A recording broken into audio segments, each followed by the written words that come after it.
الله الرحمن الرحيم وصلى الله على سيدنا محمد وعلى آله وصحبه وسلم تسليما ولا حول ولا قوة إلا بالله العلي العظيم. Imam al-Ghazali radiallahu anhu, his name is Muhammad bin Muhammad al-Tusi. He had the laqab, which is a name that's given usually. People are given a laqab, like Sayyidina Hamza was called Asadullah. And then the kunya is Abu Hamid. But his laqab was Zainuddin, the beauty of the deen. He was born in Tus, in Khurasan, in 450 after Hijrah, which is about 1058. He was born into a very poor family. Not poor, extremely poor, but poor. His father was a weaver. And when he died, they were very young, and he put them in charge of a local Shaykh there who was he wasn't an alim by any means, but he was a very righteous man and had some knowledge, and he educated them in their early education. But Imam al-Ghazali, both of them, Ahmad al-Ghazali, who's his brother, became a faqih and also a poet, and is noted for his spirituality as well. But Imam al-Ghazali very early on showed his brilliance, and they both entered into the madrasa. That's everything that his father left. He left towards their education. He asked this Shaykh to give them their education, and then he ended up becoming a student. He went to one of the nearby cities and studied. And during that time, one of the greatest sheikhs of Islam happened to be in the area. And that's one of the things that you note in Islamic history. In fact, it's really noted in human history. You'll find very often that very brilliant people, they emerge at a time when there are other brilliant people to nurture their brilliance, which is very helpful. So Imam al-Ghazali was very fortunate, and so was Imam al-Juwayni, to have a student like Imam al-Ghazali, because one of the great blessings of a great teacher is to have great students. And Imam al-Ghazali became the student of probably the greatest teacher at the time, who was Imam al-Juwayni, who's called Imam al-Haramain. He was a brilliant Shafi'i faqih. His book in Usul is a very important book in Usul. And Imam al-Ghazali would go on to actually develop Usul and write his own book in Usul that surpassed his teacher's book. Imam al-Juwayni was also a great theologian. So Imam al-Ghazali, his genius emerges in fiqh early on, Usul al-fiqh, and also in ilm al-kalam. These were the two areas that he was really a master of. And during that time, there was a lot of trouble in the Muslim world for a lot of different reasons, but partly because the period that he was living in was a period in which the creed of Islam was going through some transitions. First of all, the Mu'tazila were still very powerful, and the Mu'tazila, they were rationalists, and they were people that believed that the aql, the intellect, should actually be the criterion by which you judged matters of religion. So you put the Quran under the microscope of the intellect, and the intellect examined the Quran, and then the intellect determined how you viewed everything. And the opposite of that was the traditionist path, which the intellect had very little to do with anything, and we just took revelation. So we took the Quran and we took the Hadith, and we understood them at a literal level, and we don't use the intellect to interfere with that understanding. Imam al-Juwayni was probably in the middle of that, and Fakhruddin al-Razi, a later scholar, said that in the verse that Allah says in Surah An-Nur, in Ayat An-Nur, when He says Nurun ala Nur, that this is light upon light, He said it was wahyun ala al-aql, is revelation on the intellect. That revelation illuminates the intellect. So you need both, and there should be a balance in the two. You don't want revelation mujarrad an al-aql, that doesn't have intellect, but you don't want intellect overriding revelation. Whenever you can't understand revelation by the intellect, you say, oh, it must mean this, because it certainly can't mean that. حتى تعرف الطريق إلى الحضرة الإلهية وتبلغ إلى مشاهدة الجلال والجمال, until you know the road to the divine presence and you will reach the witnessing of His majesty and His beauty. وتخلص نفسك من قيد الشهوة والغضب, and you free yourself from the constraints of desire and anger. وتعلم أن هذه الصفات لأي شيء ركبت فيك, and so that you will understand why these other qualities were designed in you, why they were placed in you. فما خلقها الله تعالى لتكون أسيرها ولكن خلقها حتى تكون أسراك. So these were not created in you in order for you to be their prisoner, but they were created in you in order to facilitate your journey, to take you on your journey. وتسخرها للسفر, so that you can subjugate it for this journey الذي قدامك, that's in front of you. You have this immense journey in front of you, and that's why you have these. وتجعل إحداها مركبك, so that you can make one of them your vehicle. والأخرى سلاحك, and the other your weapon. حتى تصيد بها سعادتك, in order that you can hunt your joy, your felicity. So one is your beast, and the other is your sword, so that your weapon, so that you can hunt your felicity. That's what you're here in life to do, is to go out and hunt your joy, which is to know Allah subhanahu wa ta'ala and to be in His presence. And that's why you have these things. فَإِذَا بَلَغْتَ غَرَضَكَ فَقَاوَمْ بِهَا تَحْتَ قَدَمَيْكَ. So if you have reached your goal, then struggle with it under your feet. Like when you capture your prey, you have it under your foot. وَارْجِعْ إِلَى مَكَانِ سَعَادَتِكَ, and return to the place of your joy. وَذَلِكَ الْمَكَانِ قَرَارُ خَوَاصِ الْحَضَرَةِ الْإِلَهِيَّةِ, and that place is the place of the elect of this divine presence. وَقَرَارُ الْعَوَامِ دَرَجَاتُ الْجَنَّةِ. So the elect, their final abode is this divine presence, and the common people is the different degrees of paradise.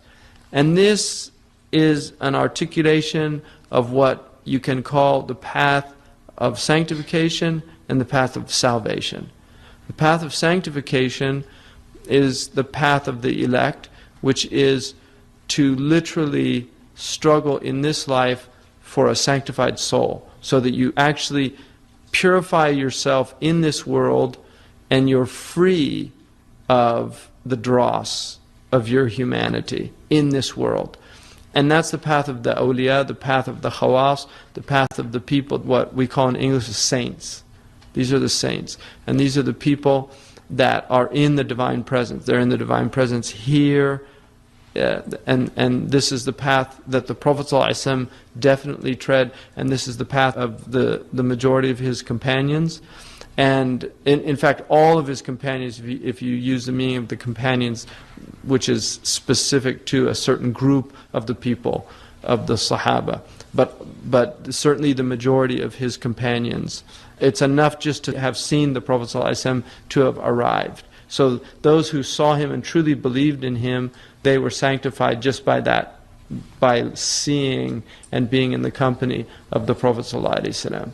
In that presence. So the path of salvation is people that just get into paradise. And there's nothing belittling about that at all.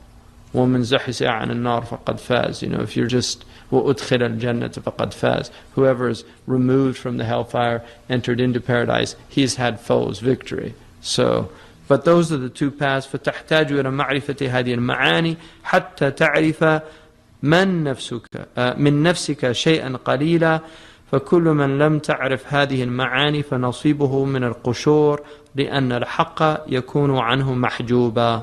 So you need to have knowledge of these meanings so that you know from yourself a little bit, because whoever does not know these meanings, all they have is the outward, the shells.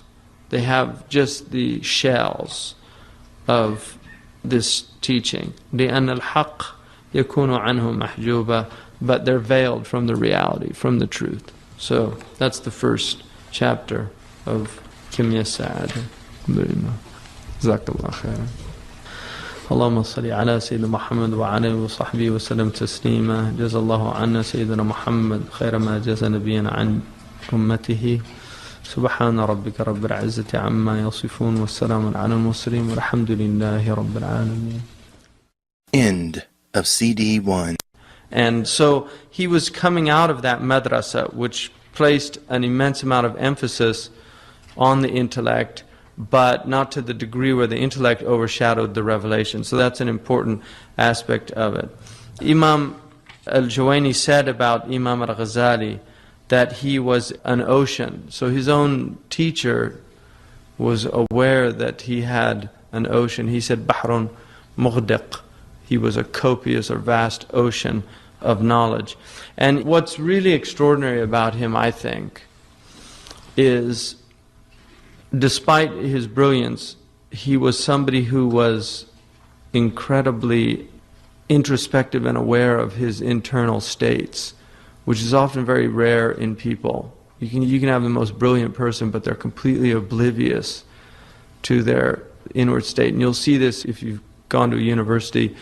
You have professors that are obviously very brilliant, but they're not aware of their own internal states. They can be arrogant and be completely unaware of it. And he was arrogant. Imam al-Ghazali was somebody he belittled people. His genius was such that he never lost an argument. If he was in any type of debate, he just floored his opponents. And he became very big-headed and aware of his brilliance and aware of his superiority over other people. He was extraordinarily eloquent in both Arabic and Persian. And so when he gave talks, people were just in complete awe of his ability to speak. And what happened was, in his 30s, at a very young age, he was only about 34, he became the head professor at the most prestigious university in all of Islam, which was the Nizamiya in Baghdad. So in academia, 34, you're just finishing your PhD by 34. So that's like a young whippersnapper. And he's being put in charge of, and at his lessons, hundreds of ulama attended. The students didn't even get into the lectures because it was all ulama. So you can imagine the situation that he was in. It was the ulama that were attending his lectures. It wasn't the students, because a lot of them couldn't understand what he was talking about. So the thing about Imam al-Ghazali, I mean, this is really an unusual. Every discipline that he learned, he would write a book in it, and that book would become the definitive book of that discipline. In every single subject, he became the authority of that subject during his time. And just to give you an example, he wrote a book called Maqasid al-Falasifa, meaning the intention, the aims or ends of the philosophers. He learned philosophy in 2 years, he said, in his autobiography, in his spare time. When he says he learned philosophy, that meant he learned what philosophy was at that time. In other words, he knew the subject of philosophy, because at that time philosophy was limited. Now you have a lot of different philosophies. At that time you only had certain philosophies, and you could actually learn all of the philosophies. He mastered Plato, Aristotle, Ibn Sina, Al-Farabi, in his spare time. He says he read it when he had free time. And then he wrote this book called Maqasid al-Falasifa. And the book was like a bestseller because he explained the philosophers better than they could explain themselves. And some of the ulama actually criticized him for making philosophy much more accessible than it had been before him. Because suddenly it was philosophy for dummies. You know, he made it so clear that everybody could understand it. And people suddenly thought, oh, he's a philosopher. He's joined the ranks of Al-Farabi and Ibn Sina, who were not considered to be within the Sunni matrix at that time. So he wrote this book, but he followed the book up with a book called Tahafut al-Falasifa, which is the incoherence of the philosophers. And the reason he did that was he wanted first to make sure everybody knew that he knew philosophy. And then he wanted to deconstruct philosophy. So he put a book out to let everybody know, okay, and so all the philosophers read it and they said, Muhammad, you know, he's quite a philosopher. And then he wrote a book to say, here's what's wrong with philosophy. So he showed them, and people don't realize the service that he did for Islam, because philosophy was threatening Islam. And that's why he did it. He says that he didn't find anybody else amongst the ulama that was doing that. And he felt an obligation to do that. So he did that. And he wrote a book called Tuhafat al-Falasifa. And he also did a great favor because he went through philosophy. He defined 6 branches of philosophy. And he said out of the 6 branches, 5 branches are actually fine. They're not really a problem. Politics isn't a problem. That's an Islamic science. Ethics isn't a problem. That's an Islamic science. Mathematics is not a problem. That's an Islamic science. He said these are all fine. But when we get into what's called metaphysics, we have a problem. And then he identified 20 problems within metaphysics in philosophy. And from those 20 problems, he identified 3 problems in particular. And he wrote that in his Tahafut al-Falasifa, that the philosophers are a problem because they believe in the eternity of the world. They don't believe that the bodies are resurrected. And they don't believe that Allah knows particulars. They believe He knows universals. So he refuted and he did it using logic, because that's also one of the branches of philosophy. He said not only was logic not a problem, he said it was actually a fard kifaya, which was quite radical at the time as well. And that Ibn Taymiyyah took case with Abu Hamid al-Ghazali, because Ibn Taymiyyah said that mantiq, logic, should not be used in kalam, in theology. And he actually makes a brilliant case for it, and he probably preceded a modern understanding of one of the problems with logic that nobody had identified earlier, Ibn Taymiyyah. So actually Ibn Taymiyyah's contribution to the attack of logic is really important too, because Ibn Taymiyyah noted that one of the problems with logic is there's presuppositions in logic that are never challenged. Nobody really noticed that you have to believe certain things within the framework of logic before logic becomes useful. So what he was saying is the first principles of logic are not really being questioned, and that's a problem because they can be questioned. And that's a very modern idea. Imam al-Ghazali said logic was fine. It was basically just a method for reasoning. It was a heuristic tool that somebody could learn and then use in their reasoning. And he said he felt it should be fard kifaya, because if people don't know how to reason, they're susceptible to flaws in their reasoning. And also, the sophistical reasoning, which is logically flawed reasoning, is very common. And if you don't learn the problems that go with reasoning, you can fall into them very easily. Like a common flaw that's used in people's arguments is what they call an ad hominem attack, for instance, where you're not really attacking the argument, you're attacking the arguer. So people will reject what somebody says because of who it is. And there are many others that he felt people should learn. And then he wrote a book on logic, which became a very popular book also. So he wrote this Tahafut al-Falasifa, and some people say that philosophy, he struck philosophy a blow in the Muslim world that it never recovered from. That's been an argument. And some people say that Imam al-Ghazali, it's actually problematic what he did, because philosophy was something that was beneficial, and about 100 years later, one of the great Andalusian scholars, Ibn Rushd, the grandson, not the grandfather, Ibn Rushd of Qurtuba, wrote a book, Tahafut al-Tahafut, The Incoherence of the Incoherence, which was a refutation of Imam al-Ghazali's book. And that book was taken up, oddly enough, in the West. So that became a major intellectual landmark in the West. The West did not take Tahafut al-Falasifa, they took Tahafut al-Tahafut. So the West actually chose to go the way of Ibn Rushd and not the way of Imam al-Ghazali. The Muslim world chose to go the way of Imam al-Ghazali and not the way of Ibn Rushd. Now, one could argue, and many modern Muslims have argued, is that Imam al-Ghazali is actually at the root of the backwardness and the problems that are wrong with the Muslim world. I mean, this is a modern argument that you'll actually find in books and amongst certain groups of thinkers in the Muslim world, particularly in the late 19th, early 20th century. There was a real attack on Imam al-Ghazali. Now you have to understand the importance of that attack, because Imam al-Ghazali was called Hujjat al-Islam, the proof of Islam. Imam al-Ghazali is to Islam what St. Thomas Aquinas was to Catholicism.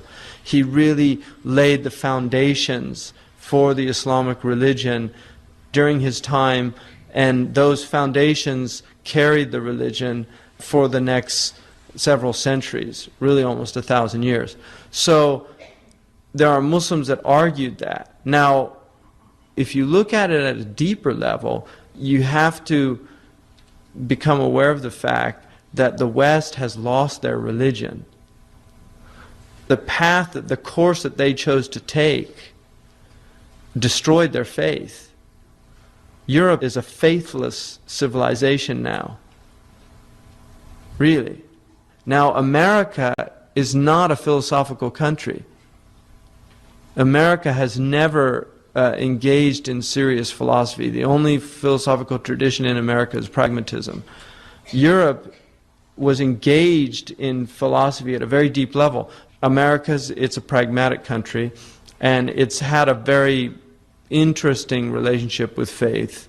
It's kind of a love-hate relationship, but it's had an interesting relationship with faith.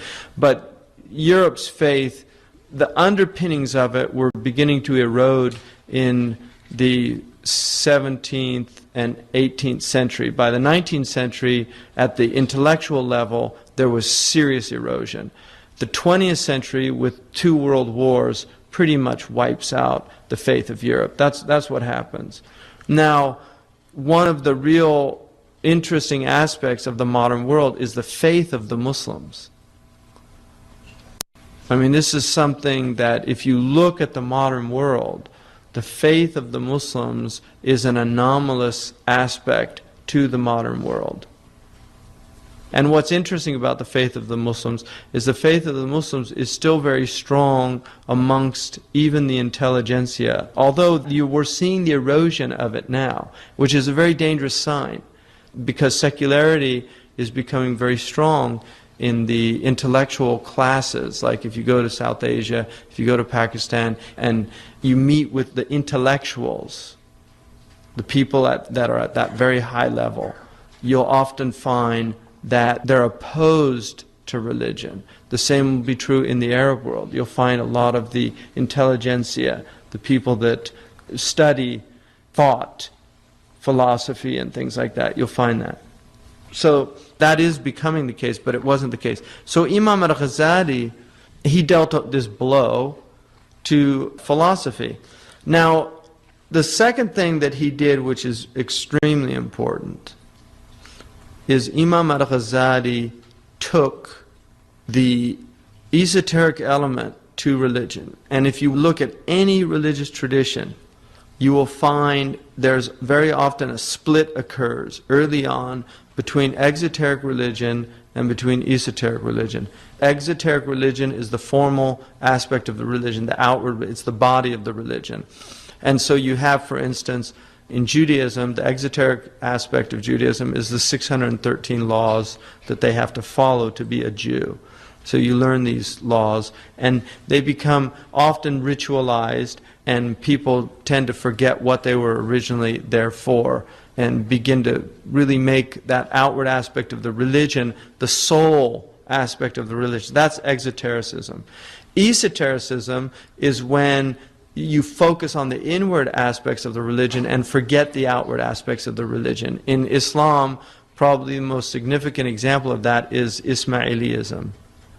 Right? The Ismailiyah were probably the most significant example of esotericism, where the religion is all secret esoteric meanings, and the exoteric religion is for the common people. It's for the people that don't understand what true religion is, that they need those outward forms.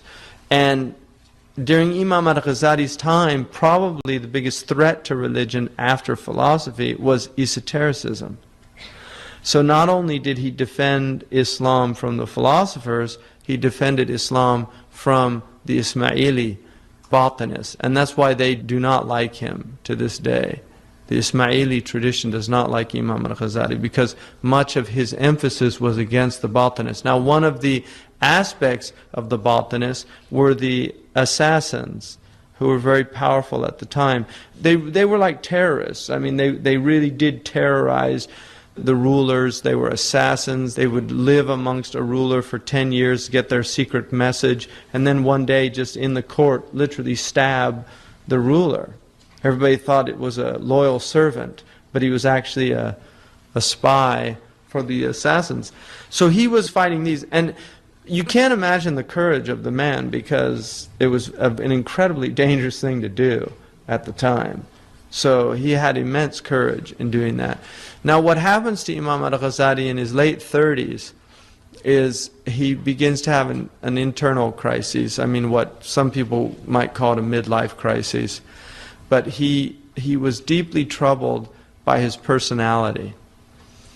And he was troubled by the fact that all the things that he was teaching, he wasn't really practicing.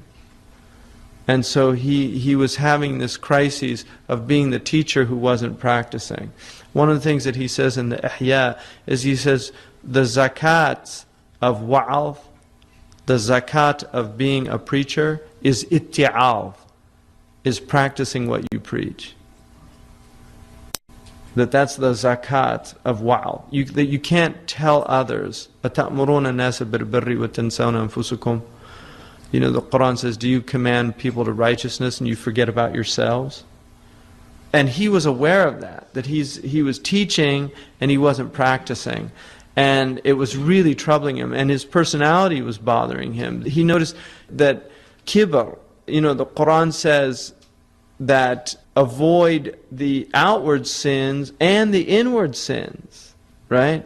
ظاهر الإثم وباطنه. You know, avoid the outward sins and the inward sins.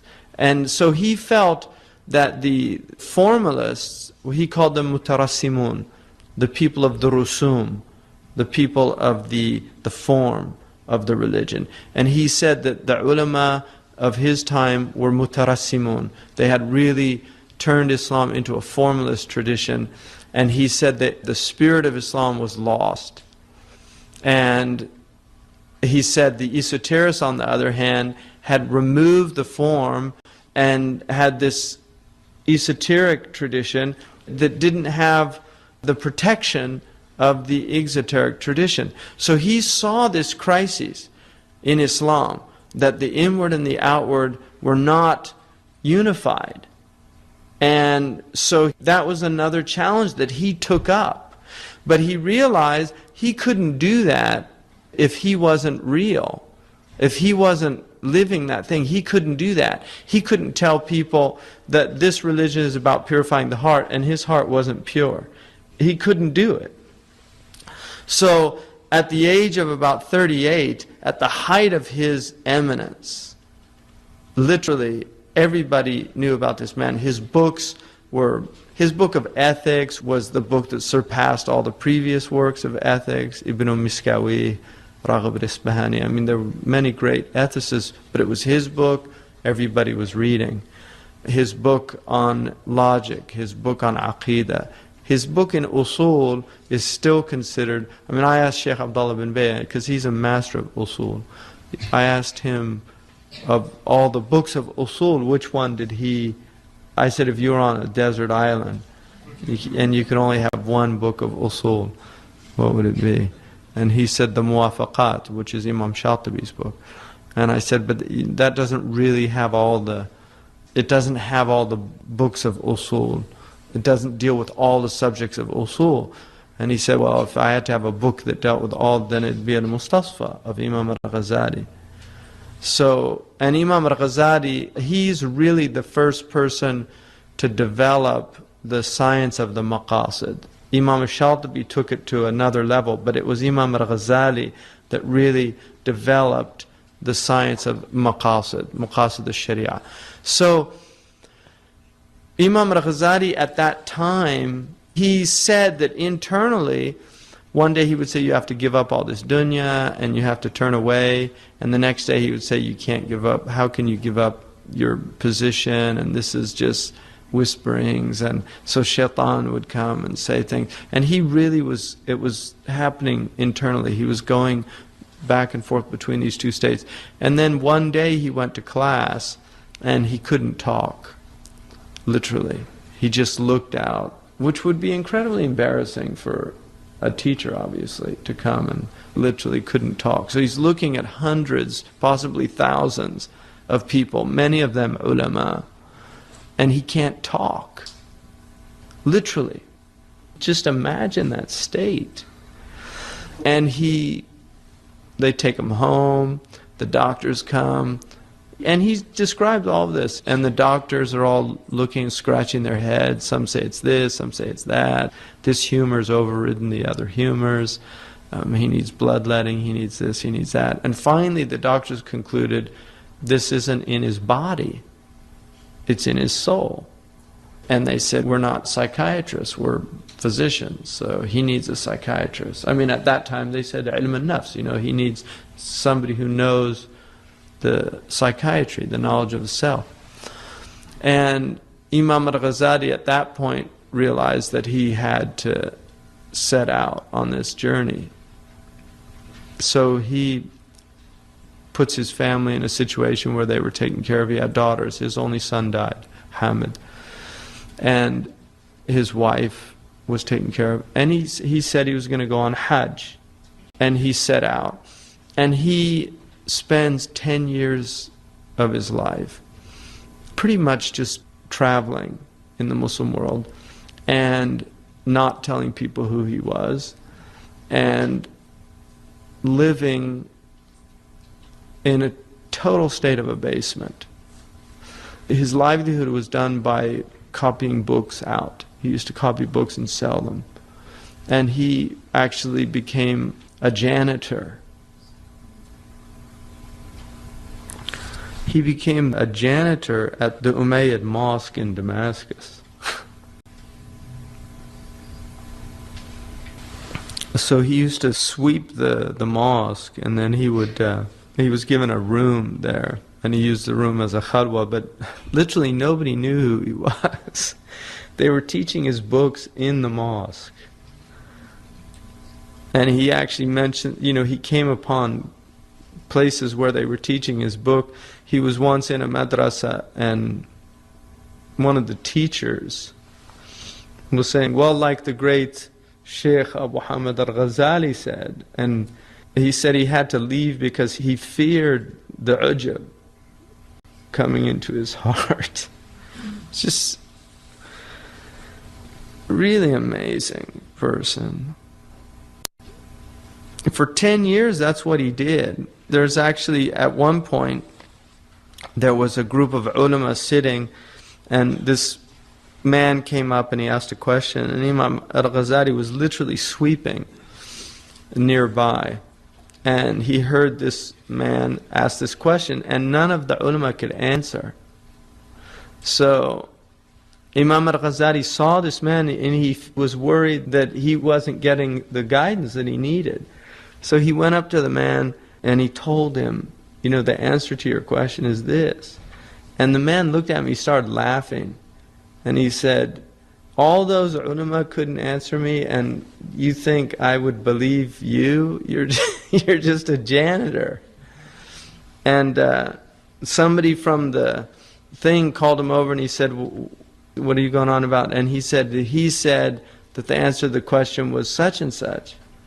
And all these men were amazed at that. And he said he had to leave. He left at that point again, because he just didn't want anybody to know who he was. And that was his state. So at the age of 48, he goes back, partly because he missed his family and he wanted to see his daughters, but also because he had accomplished what he set out to do. And during that time, he wrote the Ihya Ulumuddin.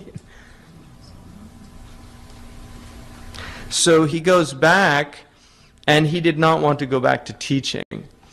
And he actually went back to Nisapur, he went back to close to his city, and he set up a little place. And then because the ruler there imposed upon him to teach, he started giving some public classes. But he basically had just private teaching. And during that time, he wrote Ayyuhal Walad, and he wrote a few other books during that time. But one of the scholars at that time who had known him, Abdul Ghafir al-Farisi, said that I remembered what an arrogant and pompous person he was. And I'd heard that his character had completely transformed, and I didn't believe it. So I wanted to go see. And he said that he went, and he watched him, and he said, initially I thought that he was just faking it. كان يتكلف تواضعا, that he was just faking this humility. And he said, as I watched the man, I began to realize that he was completely transformed as a person. And so Imam al-Ghazali wrote this book, Ihya Ulumuddin, and in this book, what he did was he joined the esoteric and the exoteric aspects of Islam. He did something nobody had done before, which is he made a book of fiqh. Like he has Bab al-Tahara, he has Bab al-Zakat, Bab al-Siyam. He made a book of fiqh into a spiritual treatise. So instead of learning the formalistic rules of fasting, he was also teaching the secrets of fasting, why you're fasting. So he was teaching the maqasid, the spiritual maqasid of fiqh, and nobody had done that. They'd done it in books, separate books, but nobody had the idea of putting these two together and saying, this is the way you should teach this to people, because they have to know why they're doing these things. Because if they don't know why they're doing them, you'll turn this religion into this formalistic, meaningless ritual in which people don't know why they're doing these things. They don't know what the purpose of it is. So that's what he did. And it's really this incredible contribution to the Islamic tradition. And for that reason, the Ihya was taught all over the Muslim world and really became one of the most important books. Many scholars said that that was really the only book after the Quran that people needed. Many, many scholars have said that. If you look at the Yemeni tradition, like the way they teach in Tarim, the entire tradition is based on the Ihya. I mean, literally, the entire tradition. Imam al-Haddad, all of his books are based on the Ihya Ulumuddin and on the books of Imam al-Ghazali. So that's his contribution, and people have no idea. I don't think they have any idea of this man's stature in the history of Islam, but also that he has this incredible honor of being literally the man who saved Islam. That is who Imam al-Ghazali is. He's the man who saved Islam. And even though Islam is Allah's religion, He protects it nonetheless through people. And that's the man that Allah subhanahu wa ta'ala used to do that. And the reason, which is very clear, I think, is because of his ikhlas. And that's really the focus of his entire work, is he is saying, if you should do one thing in your life, it's to get ikhlas. That's really the whole point, is to be sound in your heart. And if you do one thing in your life, you should do that. And all of the accolades that go with life, all of the positions that go with life, all the things that people strive after, what he is saying is all of those things are completely irrelevant if you have not worked on your heart. Not only are they irrelevant, they will destroy you. And so he was willing to completely give up all of that out of fear of being destroyed. Because he says very clearly, I was afraid of my soul falling into perdition. I was afraid of being firewood for the hellfire. He states it very clearly that was my fear, and I was willing to do anything to remove myself from that state. And that's what he did. And that's why he is who he is. I mean, that is why we honor him today. That's why he has the position that he has. That's why Allah elevated him, because he abased himself for the sake of Allah. And so he is somebody eminently worth studying, and he's written no book that isn't a masterpiece. Even before, he had some criticisms of the books that he wrote before his spiritual period. And he only lived 6 years after he came out of his 10-year khalwa. He died the same age as his teacher, Imam Shafi'i, not his direct teacher, but he did not live to be 80 or 90. I mean, we couldn't even imagine what he would have produced. He wrote over 200 books. So we couldn't even imagine what he would have produced had he had a very long life. But he had a life obviously filled with barakah. So he wrote a book, and this is his Arabic version of it. He wrote a book called Kimya Sa'ada, which means the alchemy of happiness. And he wrote this book, it was in Persian, the initial book, and he wrote it for common people. It's an abridgment of his Ihya. But then he wrote a very small Arabic treatise, which he called Kimya Sa'ada, also, the alchemy of happiness, about the heart. And he begins it, Alhamdulillah, الذي أصعد قواعد بالأسفياء بالمجاهدة. Praise be to the one who elevated the bodies of the purified ones with struggle. So بالمجاهدة, he elevated the asfiya, the people. وأسعد قلوب الأولياء بالمشاهدة. He engendered happiness in the hearts of the awliya with witnessing, mushahada, witnessing, divine witnessing. وحل ألسنة المؤمنين بالذكر. And he ornamented the tongues of the believers with remembrance. وجل خواطر العارفين بالفكر. And he cleared the thoughts of the Gnostics, of people who know, with meditation. وحرس سواد العباد عن الفساد. And protected the majority of his servants from corruption. وحبس مراد الزهاد على السداد.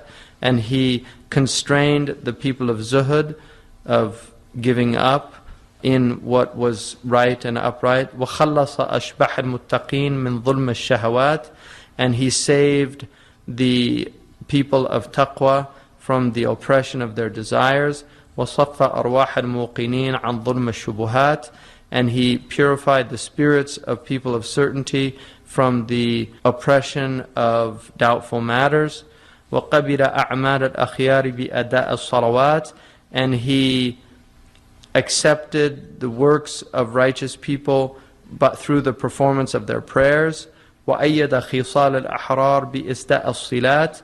And he helped the qualities of free people, the virtues of free people, by giving them connection to him. وأيد وأحمده حمد من رأى آيات قدرته وقوته. I praise him the praise of one who sees the signs of his power and his strength. وشاهد شواهد من فردانيته ووحدانيته, and witnessed the witnessing of his uniqueness and his unity. وطرق طوارق سره وبره, and has traversed the paths of his secrets and of his bir, of his righteousness. وقطف ثمار معرفته من شجر مجده وجوده, and has picked the fruits of his knowledge from the tree of his glory and his generosity. أشكره شكر من اخترق واخترف من نهر فضله وإفضاله. I thank him the thanking of one who has forged and drunk from the river of his bounty and his generosity. وأؤمن به إيمان من آمن بكتابه وخطابه وأنبيائه وأصفيائه ووعده ووعيده وثوابه وعقابه. And I believe in him the belief of a man, of someone who believes in his book, in everything that he has stated, in his prophets, in his pure ones, in his promise, in his threat, in his reward, and in his punishment. وأشهد أن لا إله إلا الله وحده لا شريك له. And I testify that there's no God but one true God, Allah, the unique, who has no partner. وأشهد أن محمدا عبده ورسوله. And I testify that Muhammad is his servant and his messenger. بعثه لأصلاب الفسقة والفجرة قاصمة. The one who sent to the children of the wretched and the profligates as one who breaks their back. وَلِعُرَى الْجَاحِدِينَ وَالْمَارِقِينَ فَاصِمًا. And to the handles, or those things that the atheists and the heretics cling to break it. وَلِبَاغِيَ الشَّكِّ وَشِرْكِ قَاهِرًا. And to the transgressor with doubt and shirk, who overwhelms them. وَلِيَتْبَعَ الْحَقِّ وَالْإِحْسَانِ نَاصِرًا. And for those who follow the truth and virtue, he gives victory. فَصَلَوَاتُ اللَّهِ عَلَيْهِ وَعَلَى آلِهِ وَأَصْحَابِهِ أَجْمَعِينَ.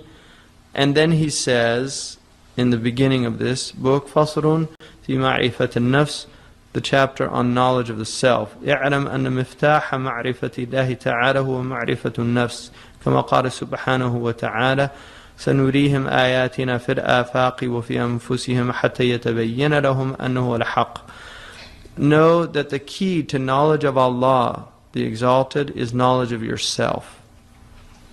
Allah says, glory be to Him, we will show them our signs in the horizon and in themselves, on the horizon and in themselves, until this becomes clear to them that it's true.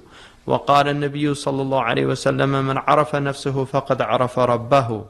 Whoever knows, and the Prophet ﷺ said, it's generally not considered a hadith. Some of the ulama do consider it a hadith, but it's generally not considered a hadith, but it is a sound statement. Whoever knows his self certainly knows his Lord.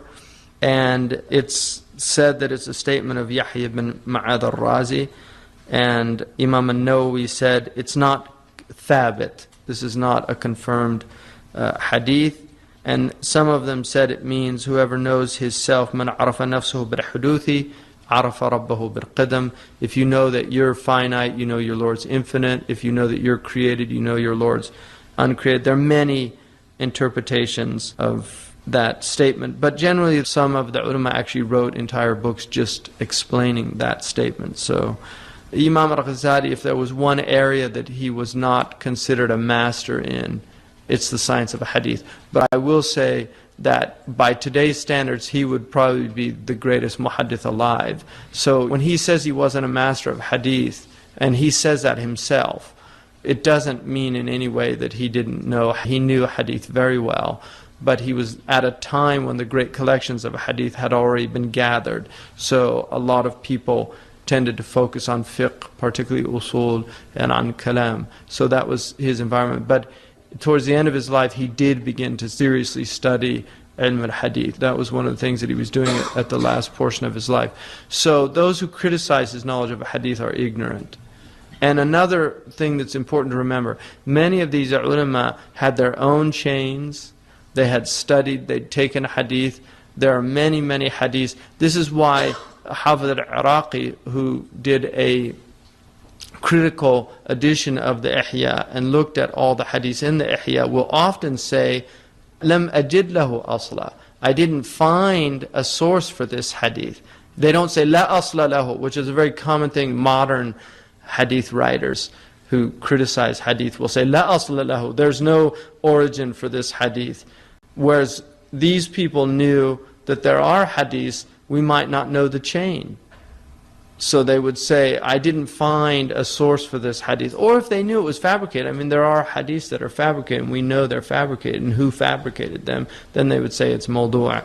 So he does have weak hadiths in his collection. But again, like many of the scholars have pointed out, he was not doing anything that people did not do at his time. Weak hadiths were used in Fadail al-Amal, and most of the books of exhortation were filled with weak hadiths. Even the greatest of ulama have books with even the people that accused him of having weak hadiths have books with weak hadiths in them.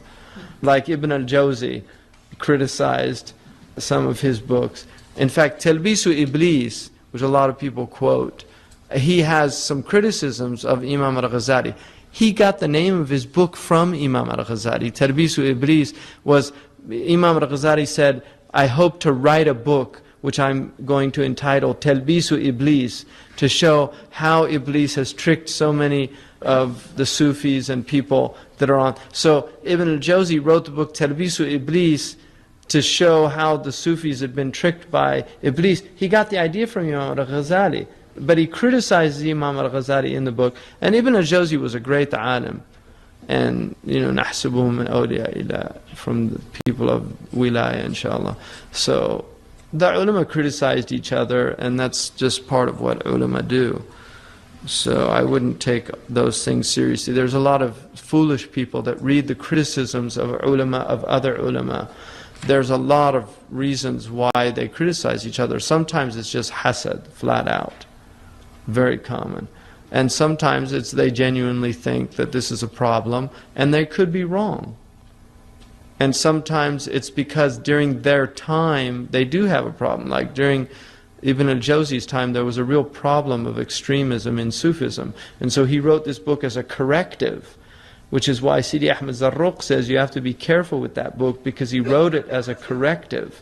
And when you write a corrective book, you will often go to the other extreme in order to create a corrective. So that's important to remember. So anyway, he mentions this hadith, and he says, وَلَيْسَ شَيْءٌ أَقْرَبَ إِلَيْكَ مِن نَفْسِكَ. There's nothing closer to you than your own self. فَإِذَا لَمْ تَعْرَفْ نَفْسَكَ فَكَيْفَ تَعْرَفْ رَبَّكَ. If you don't know yourself, how are you going to know your Lord? If there's nothing closer to you than yourself, if you don't know yourself, how can you know anything else? فَإِنَّمَا تَعْرِفُ الْجِسْمَ الظَّاهِرِ فَإِنْ قُلْتَ إِنِّي أَعْرِفُ نَفْسِي. So if you say to me, I know myself, I say to you, فَإِنَّمَا تَعْرِفُ الْجِسْمَ الظَّاهِرِ. You know your outward form. الَّذِي هُوَ الْيَدْ وَالرِّجْلِ وَالرَّأْسِ وَالْجُثَّةِ. The hand, you know the foot, you know the head, you know your body. وَلَا تَعْرِفُ مَا فِي بَاطِنِكَ مِنَ الْأَمْرِ الَّذِي بِهِ إِذَا غَضِبْتَ ضَرَبْتَ الْخُصُومَ. You don't know your internal reality. I'm talking about that aspect of yourself that if you get angry, you want to argue. You don't know why. Why do you get angry? وَإِذَا اشْتَهَيْتَ طَلَبْتَ النِّكَاحِ. Or if you become desirous, you look to what's going to satisfy your desire. وَإِذَا جَعْتَ طَلَبْتَ الْأَكَلِ. Or if you get hungry, you're suddenly looking for food. وَإِذَا عَطِشْتَ طَلَبْتَ الشَّرَبِ. That if you get thirsty, you go looking for drink. You don't know why you do those things. And what's the thirst mechanism? وَالدَّوَابُ تُشَارِكُكَ فِي هَذِهِ الْأُمُورِ. And animals share all those things that I just mentioned. Animals have all those things. If they get hungry, they go and they eat. If they get thirsty, they go, they drink. The animals have that, so you have the knowledge of the animals. فالواجب عليك أن تعرف نفسك بالحقيقة حتى تدري أي شيء أنت. So it's an obligation upon you to know yourself in reality, the reality of yourself, so that you will know who are you. you'll know who you are. وَمِنْ أَيْنَ جِئْتَ إِلَى هَذَا الْمَكَانِ, and where you came to arrive at this place. وَلِأَيِّ شَيْءٍ خُلِقْتَ, and why were you created? وَبِأَيِّ شَيْءٍ سَعَادَتُكَ, through which thing is your felicity? وَبِأَيِّ شَيْءٍ شَقَاؤُكَ, and through which thing is your damnation? وَقَدْ جَمَعْتَ فِي بَاطِنِكَ وَقَدْ جُمِعَتْ فِي بَاطِنِكَ صِفَاتٍ. In you, certain qualities have been gathered. There are attributes that have been gathered in you. مِنْهَا صِفَاتَ الْبَهَائِمِ, amongst them the qualities of ruminants, like goats and cows and sheep. وَمِنْهَا صِفَاتَ السِّبَاعِ, and in them the qualities of predators, like lions and tigers. وَمِنْهَا صِفَاتُ الشَّيَاطِينِ, and in them the qualities of demons. وَمِنْهَا صِفَاتَ الْمَلَائِكَةِ, and in you has been gathered the qualities of angels. فَالرُّوحِ حَقِيقَةُ جَوْهَرِكَ وَغَيْرُهَا غَرِيبٌ مِنْكَ وَعَارِيَةٌ عِنْدَكَ. The ruh is the reality of your essence, the spirit. That's the reality of your essence. You're not a body. The reality of your essence is the ruh, and everything other than that is alienated from you. It's a stranger, and it's only borrowed. It's on loan. It's عارية. That's all it is. It's a loan. فَالْوَاجِبُ عَلَيْكَ أَن تَعْرِفَ هَذَا. So it's absolutely necessary that you know this. وَتَعْرِفُ أَنَّ لِكُلِّ وَاحِدٍ مِّنْ هَؤُلَاءِ غِذَاءٌ وَسَعَادَةٌ. And to know that each one of these qualities that are there, the ruminants, the predators, the demons and the angels, they have nourishment and they have joy. So each one of them has something that nourishes them, strengthens them, and also makes them happy. فإن سعادة البهائم في الأكل والشرب والنوم والنكاح فإن كنت منهم فاجتهد في أعمال الجوف والفرج. So the joy of the ruminants is eating, drinking, sleeping, and copulation. That's the joy of the ruminants. So if you're one of those, then exert all your effort in the works of your stomach and your genitals, if that's who you are. وَالسَّعَادَةُ السِّبَاعِ فِي الضَّرْبِ وَالْفَتْكِ. And the joy of the predators is in attacking and ripping the flesh. وَسَعَادَةُ الشَّيَاطِينِ فِي الْمَكْرِ وَالشَّرِّ وَالْحِيَلِ فَإِن كُنْتَ مِنْهُمْ فَاشْتَغَلْ بِاشْتِغَالِهِمْ. And the joy of the demons is in trickery and evil and strategies and machinations. So if you're one of them, then occupy yourself in what they're occupied in. وَالسَّعَادَةُ الْمَلَائِكَةِ فِي مُشَاهَدَةِ جَمَالِ الْحَضَرَةِ الرُّبُوبِيَّةِ وَلَيْسَ لِلْغَضَبِ وَالشَّهْوَةِ إِلَيْهِمْ طَرِيقٌ. And the joy of the angels is in witnessing the beauty of the divine presence. And there's no room for anger or for lust or desire. They have no inroad into these. فَإِن كُنْتَ مِنْ جَوْهَرَ الْمَلَائِكَةِ فَاشْتَهِدْ فِي مَعْرِفَةِ أَصْلِكَ. So if you are from an angelic essence, then struggle to know your source. This begins CD 2. بسم الله الرحمن الرحيم وصلى الله على سيدنا محمد وعلى آله وصحبه وسلم تسليما ولا حول ولا قوة إلا بالله العلي العظيم. اللهم افتح علينا حكمتك وانشر علينا رحمتك يا ذا الجلال والإكرام. وصلي اللهم على سيدنا محمد وعلى آله وصحبه وسلم تسليما. اللهم علمنا ما ينفعنا. So yesterday we looked at the section on Ma'rifatul Nafs, knowledge of the self, and why it was important.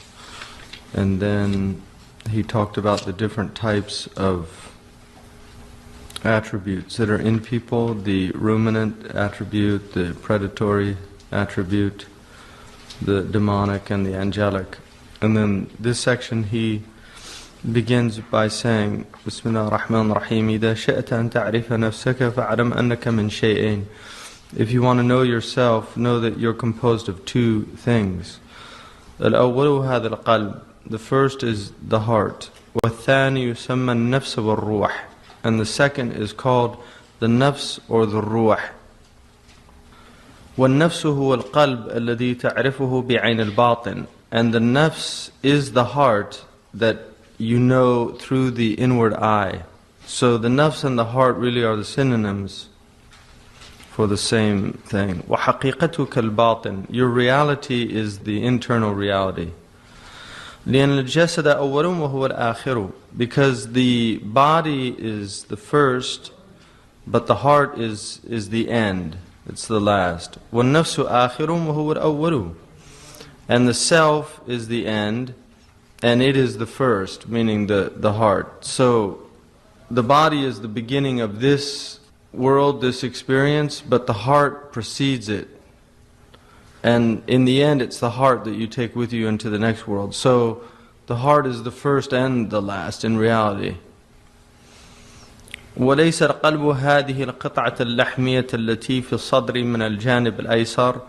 And the heart is not this lump of flesh that's in your breast inclining towards the left side. لأنه يكون في الدواب والموتى. Because this is shared by animals and dead things.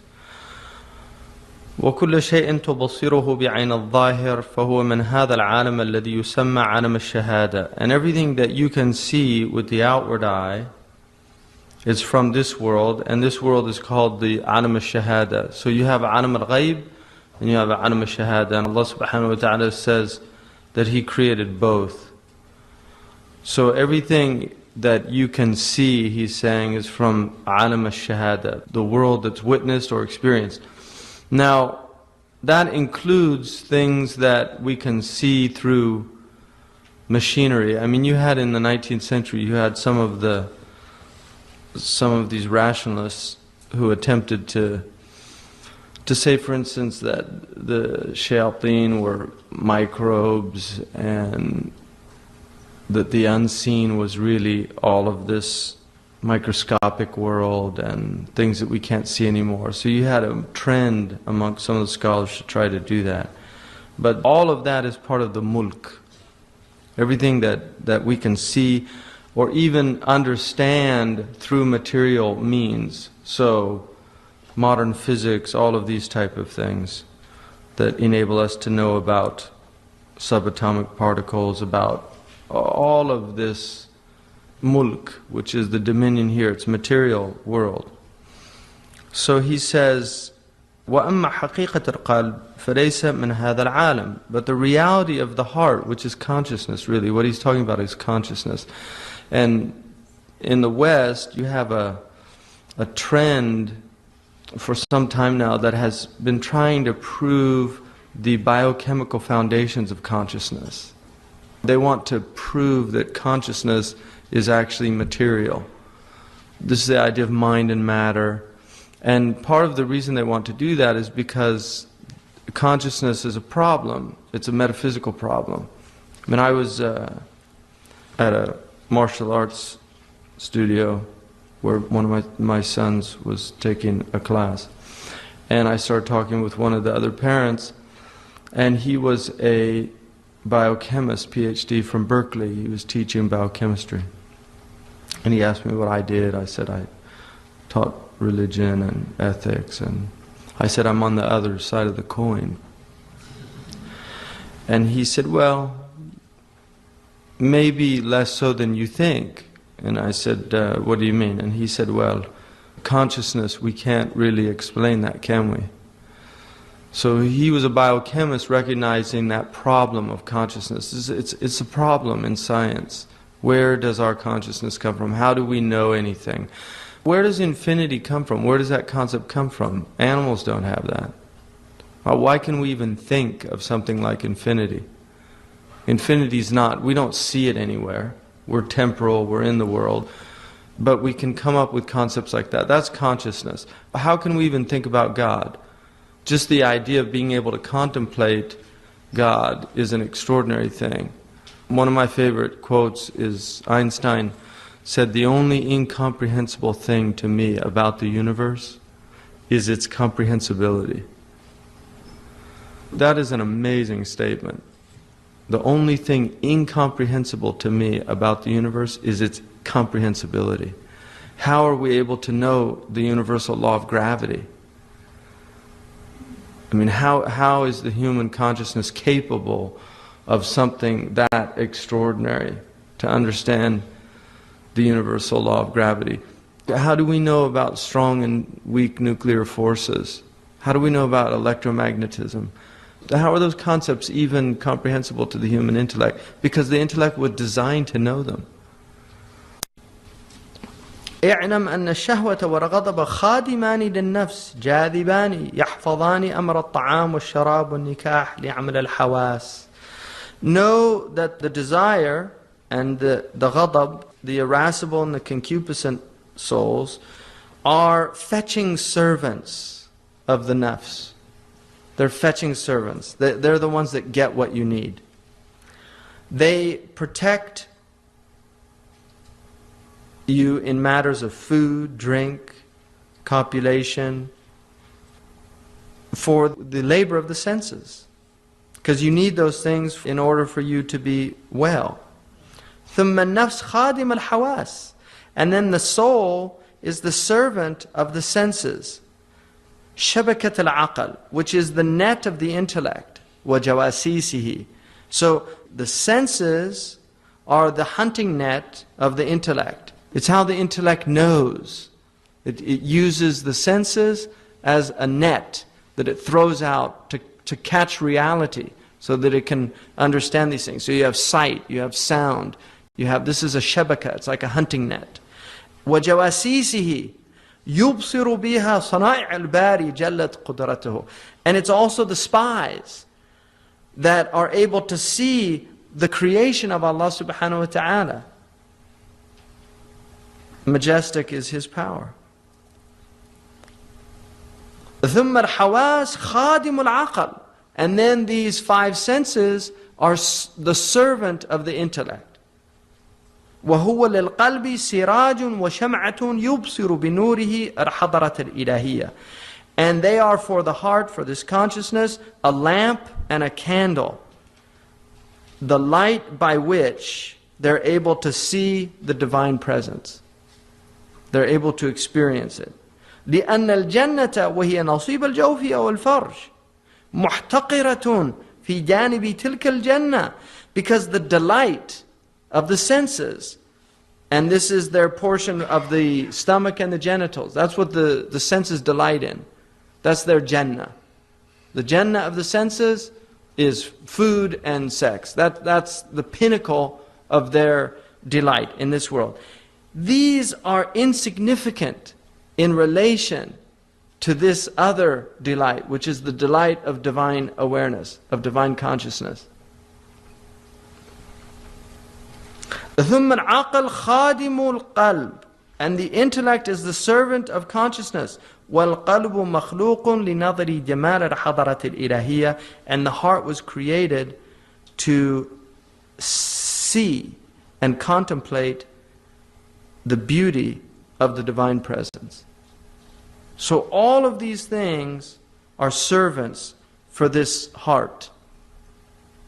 It's not the other way around. But what happens in the world is people make all of these things the commanders, and the heart becomes subservient.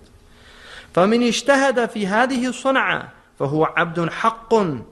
So the one who is exerting his energies in this craft, that for which he was created, in this thing for which he was created, this is a true servant. مِنْ خِلْمَانَ الْحَضَرَةِ. From the youth of this presence. كما قال الله سبحانه وتعالى وما خلقت الجن والإنس إلا ليعبدون. I only created jinn and ins to worship me. So if you're doing this, you're indeed a true servant. You're fulfilling what you were created to do. معناه إنا خلقنا القلب وَأَعْطَيْنَا الْمَلَكُ وَالْعَسْكَرِ. What this means is we created the heart. We gave it a mulk, a dominion. وَأَعْطَيْنَاهُ الْمُلْكَ وَالْعَسْكَرِ. We gave it a dominion and troops to protect the dominion. وَجَعَلْنَا النَّفْسَ مَرْكَبَهُ. And we made the soul its vehicle حَتَّى يُسَافِرَ عَلَيْهِ مِنْ عَالَمِ التُّرَابِ إِلَى أَعْلَى عِلِّيِّينَ. In order for it to travel upon this beast of the nafs from this dusty world to the highest of the heights. I mean, that's what we've been given. فإذا أراد أن يؤدي حق هذه النعمة جلس مثل السلطان في صدر مملكته. So if he wanted to fulfill the right of this blessing, then he sits like the sultan in the midst of his dominion. وَجَعَلَ الْحَضَرَةِ الْإِلَهِيَّةِ قِبْلَتُهُ وَمَقْصِدُهُ. And he makes this divine presence his qibla, his direction, and his goal. وَجَعَلَ الْآخِرَةَ وَطَنَهُ وَقَرَارُهُ. And he makes the next life his true nation, his true birthplace, and his final abode. وَالنَّفْسَ مَرْكَبُهُ. And his nafs is his riding beast. وَالدُّنْيَا مَنْزِلَهُ. And the world is his way station. It's only a temporary alighting place. وَالْيَدَيْنِ وَالْقَدَمَيْنِ خُدَّامُهُ. And his two hands and his 2 feet are his servants. وَالْعَقْلَ وَزِيرُهُ. And his intellect is his minister. وَالشَّهْوَةَ عَامِلُهُ. And his desire is his laborer. It's doing the labor. وَالْغَضَبَ شِحْنَتُهُ. And his wrath is his police force. وَالْحَوَاسَ جَوَاسِيسُهُ. And his senses are his spies that he keeps in touch with his dominion. وَكُلُّ وَاحِدٍ مُوَكَّلٌ بِعَالَمٍ مِنْ عَوَالِمٍ يَجْمَعُ لَهُ أَحْوَالَ الْعَوَالِمِ. And every one of them is entrusted with a world or a domain amongst these domains in order for him to understand the conditions of the domain. So each one of these is there so that he can know what is the condition, what's the state, what's going on. وَقُوَّةَ الْخَيَالِ فِي مُقَدَّمَ الدِّمَاغِ كَالنَّقِيبِ. And the ability, the faculty of imagination is in the forefront of his intellect like a chief. يَجْمَعُ عِنْدَهُ أَخْبَارَ الْجَوَاسِيسِ. It's able to gather the information of the jawasis. So what he's saying is your neocortex it's in the front, this quwwa al-khayal, this incredible ability that is unique in the human being. Animals don't share this quality, the ability for us to perceive, this ability of perception. He's saying that this is like a chief, and it takes in the news of the jawasis. The spies bring the news, and they tell them. The spies are the senses. It comes into the intellect, it tells them what's going on. And then he says, وَقُوَّةَ الْحِفْظِ فِي وَسَطَ الدِّمَاغِ مِثْلُ صَحْبِ الْخَرِيطَةِ يَجْمَعُ الرِّقَاءَ مِنْ يَدَّ النَّقِيبِ وَيَحْتَفِظُهَا إِلَى أَنْ يَعْرِضَهَا عَلَى الْعَقْلِ.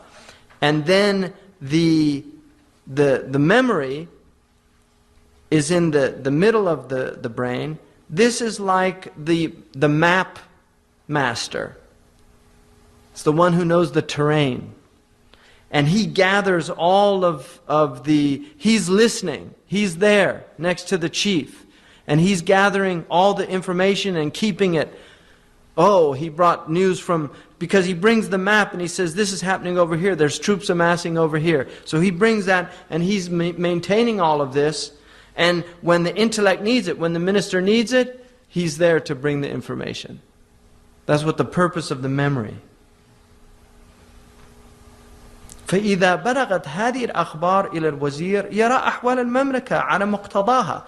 So if they bring the news to the minister, the aqal, he's able to know the condition of his dominion. In other words, he can assess reality in reality. So what he's saying is basically is that this is an incredibly orderly system that we've been given. And if it's used properly, you will be in touch with reality and you'll be fulfilling your purpose. But just like out there, things go very, very wrong.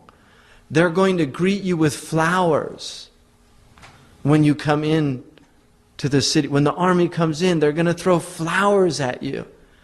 The Jawasis weren't doing their job. Intelligence wasn't doing its job. They have weapons of mass destruction. Intelligence wasn't doing its job. So now reality is distorted. And what happens? Disaster. That's what happens, disaster, because they're out of touch with reality. And then you have the shihna is down there. Oh, we can make some money here because my salary's not enough.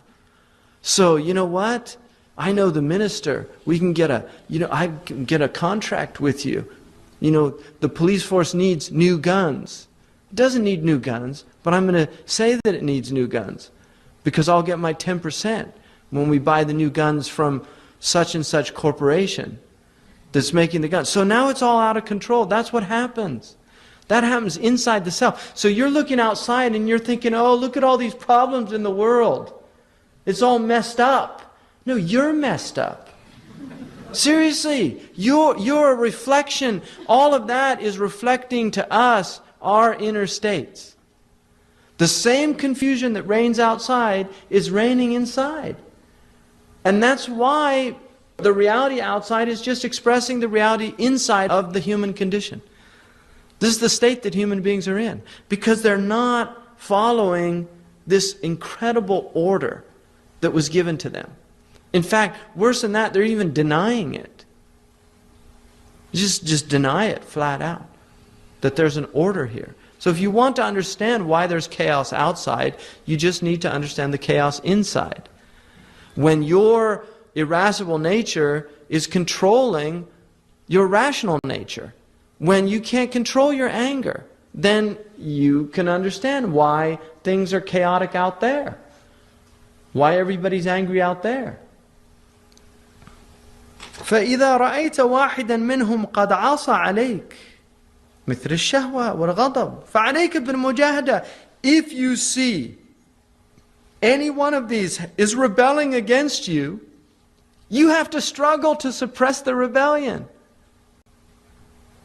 If the troops are rebelling, if they're out of control, you need to suppress the rebellion. وَلَا تَقْصِدْ قَتْلُهُمَا. Don't kill them. You don't want to kill them. لأن المملكة لا تستقر إلا بهما. Because the kingdom is not sound, it's not stable except with them. You need them.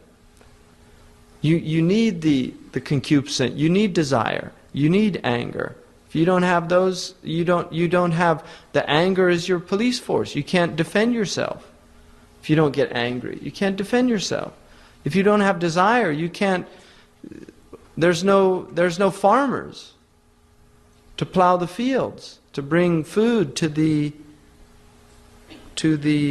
marketplace. فإذا فعلت ذلك كنت سعيدا. If you do that, you'll be felicitous. وأديت حق النعمة. And you'll fulfill the obligation of this blessing. ووجبت لك الخلعة في وقتها. And the robe of honor will come to you in time. This robe of honor. وإلا كنت شقيا. If not, then you're damned. ووجب عليك النكال والعقوبة. And there's nothing but punishment and chastisement that you warrant. That's it. جزاكم الله خيرا. سبحان ربك رب العزة عما يصفون والسلام على المرسلين والحمد لله رب العالمين. صلى الله على سيدنا محمد.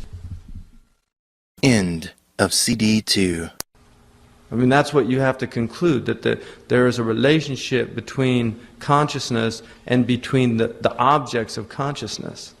And that relationship is designed. So he's talking here about al-qalb, this organ of consciousness. فَلَيْسَ مِنْ هَذَا الْعَالَمِ وَلَكِنَّهُ مِنْ عَالَمِ الْغَيْبِ. But it's not from this world, but it's from the unseen world. فَهُوَ فِي هَذَا الْعَالَمِ غَرِيبٌ. It's a stranger in this world. It's alienated from the world. So consciousness itself is alienated from the world. One of the reasons, one of the Andalusian scholars said that one of the reasons why people have to sleep is because the ruh is not of this world, it's of another world. And the ruh can't take too much materialism. It literally has to go back into the unseen world in order for it to get rest from the dunya. So sleep is a spiritual nourishment for the soul.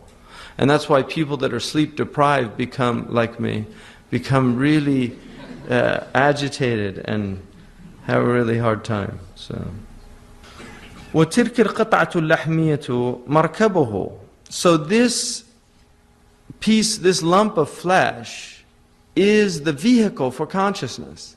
That's what it is. It's the vehicle for consciousness. وَكُلُّ أَعْضَاءِ الْجَسَدِ عَسَاكِرُهُ وَهُوَ الْمَلَكِ. And all of the limbs of the body are its soldiers, and it is the king. وَمَعْرِفَةُ اللَّهِ وَمُشَاهَدَةُ جَمَالِ الْحَضَرَةِ صِفَاتُهُ. And the knowledge of God and the witnessing of the beautiful presence, this divine presence, these are the attributes of this heart. وَالتَّكْلِيفُ عَلَيْهِ. And all of responsibility is upon the heart. If you're not conscious, you can't. There's no رُفِعَ الْقَلَمْ عَنِ النَّائِمِ. The qalam, the pen has been lifted for the sleeper. If you're in a state of sleep, there's no responsibility because there's no consciousness. So, which is why alcohol is prohibited, because you lose your consciousness, you lose your ability to think. وَالْخِطَابُ مَعَهُ. And this lordly speech that is being articulated to us is to the consciousness. Quran is speaking to your consciousness. It's not speaking to your body. It's speaking to your heart, your ability to perceive. وَلَهُ الثَّوَابُ وَعَلَيْهِ الْعِقَابُ. And in accordance, إِنَّمَا الْأَعْمَالُ بِالنِّيَّاتِ. Actions are by intentions. مَحَلُ النِّيَّةِ الْقَلْبِ. The place of the intention is the heart. So all of your reward and your punishment is based on what happens in the heart. The whole thing. It's all in the heart. وَالسَّعَادَةُ وَالشَّقَاءُ تَلْحَقَانِهِ وَالرُّوحُ الْحَيَوَانِ فِي كُلِّ شَيْءٍ تَبَعُهُ وَمَعَهُ. And felicity and damnation, the salvation in the akhirah and also damnation, they follow it. They follow the heart. And this animal spirit, what they used to call the vital force, it's what the Chinese call qi. The vital force is something that is in the body, but it's not really of the body, and it's what animates the body. The Arabs called it ar-ruh al-hayawani, the living spirit. 20th century medicine really denied that aspect. They don't really put a lot of credence in that.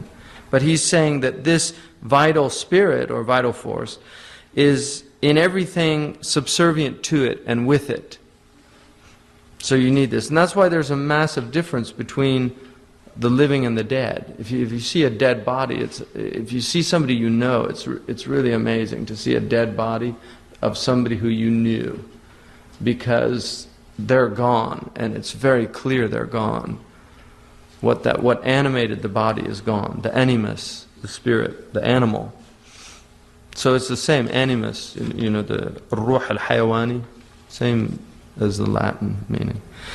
وَمَعْرِفَةُ حَقِيقَتِهِ وَمَعْرِفَةُ صِفَاتِهِ مِفْتَاحُ مَعْرِفَةِ اللَّهِ سُبْحَانَهُ وَتَعَالَى. So knowledge of its reality and knowledge of its attributes is the key to knowledge of Allah subhanahu wa ta'ala. فَعَلَيْكَ بِالْمُجَاهَدَةِ حَتَّى تَعْرِفَهُ. So you must struggle until you come to know it.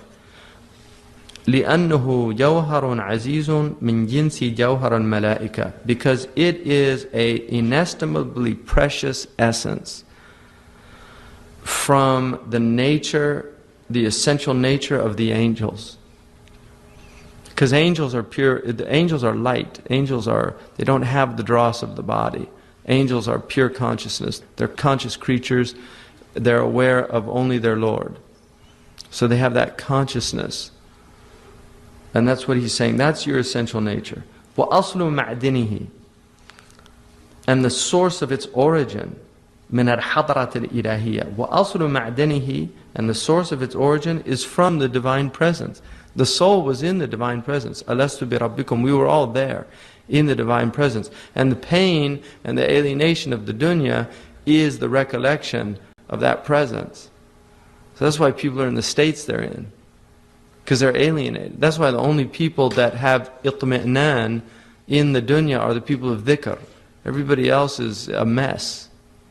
مِنْ ذَلِكَ الْمَكَانِ جَاءَ وَإِلَى ذَلِكَ الْمَكَانِ يَعُودُ. From that place, the consciousness came, and to that place it goes back. That's where we came from, and that's where we go back to. So he says, مَا حَقِيقَةُ الْقَلْبِ, what is the reality of the heart? أَمَّا سُؤَالُكَ مَا حَقِيقَةُ الْقَلْبِ, as for your question, what is the reality of the heart? فَلَمْ يَجِي فِي الشَّرِيعَةِ أَكْثَرَ مِنْ قَوْلِ اللَّهِ تَعَالَى وَيَسْأَلُونَكَ عَنِ الرُّوحِ قُلِ الرُّوحُ مِنْ أَمْرِ رَبِّي. They ask you about the ruh. Say, the ruh is from the command of my Lord. لأن الروح من جملة القدرة الإلهية, because the ruh is from the collection, the summation of the divine power. Allah subhanahu wa ta'ala is omnipotent. So the ruh is basically the greatest expression of the divine power.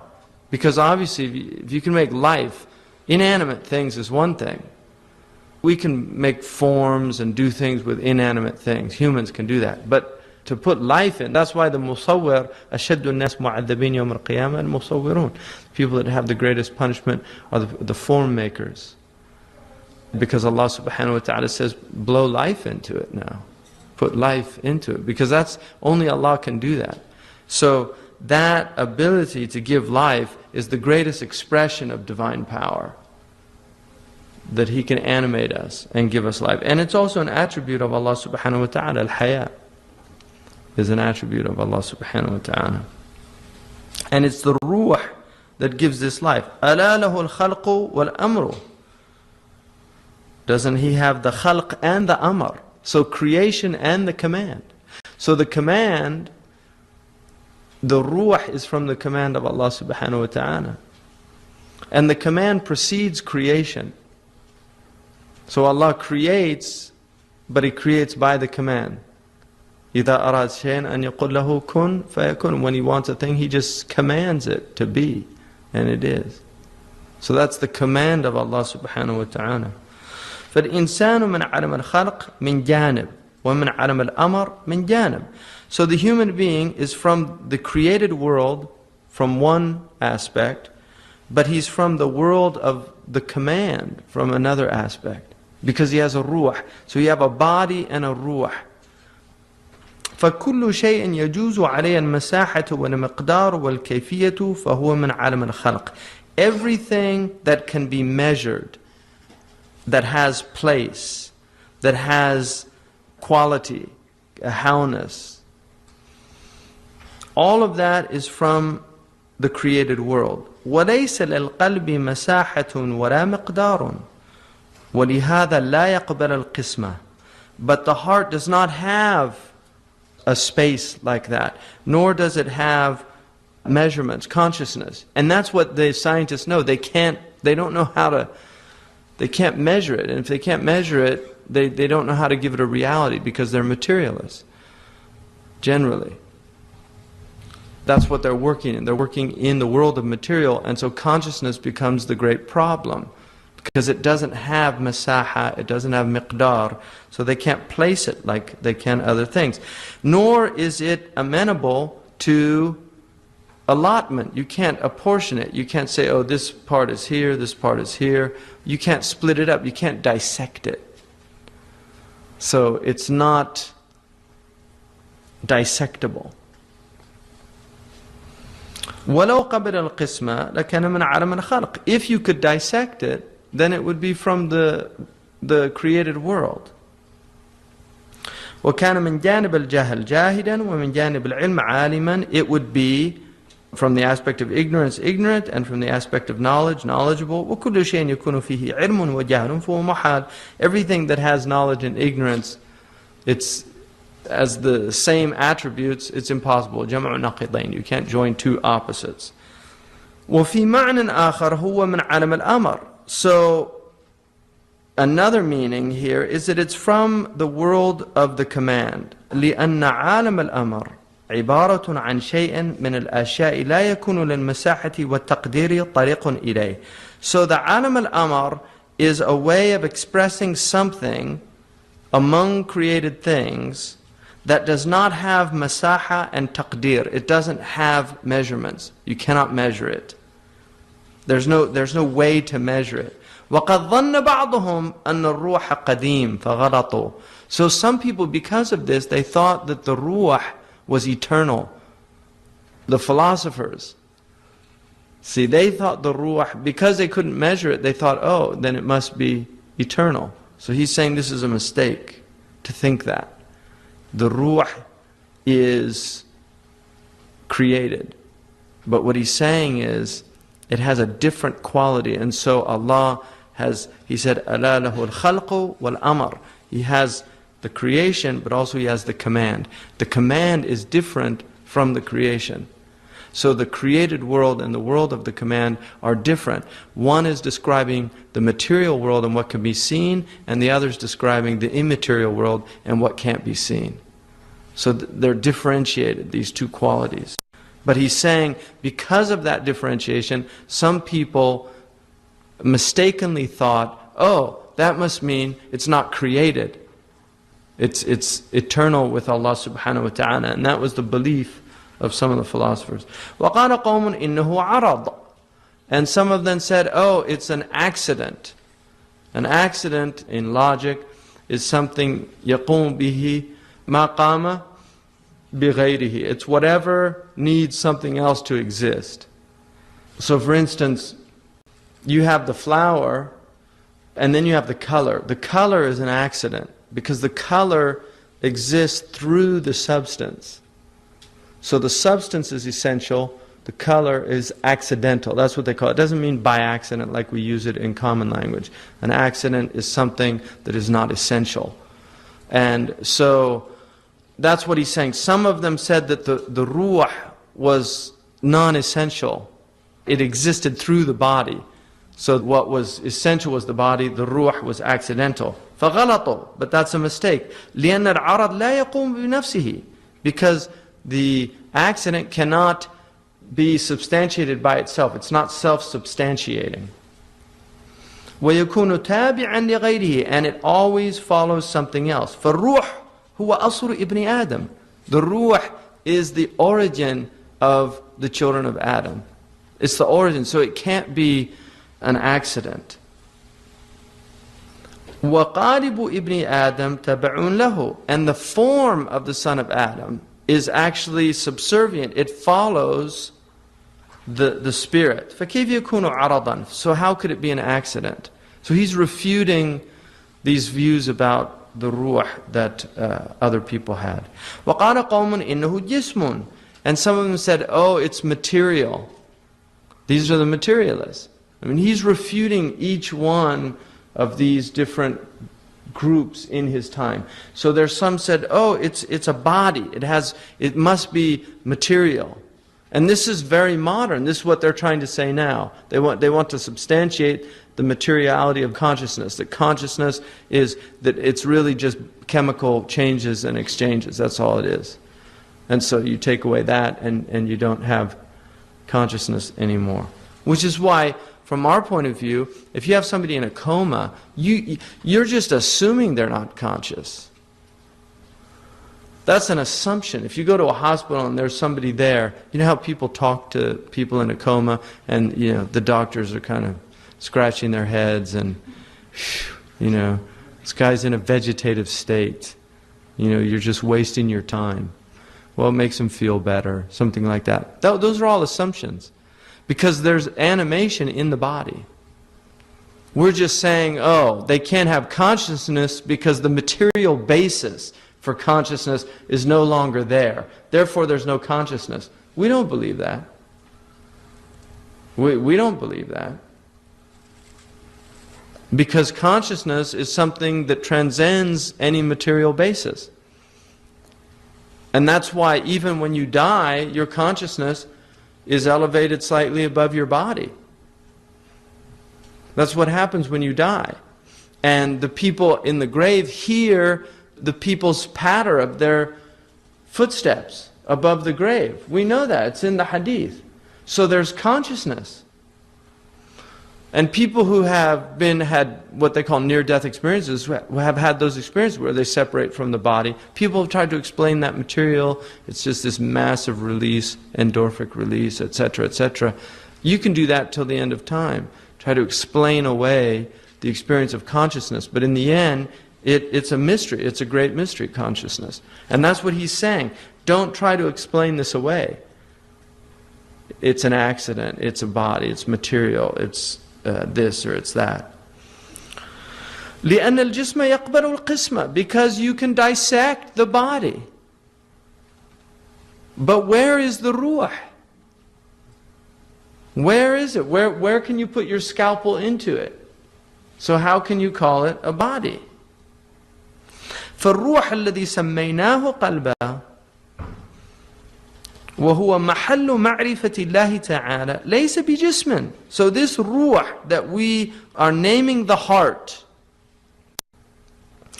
and it is the place in which consciousness, awareness of God, knowledge of God dwells, is not a material substance. It's not a body. It's not an accident. بل هو من جنس الملائكة. It is of an angelic nature. It's of an angelic nature. ومعرفة الروح صعبة جدا. Knowledge of this ruh is extremely difficult. لأنه لم يرد في الدين طريق إلى معرفته لأنه لا حاجة في الدين إلى معرفته. Because there's nothing in the religion that has come to us that will give us this knowledge. When they asked him about the ruh, Allah said, say the ruh is from the command of my Lord. That's the extent of the knowledge. So he's saying we can't have knowledge of its reality, but this is what we can know about it. لأن الدين هو المجاهدة, because the religion is struggle. That's the essence of the religion. If you want to understand the religion is not a metaphysical teaching. The religion is a struggle in the world. That's what the deen is. It's a struggle in the world. It's mujahada. وَالْمَعْرِفَةُ عَلَامَةُ الْهِدَايَةِ. And all knowledge is it's a sign that you're guided. That's what knowledge is. It's a sign that you're guided. كما قال سبحانه وتعالى وَالَّذِينَ جَاهَدُوا فِينَا لَنَهْدِيَنَّهُمْ سُبَلَنَا. Those who struggle for our sake, we will guide them to our pathways. We'll guide them to our pathways. وَمَنْ لَمْ يَجْتَهِدْ حَقَّ اجْتِهَادِهِ لم يجوز أن يتحدث معه في معرفة حقيقة الروح. So if you're not expending all of your energy, it's not permissible for you to even talk about the reality of the ruh. It's not permissible. If you're not expending all of your energies, whoever does not expend all of his energies, he says, it is not permissible for him. It is not permissible to speak with him about the knowledge of the reality of the ruh.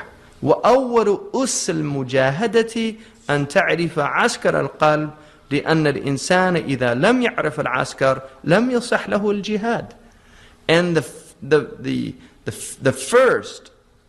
foundational phase of struggle, of mujahada, is to know the army of the heart, to know what the armies of consciousness is, because the human being If he does not know his army, he can't go to war. If you don't know who your soldiers are, you can't fight.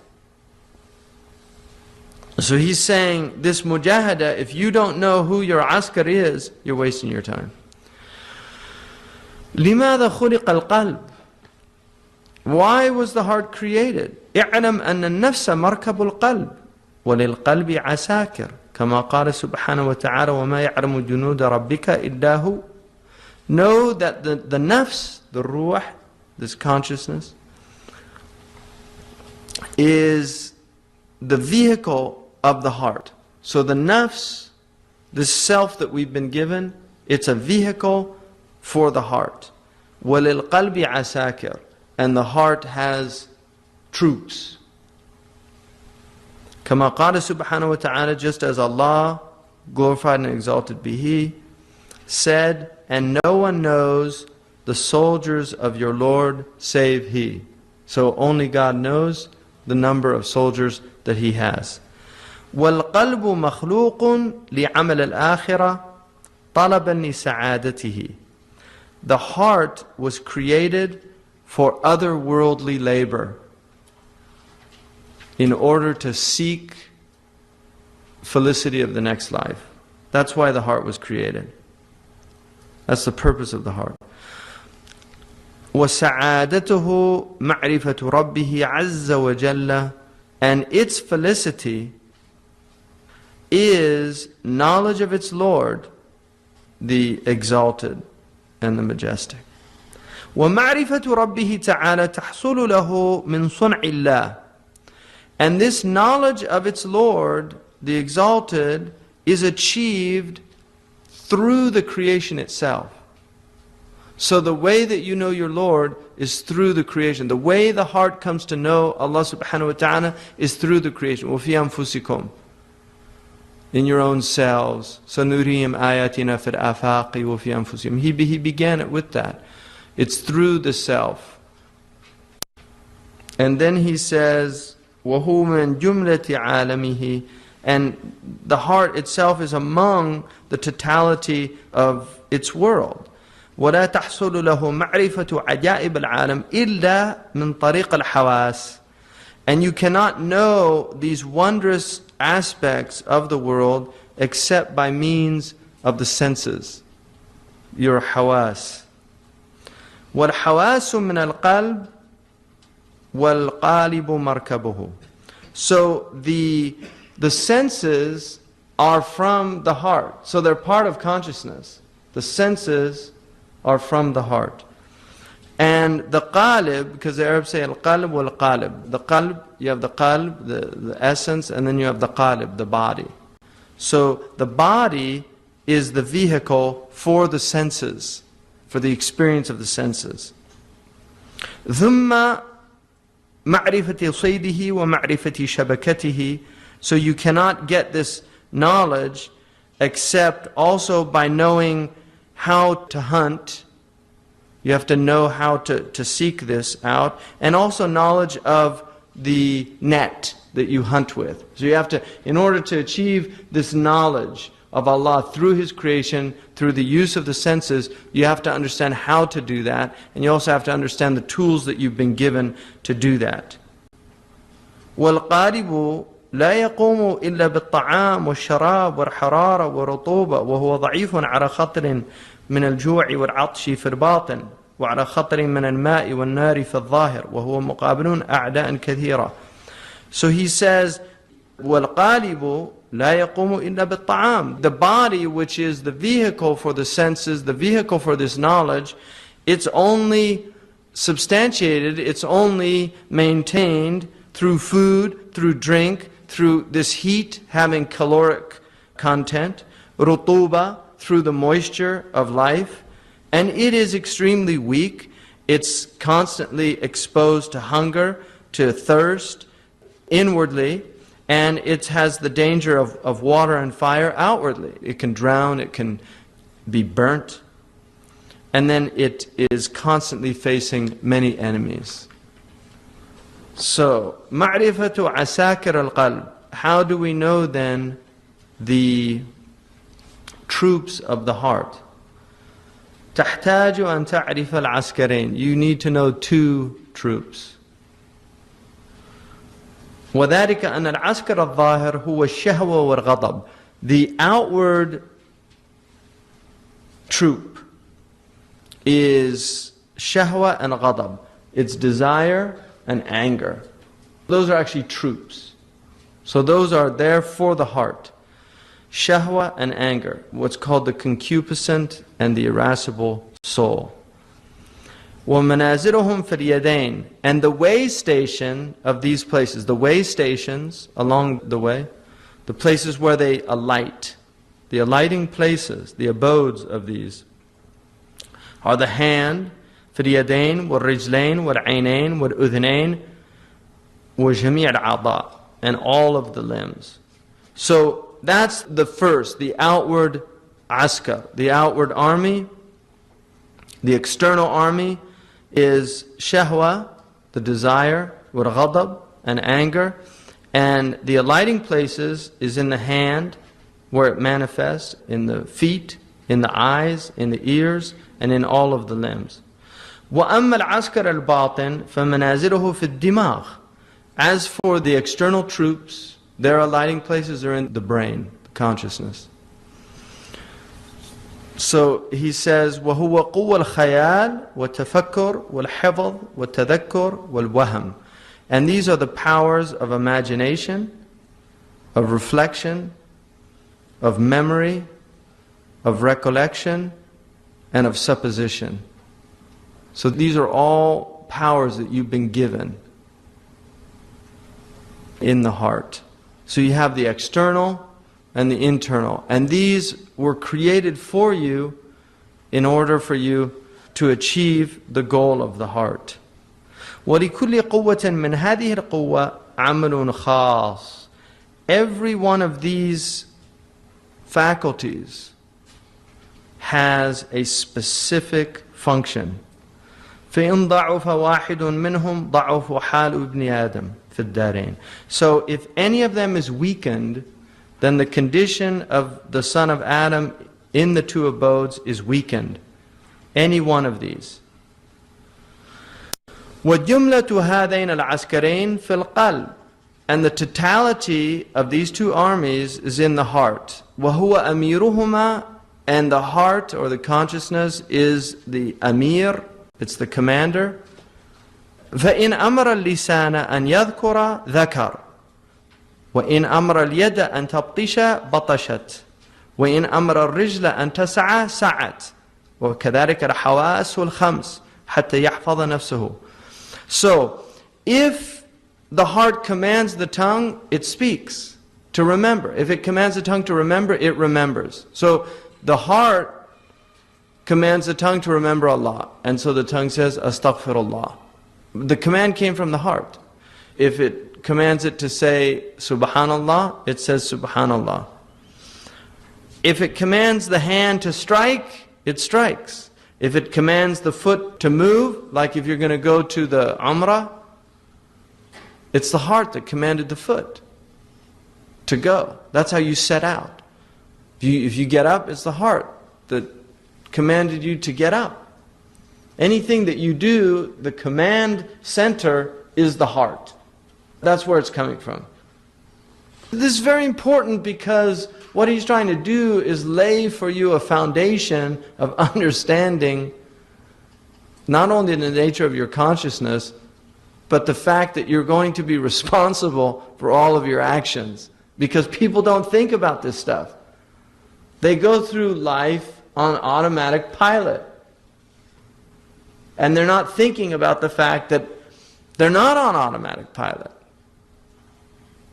That they actually have volition. They have animality. They have knowledge. They have all of these attributes that are attributes of the divine. Allah subhanahu wa ta'ala has put divine attributes in the human being. And then said, you're responsible for these divine attributes. I'm giving them to you for a reason. Not to play, not to eat, not to drink. I've got creatures that I created to do those things. You do those things also. But I have other creatures to do that. I don't need you to copulate. I don't need you to drink. I don't need you to eat.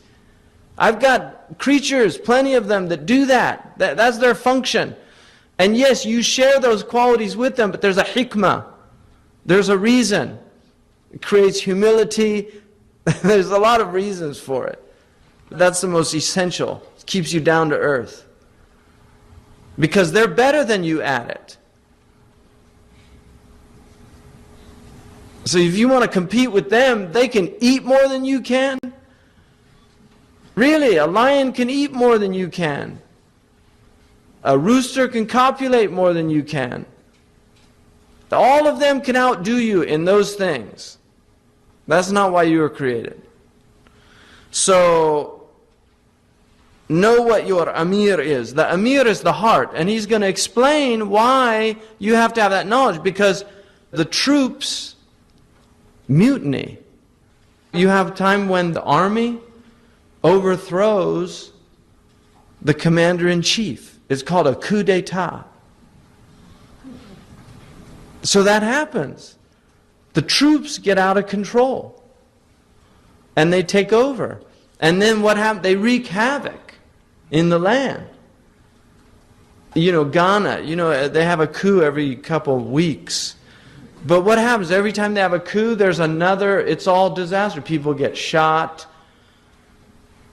There's all this bloodshed, all this turmoil. They show pictures, it's all in chaos. The town's in chaos. That's what happens when the troops rebel. And then he says, so you've been given these 5 senses in order to protect yourself. If there's fire, you touch it, ouch, that burns. Okay, I know not to do that again. Right? You kick the rock. Dr. Johnson, Berkeley said everything is in the mind. Berkeley was an idealist. So he said none of this has any reality. So Dr. Johnson was walking with Boswell, and he kicked a rock and he said, I refute it thus. But that's why you have senses, because that hurts. If you kick a rock, it hurts. You know not to kick a rock again. Right? That's the purpose of the senses, is to preserve the nafs. كَيْمَا يُدَخِّرَ الزَّادِ لِلدَّارِ الْآخِرَةِ. In order that you can put away provision for the next life. وَيُحَصِّرَ الصَّيْدِ. So the soul can also capture the hunt, what it's going after. وَتَتِمَّ التِّجَارَةُ. And the transaction is completed. وَيَجْمَعْ بَذْرَ السَّعَادَةِ. And gather the seed of otherworldly felicity. So this is all why you've been given this. وَهَؤُلَاءِ طَائِعُونَ الْقَلْبِ. All of these are in obedience to the heart. كَمَا أَنَّ الْمَلَائِكَةَ طَائِعُونَ لِلرَّبِّ سُبْحَانَهُ وَتَعَالَى وَلَا يُخَالِفُونَ أَمْرَهُ. Just as the angels are in obedience to their Lord, glory and exalted is He, and they do not disobey His commands. لَا يُخَالِفُونَ أَمْرَهُ. So these things that you've been given, they're in subservience to you. Just like the angels don't rebel, they're created to be in subservience to Allah subhanahu wa ta'ala. These were created to be in subservience to you. But there's a difference. So he says, اعلم أنه قيل في المثل المشهور إن النفس كالمدينة. It's been said in a well-known proverb. The soul, the nafs, the self, is like a city. وَالْيَدَيْنِ وَالْقَدَمَيْنِ وَجَمِيعَ الْأَعْضَاءِ ضِيَاعُهَا. And the 2 hands, the 2 feet, all of the limbs are like the estates, the farms around the city that supply the city. وَالْقُوَّةَ الشَّهْوَانِيَّةِ وَالِيُّهَا. And the concupiscent soul, this concupiscent faculty, the desire, is its governor. وَالْقُوَّةَ الْغَضَبِيَّةِ شِحْنَتُهَا. And the irascible faculty, anger, is its police force. وَالْقَلْبَ مِلِكُهَا, and the heart is its king. وَالْعَقْلَ وَزِيرُهَا, and the intellect is its minister. So he's saying this is a well-known way of looking at this, that the self is like a city. وَالْمَلِكُ يُدَبِّرُهُمْ حَتَّى تَسْتَقِرَّ مَمْلَكَتُهُ وَأَحْوَالُهُ, and the king is managing them in order for his dominion, his kingdom, to have stability and the conditions to be stable. لأن الوالي هو الشهوة كذاب فضولي مخلط, because the governor is shahwa, it's desire, and it's a liar, it's officious, meddlesome, it's mukhallat, it's confused, disordered. That's the governor. See, this is why, if you wonder why there's bad governments and you always have these people, it's because it's all for you to understand the nature of yourself. Everything out there is in here. So when yourself is disorderly, everything out there has to be disorderly. كيفما تكونوا يولى عليكم, as you are, so people put over you. This is for you to understand the nature of yourself. Everything out there is for you to get self-knowledge, for you to understand yourself, because in understanding yourself you're going to know your Lord. So if you look out there, he's saying the governor is a disaster. He's out of control. And he needs to be controlled. And then وَالشَّحْنَةُ, the police force, وَهُوَ الْغَضَبِ, it's this قُوَّة الْغَضَبِيَّة, the irascible soul. شَرِيرٌ قَتَّالٌ خَرَّابٌ, right? He's murderous, devastating, vile. He's a criminal. This is a police, Rodney King. That's what he's saying. They're a disaster. If you let them out of control, they'll go out of control. So what do? فَإِن تَرَكُهُمْ الْمَلِكُ عَلَى مَا هُمْ عَلَيْهِ هَلَكَتْ الْمَدِينَ وَخَرِبَتْ. If the king leaves them to do whatever they want, the city's destroyed. It falls into ruin. Because they're doing their functions. That's all they know. They know what they're supposed to do. But if they're not being controlled, they go out of control. Because they're not a command center. They don't have that aql. The police have guidelines, and you have to keep them within the guidelines, because they lose it. They don't know. You give a man a gun, and he suddenly becomes arrogant. Put a gun on anybody's side, and there's a swagger that shows up. Right? They start walking differently. They look at you differently. Right? You got a problem? Right? Serious, because he's got a gun. I mean, I told my boys, if people would go back to carrying swords and guns, you'd see an amazing change in the basic courtesies of people out there. Because part of the problem is, if they're afraid, suddenly they smile, and really, it's like the police, oh, officer, did I do something wrong? Why are you being nice to him? Because you're afraid. You were just miserable to the person at the cash register. Hurry up, I'm in a hurry. You know, latte, no foam, right? Where is it? And then they go out, serious. That's what people do. They're pathetic. Because they're out of control. Completely out of control. So that's what happens in a city. It's all a disaster. And that's why when somebody comes in to a city that has authority, suddenly everything changes, people's behavior changes. It happens. People rectify cities. If you get a serious ruler, a governor that knows exactly what to do and has the wisdom to do it, things change, people change.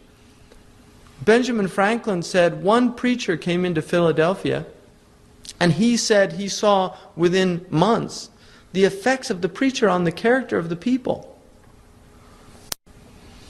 And all the other preachers became jealous of them, so they tried to get him prohibited from teaching in the churches, because he was so popular. So Benjamin Franklin actually built, it's in his autobiography, he built a non-denominational center, and he said, I built this so anybody who has something good to say to the people of this city can come and say it. Even if the Mufti of Constantinople wanted to come and teach us Islam, he'd find a pulpit in my city.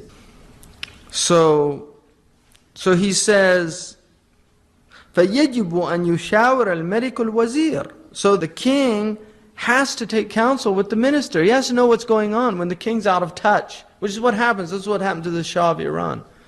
He's completely out of touch. Kings get out of touch with reality. The Shah wasn't, he wasn't aware of people being tortured in the things with electrodes and things like that. They get out of touch. And then everybody's afraid to bother them with the details. And then suddenly they're overthrown. So he's saying, no, the king has a job. A minister once came to visit Imam al-Ghazali, and he said, وَقْتُكَ مَحْسُوبٌ عَلَيْكَ. Your time is all taken to account for. What are you doing visiting me? Go do your job. It's much better for you than to come and visit me. Because these people have immense responsibility. I mean, these people are going to have the biggest hisab on the Day of Judgment. The people that had authority over other people. The people that were responsible for the well-being of people. And how they betray them. They betray their trust. If you have an army, what's an army for? An army is for defense. That's what an army is for. An army is for defense. It's to defend a people from threats of aggression. If you use that army to aggress, they're not aggressors. The army's not aggressors. They just follow orders. But if you use that army to aggress and you kill people doing that, you're responsible for every single one of those lives that you wasted on the Day of Judgment. No, people have no idea the immensity of it. If they did, they wouldn't do it. If they did, they wouldn't run for office. It's only a fool runs for office. Which is why the Prophet ﷺ said, we don't give this affair to anyone who seeks it. Why? Because the very fact that they're seeking it means they don't understand what it is. If they knew what it was, they'd flee from it. So we're not going to give you that authority. Why? Because you want it. Which means that is the indication that you don't know what it is. It's an immense responsibility. It's a burden. And that's why he said, a man who leaves this world and has never been an emir over anyone is successful. People want authority. Everybody wants authority. Because they don't know what it is. Even a man in the house. The responsibility, كُلُّكُمْ رَاعٍ وَكُلُّ رَاعٍ مَسْئُولٌ عَنْ رَعِيَّتِهِ. Everyone is a shepherd, and every shepherd is responsible for his flock. You're going to be asked about every single one of the people you were responsible for. So, the king has to take counsel with the wazir, the aqal. وَيَجْعَلَ الْوَالِي وَالشِّحْنَ تَحْتَ يَدِ الْوَزِيرِ. And he has to put the governor and the police under the authority of the minister. So there's hierarchy. So the police aren't out of control. فإذا فعل ذلك استقرت أحوال المملكة وتعمرت المدينة. If he does that, then the conditions of the kingdom are stabilized. You have a stable kingdom, and the city flourishes. وكذلك القلب يشاور العقل. And like that, the heart must take counsel with the intellect. Because if you follow your heart without the intellect, you have to listen. The minister, the king can't do it on his own, because the minister is the one that's in touch with reality. Do you see? The king is not in touch with reality. Where does he get his reality from? The minister. Where does the heart get its reality from? The intellect. Because the intellect's in touch with reality. So the intellect, he needs to take counsel with the intellect. Counsel, not be controlled by the intellect, not be dominated by the intellect, but he needs to take counsel from the intellect. وَيَجْعَلَ الشَّهْوَةَ وَالْغَضَبَ تَحْتَ حُكْمِهِ. And he has to place the desire and the anger under its authority. So these troops have to be under the authority of the intellect. Your ghadab and your desire, the intellect is the minister, the desire is, that's the governor, and then the anger is the police. So he's using this as a metaphor so you can understand it. You can see it in the big one, you can see it in the little one. حتى تستقر أحوال النفس, so that the psychological condition is stabilized. People don't lose it. So the psychological condition is stabilized. ويصل إلى سبب السعادة من معرفة الحضرة الإلهية. And so you arrive at the means of felicity from knowledge of the divine presence. That's the whole point. ولو جعل العقل تحت يد الغضب والشهوة هلكت نفسه وكان قلبه شقيا في الآخرة. But if you place the intellect under the authority of the desire and anger, the soul is destroyed. And the heart is wretched in the next life. That's what happens.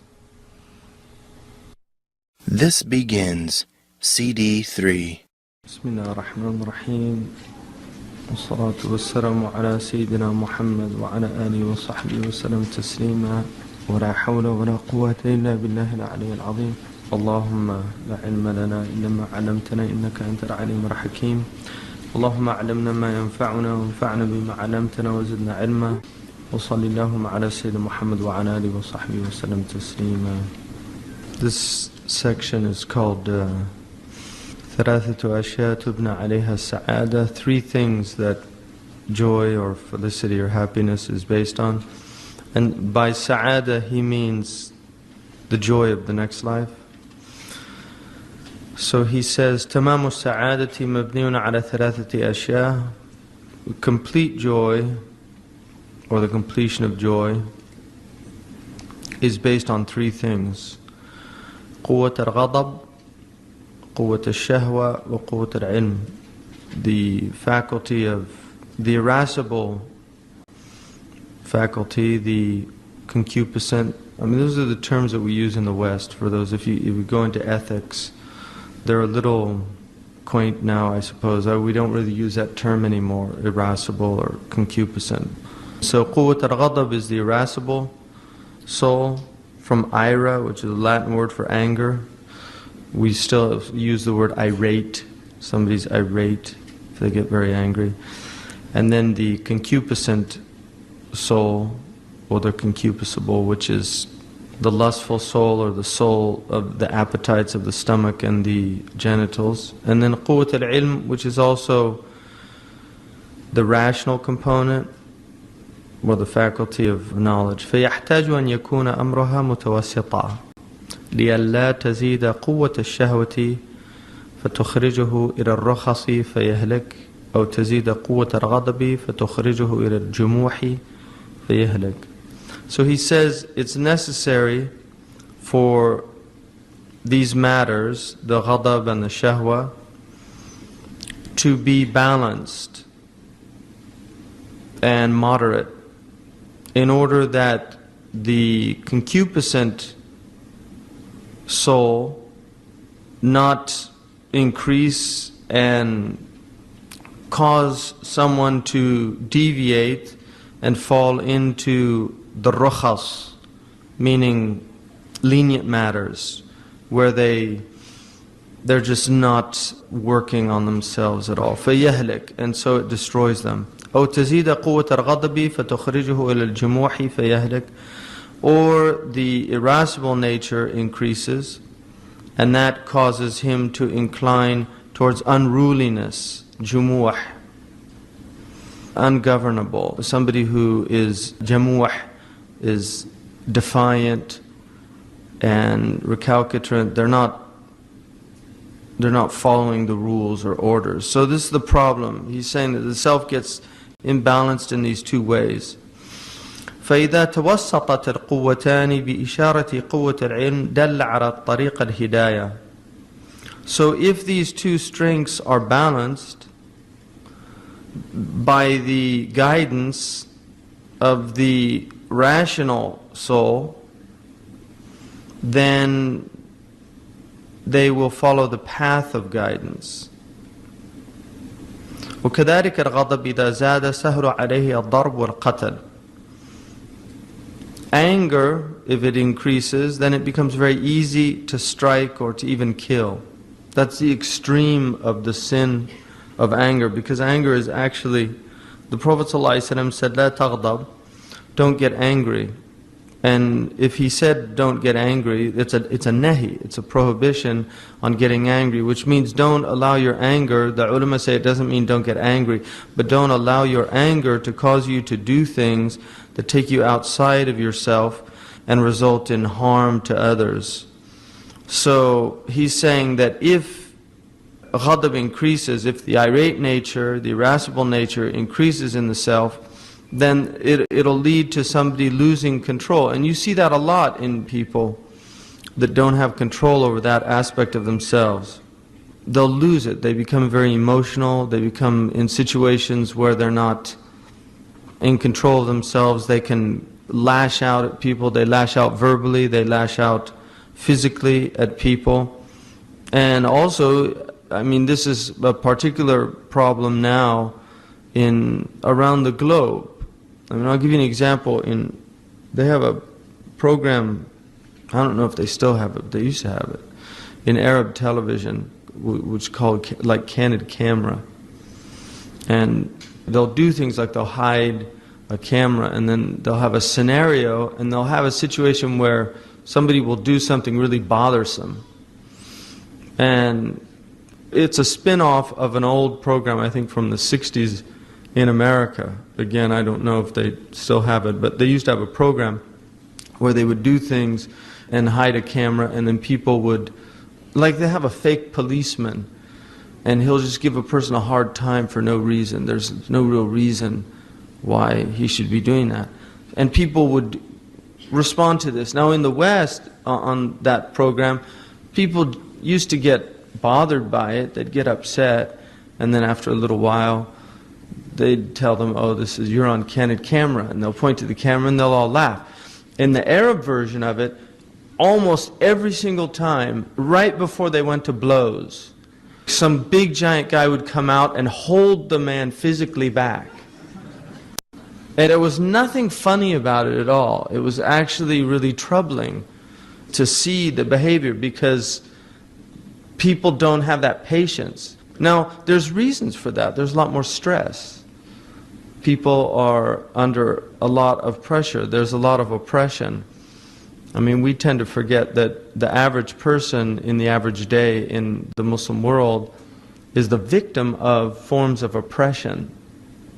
If they just go to get, for instance, their driver's license, there's a whole experience involved in getting your driver's license. Like if you go in California, where I live, you might be a little miffed that you have to wait a half an hour.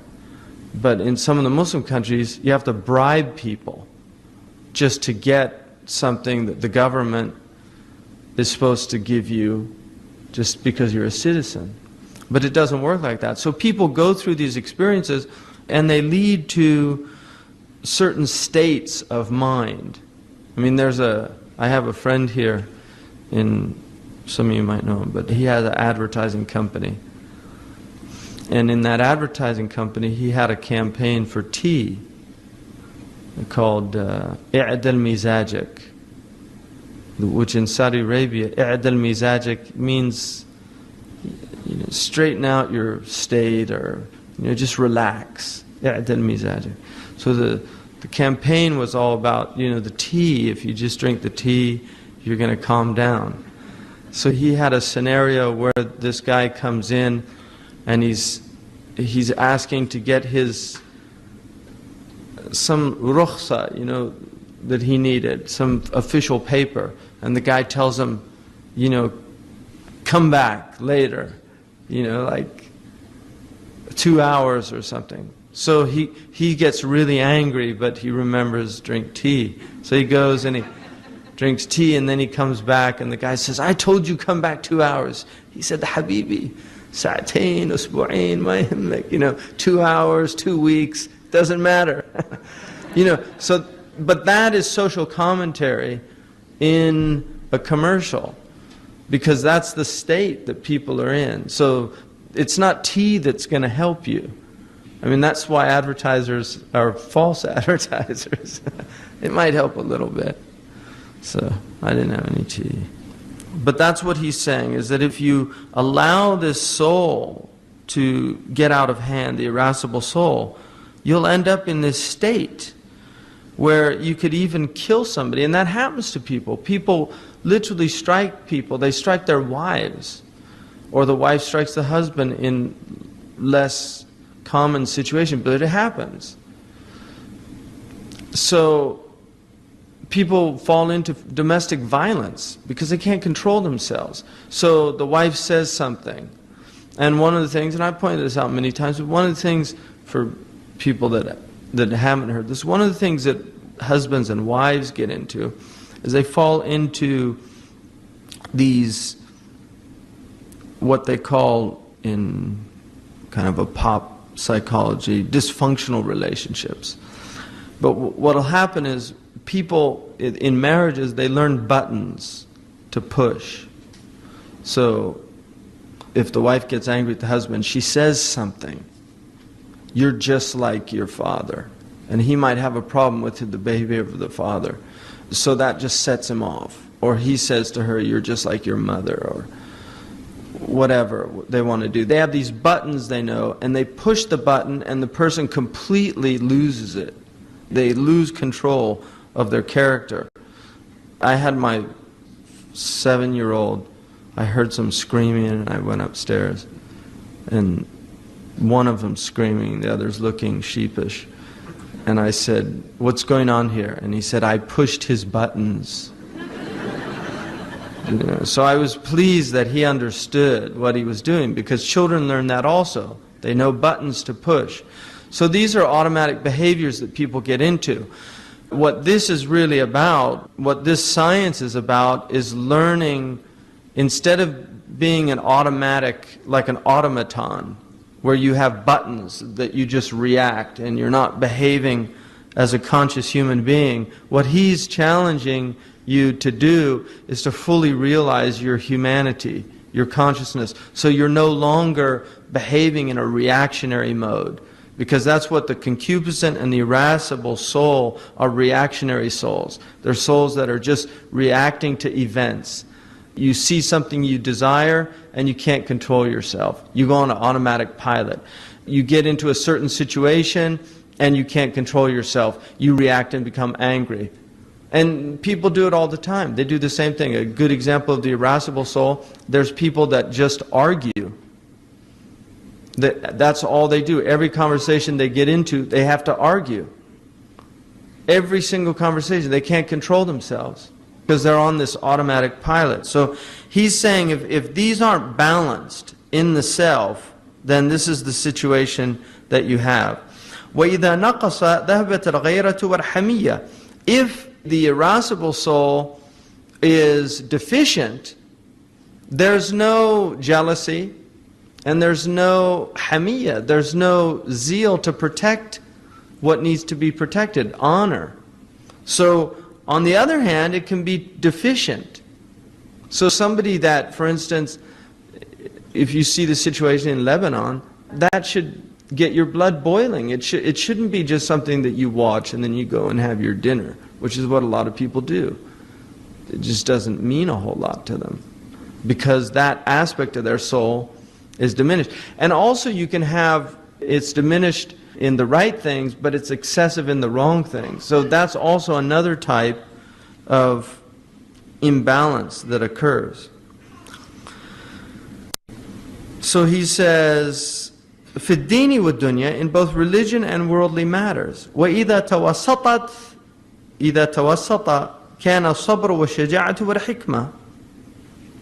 When it's balanced, you will see patience, courage, and prudence. So by patience here he means temperance.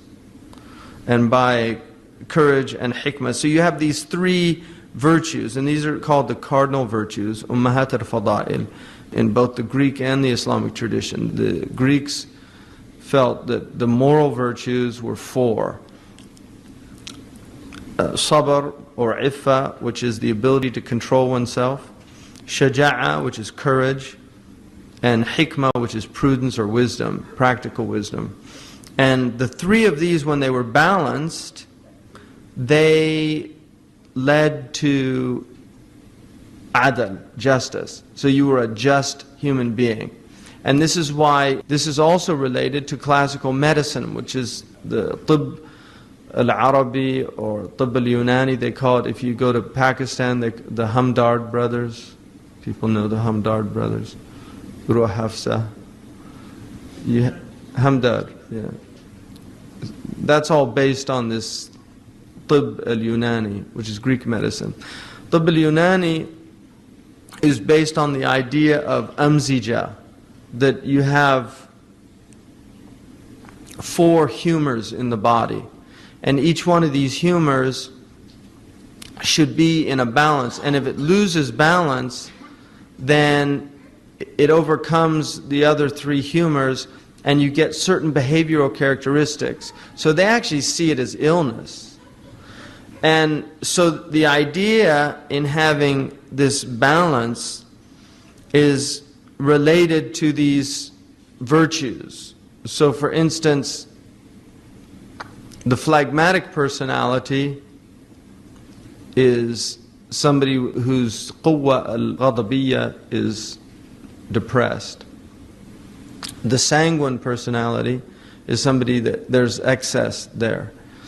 And you have the safrawi and the sawdawi. You had these four qualities: balgham, blood, bile, black bile, and phlegm.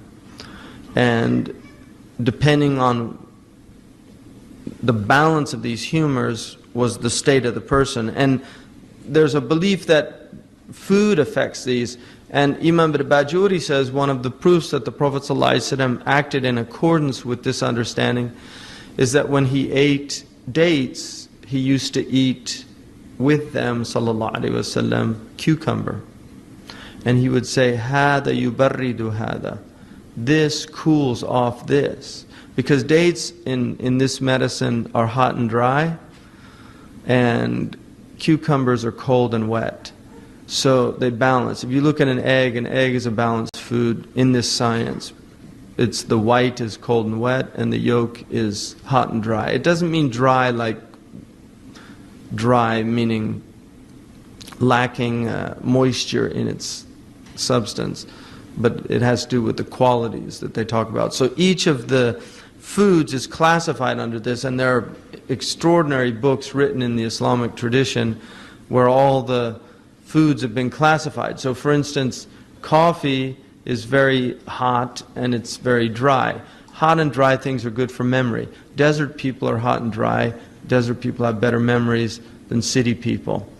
People that are cold and wet tend to be slower in their mentation than people that are hot and dry. But all of them lead to imbalances. The best thing is to be balanced between these. So that also relates to these qualities. So if you look at iffa or temperance, sabr, sabr relates to the shahwa, the ability to control the shahwa. So temperance relates to the concupiscent soul in that you can control the self. The shaja'a relates to the quwwa al-ghadabiyya, the irascible soul. The irascible courage is a mean between foolhardiness, being impetuous, getting angry too quickly, running into the fray without really thinking about what you're doing, and between cowardice, which is not having enough control. So it's a balance between the two. And hikmah is related to the ilm, quwwat al-ilm, or the rational soul, wisdom, prudence. So that's what he's saying. When they're balanced, you get these three virtues. وَكَذَا الشَّهْوَةِ إِذَا زَادَتْ كَانَ الْفِسْقُ وَالْفُجُورُ. And like that, the concupiscent soul, if it increases, then you get profligacy and debauchery. You get people that transgress the boundaries. وَإِن نَقَصَتْ كَانَ الْعَجْزُ وَالْفُتُورُ. And if it's deficient, then you will see al-ajzu wal-futur. You'll see this dissipation where there's no energy, and you'll see laziness, slothfulness. And slothfulness is a deadly sin also, because desire, you need desire to act. People without desire don't. And the energy of desire is a very useful energy that needs to be channeled into the right venues. وَإِن تَوَسَطَتْ كَانَ الْعِفَّةِ وَالْقَنَاعَةِ. If it's balanced, then you will see the iffa and the qana'a. So when the quwwa, the shahwaniyya, the concupiscent soul is balanced, then you see temperance and contentment. People eat, they have enough food, they don't need to go to extremes. They have their relations, they have relations within moderation. So that's basically, he's saying that when you have this balance in the soul, then people are healthy and you have these virtues. The next section is فَصْلُ أَحْوَالَ الْقَلْبِ مَعَ عَسْكَرِهِ, the section on the states of the heart with its troops. اعلم أن للقلب مع عسكره أحوالا وصفات بعضها يسمى أخلاق السوء وبعضها أخلاق الحسن. So he says, know that the heart with its troops has states and qualities or attributes. Some of it is called virtue and others is called vice. Some of it is called good character and others is called bad character. فبالأخلاق الحسنة يبلغ درجة السعادة وبالأخلاق السيئة هلاكه وخروجه للشقاء. So with good character, with beautiful character, he reaches the degree of felicity, and with bad character or vile character, he's destroyed and falls into shaqa, which is damnation. وهذه كلها تبلغ أربعة أجناس. And so each of these are 4 different types of species of akhlaq. So each one is a genus. And ajnas is actually related to the word genus. أخلاق الشياطين, the character of demons. أخلاق البهائم, the character of ruminants. أخلاق السباع, the character of predators. وأخلاق الملائكة, and the character of angels. فأعمال السوء من الأكل والشرب والنوم والنكاح هي أخلاق البهائم. So deeds, foul deeds, when they're related to eating, drinking, sleeping, and copulation, these are the qualities of the ruminants. They're the bahaim, the beasts. This is the character of beasts. So people that overeat, it's a bestial quality. People that drink too much, people that sleep too much, people that copulate too much, these are all bestial qualities. And what he's saying is that they have the character of these bahaim. So they're closer to the bahima than they are to a human being. And again, that's one of the things that you see, is people are becoming more bestial. Obsessions with all of these things. If you look at the time that people put into food, the amount of time that people put into food is amazing. Ibn Ata'illah says people will be, and this is 9th century, I mean this is quite late, people will be at the greengrocer, and he said they'll spend long periods of time looking at the fruit, feeling the fruit, to pick the fruit. He said that they'll take and squeeze it and make sure it's just right and then put each one in. And he said when they go to pray, they pray like the chicken, pecking. So he said the things that for their stomach, they give all of this time. but for their prayer they give no time. And he said the prayer is eternal, it's going to Allah. The food that you're picking out is going to the toilet. That's where it's headed. So he said, well, what a state that human beings are in. So this is what he's saying, is if these are your obsessions, then you're like the ruminants. You're like beasts. وكذلك أعمال الغضب من الضرب والقتل والخصومة هي أخلاق السباع. And also deeds that are related to anger, striking, killing, argumentation. These are the characteristics of predators. Aggressiveness. That's what the predators have. So your character is closer to the lions and the leopards. It's not human. وَكَذَلِكَ أَعْمَالُ النَّفْسِ. And also those qualities of the ego, of the nafs. وَهِيَ الْمَكْرُ وَالْحِيلَةِ وَالْغِشِ وَغَيْرُ ذَلِكَ. Things like subterfuge, faithlessness, disloyalty, deception, strategies, plotting and planning. Those are all qualities of the demons. So when that's your focus, you've become a demonic character.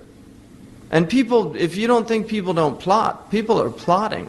People plot. People plot. People plot in the most petty of matters. People will plot your downfall at the office, a place where you work. There's people that are literally plotting to make sure you don't get the promotion. I mean, this is a state of people.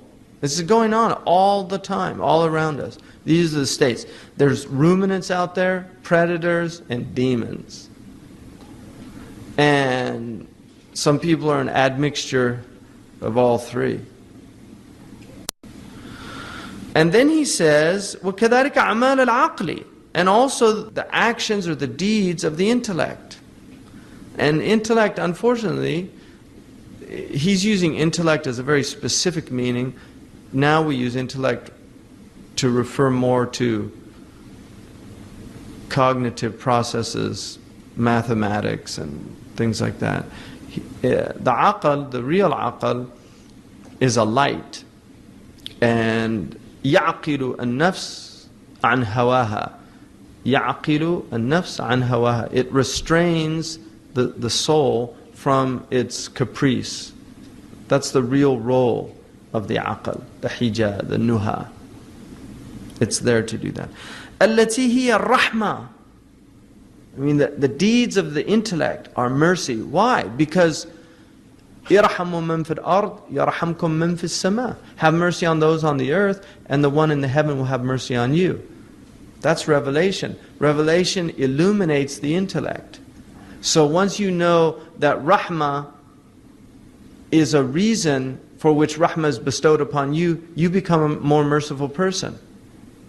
So that's the intellect. When it's functioning properly, it's directing the soul to those things that are beneficial to the soul in the next life. Because that's the purpose of the intellect, is to benefit you not here but in the next life.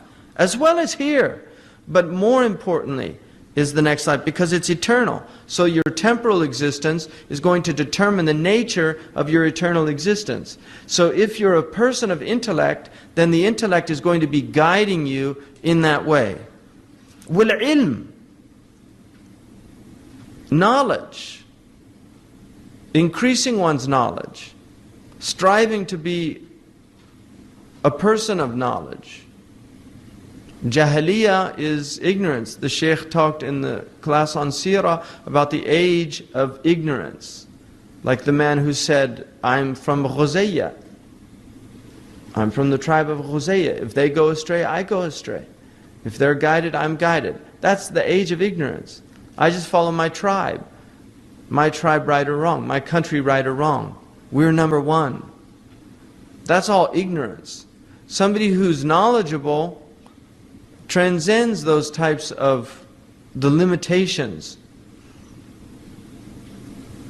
of ignorance, because that's what ignorance is, it limits people. And then also والخير, charitable actions, actions that are beneficial and good. وهي أخلاق الملائكة, and these are the characteristics or the virtues of the angels. These are the angels. So now you're moving into the angelic realm. The people that are preoccupied with these are in the angelic realm. And then he says that أخلاق الحسنة وأخلاق القبيحة. وَاعْلَمْ أَنَّ فِي جِلْدِ ابْنِ آدَمْ أَرْبَعَةَ أَشْيَاء. Know that within the shell of the son of Adam are four things. Al-Kelb, the dog. Al-Khinzir, the pig. Al-Shaitan, the demon. And Al-Malak, the angel. So in each person are these four qualities. The quality of the dog, the quality of the pig, the quality of the demon, and the quality of the angel. وَالْكَلْبُ مَذْمُومٌ فِي صِفَاتِهِ.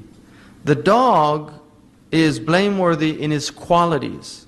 وَلَيْسَ بِمَذْمُومٍ فِي صُورَتِهِ. But it's not blameworthy in its form. Its form is not blameworthy, the way it looks. There's nothing wrong with the way it looks. But it's blameworthy in its behavior. So if you train a dog actually can become a praiseworthy creature. But if he's not trained, he's blameworthy. He's jumping all over. He's spilling things. He is aggressive. If he sees something he doesn't know, he just starts growling. He doesn't know why he's growling. It could be a friend, not a foe, but he doesn't distinguish between friend or foe. He's just in that aggressive mode. So the dog, that's the state of the dog. وَكَذَلِكَ الشَّيْطَانِ وَالْمَلَائِكَةِ ذَمُّهُمْ وَمَدْحُهُمْ فِي صِفَاتِهِمْ. And like that, the demon and the angel.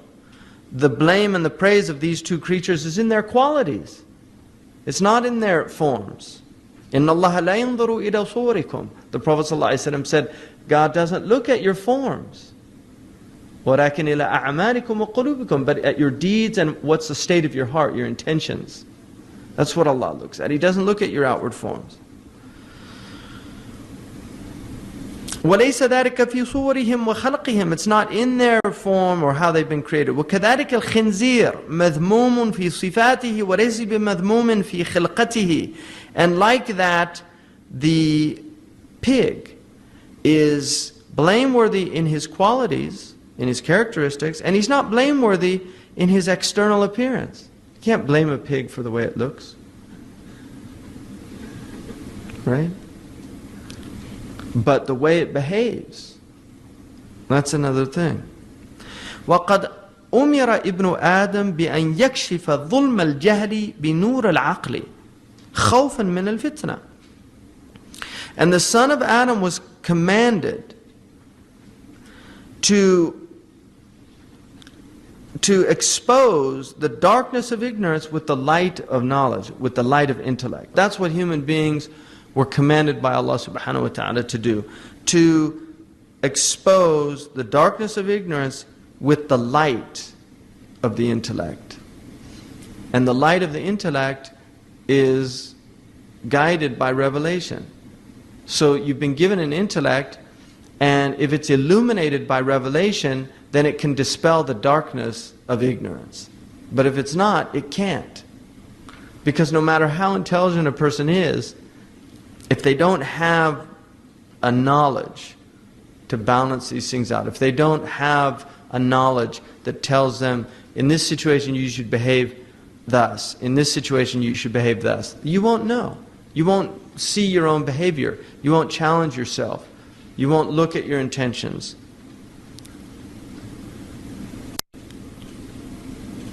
So all of this is out of fear of this fitna. Fitna is a beautiful word in that it conveys an immense amount of meaning in one word. The word fatana means to test the metals for impurities. So when you heat metal, and it begins to melt away, you get what's called dross, D-R-O-S-S. That's what fitna does. It reveals the dross of humanity. So I'll give you an example. When you had the cartoon controversy in Denmark, remember that? See, everybody's like, now it's over. The fitna's over. And everybody goes, the cartoons are still there. They're still there. You can look them up on the internet or wherever you want to. They're still there. But the fitna's over. Now the 30 dead people, they're dead. They're in their graves now because of that fitna, or however many people died. So the fitna's over. That's what fitna is. It reveals people's character based on the circumstances. Now, in Mauritania, how did they respond to the fitna? Well, unfortunately, the news didn't cover Mauritania. The ulama had an evening where they all got together in a huge auditorium and people came and they recited qasidas against Denmark. So they had a poetry protest where they had these Danimark, Markun Deniyun, Denmark, a low mark in history. And then the next day they had a demonstration, but before the demonstration they handed out flyers, adab and mudahara, the adab of protest. And amongst the things that they guided the people to was not to do anything inappropriate, not to break the law, not to throw anything, not to attack or harm the Danish embassy, because it was an embassy that was legitimately there, and so it had the aman of the Muslims. So that's how they dealt with it, the fitna. They dealt with it like Muslims. But other people, they didn't. They dealt with it like the dog, the irascible soul. They completely lost it. They went crazy and threw things. And a lot of it is that it's an opportunity to do that. Because there's just a lot of pressure. A lot of those people, they're not religious people. They're just, a riot. Seriously. They just go to be in part of it's what's happening. Something's happening. I mean, there's some places I know, there's some in South Asia, any excuse for a good riot. Right? In Karachi, it's a riot today. It's true or not true, people, that's what they want to go out and just riot. Because they're in a state. And so the circumstance provides the excuse to behave accordingly. That's what fitna is. So out of fear of fitna, we've been commanded to dispel ignorance with intellect. In every situation. Because in every situation, if it's an ethical situation, there's either jahl or aql. Now one of the meanings of jahl is also to act with zealousness. It's to act without hilm. Hilm is forbearance. Kana ahlam an-nas. He was the most forbearing of men. He never lost it. If you study his seerah, you will not see that the Prophet ﷺ ever lost control of his nature. It didn't happen because he was always in possession of his aql. And the aql ya'qilu, it restrains. And so even when he was angry, his anger was measured. It was measured. It was appropriate. Because there's a time for anger. It's not just accept everything and don't get angry. No, you should get angry. And things should make you angry that are unjust, that are improper. But how does that anger manifest? That's the difference. So the Prophet ﷺ, كما قال النبي صلى الله عليه وآله وسلم, ما من أحد إلا وله شيطان ولي الشيطان وإن الله قد أعانني على الشيطان حتى أسلم. There's none of you except that he has a demon. Even I have a demon. The Prophet ﷺ, even I have a demon. But Allah has helped me with my demon and he became a Muslim. So he's telling us there, you have a demon. When Aisha got very angry, what the Prophet ﷺ said, Ataki shaitanuki? Did your shaitan give you a visit? And he said, Awali shaitan ya Rasulullah, do I have a demon? Everybody has a demon. So now you know.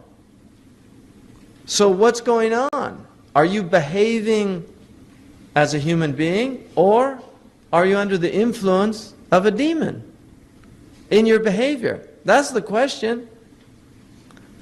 Is this from your demon? The Greeks believed that too also. They called it the daemon. That there was a spirit that influenced people. And it was either negative or positive. So those are the four things. So the kalb is the quwwa al-ghadabiyya. It's the irascible soul. The metaphor of that. I gave a talk in Oxford, and I was talking about the Danish cartoons, and I said in the talk that if you have a sleeping dog and you go and you take a stick and you hit it and then it bites you, who's responsible? Morally, who's responsible? Is the dog responsible for biting you, or are you responsible for eliciting that response from the dog? And that's an ethical question. And one of the Muslims got really upset that I was like comparing Muslims to dogs. But I was basing it on this idea that this is part of the Muslim ethical tradition, that the dog is the irascible part of your soul, and the dog is a good quality when it's guarding. When the dog is guarding. But if it's biting your baby and tearing its leg off, like the pit bull, people that have pit bulls, and so the neighbor's baby is out playing and the person, his pit bull goes over and eats, that happens in America. You have people that have pit bulls. There's people that have pit bull natures and they're not aware of it.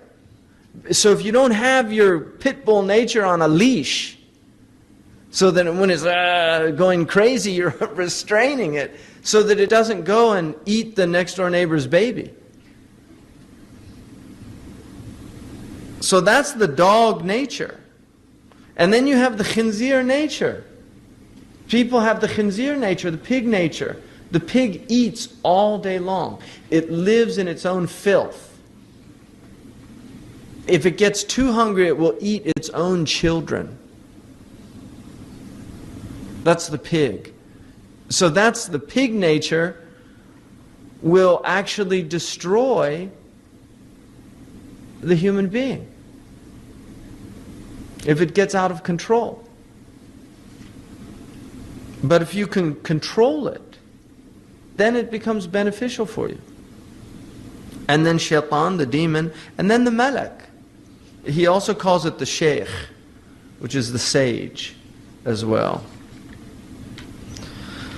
So وَكَذَلِكَ الشَّهْوَ وَالْغَضَبِ. Like that is the concupiscent and the irascible. ينبغي أن يكون تحت يد العقل فلا يفعل شيئا إلا بأمره. So it has to be under the sovereignty, the control of the intellect, so that they do not do anything except with the command of the intellect. The intellect is the one guiding the concupiscent and the irascible, the dog and the pig. It's the shepherd. The intellect is the shepherd of these two qualities. فَإِنْ فَعَلَ ذَلِكَ صَحَ لَهُ حُسْنُ الْأَخْلَاقِ.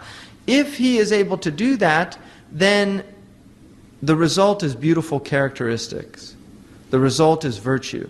That's the result, that the person becomes a virtuous character. وَهِيَ صِفَاتَ الْمَلَائِكَةِ. And these are the qualities of angels. وَهِيَ بَذْرُ السَّعَادَةِ. And this is the seed of felicity in the next life. You're planting the seeds of felicity in the next life by acting according to this.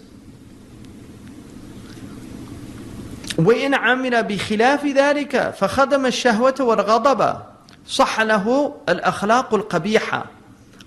But if they act in contradiction to that, and serve the concupiscent and the irascible soul, the result is vile qualities. The result is vicious character. وَهِيَ صِفَاتُ الشَّيَاطِينَ, and these are the qualities of demons. وَهِيَ بَذْرُ الشَّقَاء, and these are the seeds of wretchedness in the next life. فَيَتَبَيَّنْ لَهُ فِي نَوْمِهِ كَأَنَّهُ قَائِمٌ مَشْدُودَ الْوَسَطِ يَخْدُمُ الْكَلْبَ وَالْخِنْزِيرِ. This will manifest in a dream as if he's standing in a state of total constriction, serving the dog and the pig. So if somebody sees in their dream that they're serving a dog or a pig, and they're in a state of constriction, this is what it means. That's what he's saying, that in the science of dreams, that's what that means. وَكَانَ مَثَلُهُ كَمَثَلِ رَجُلٍ مُسْلِمٍ يَأْخُذُ رِجَالًا مُسْلِمِينَ يَحْبِسُهُمْ عِنْدَ كَافِرِينَ. And this type of person is comparable to the one who takes a group of Muslims prisoner and hands them over to kafirin, to disbelievers. It's as if you're taking the intellect prisoner and you're giving the intellect, the Muslim, you're giving them over to the kafirin. That's what he's saying. That when you surrender your will to your concupiscent and your irascible soul, to the pig and the dog and the demon, this is what you've done. You've surrendered Muslims to the kafirin because they're ingrates. They don't appreciate the ni'mah, the blessings. فكيف يكون حالك يوم القيامة إذا حبست الملك وهو العقل? So how will you be on the day of judgment if you have jailed the angel, your intellect, or jailed the king? It could be either one. تحت يد الشهوة والغضب, under the sovereignty of desire and anger. You've taken the king and put the king under the sovereignty of desire and anger. How will your state be? وَهُمَ الْكَلْبُ وَالْخِنْزِيرُ. So you've put the king into the hands of the dog and the pig.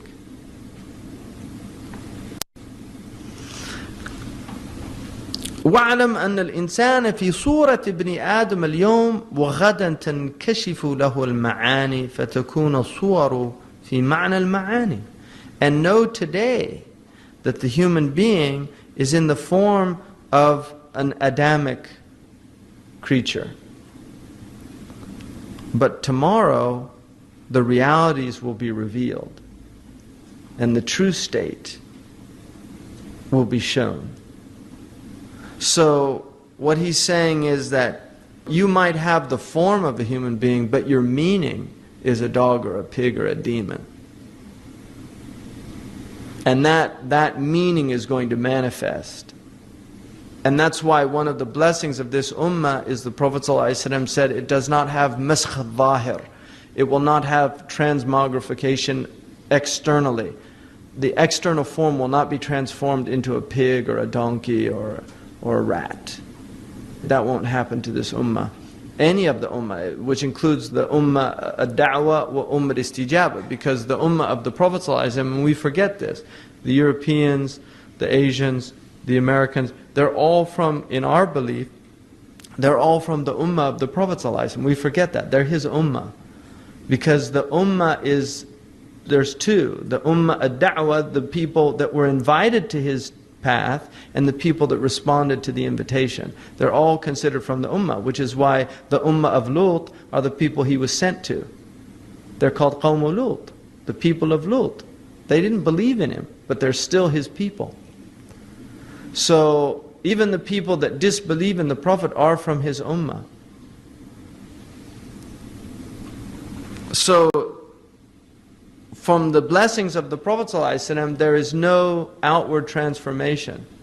People will not be exposed. So you can see pigs and donkeys and all these animal forms that are low, you'll see them out there. One of the interesting things about extinction is it's not the pigs that are going extinct. It's not the cockroaches. It's not the rats.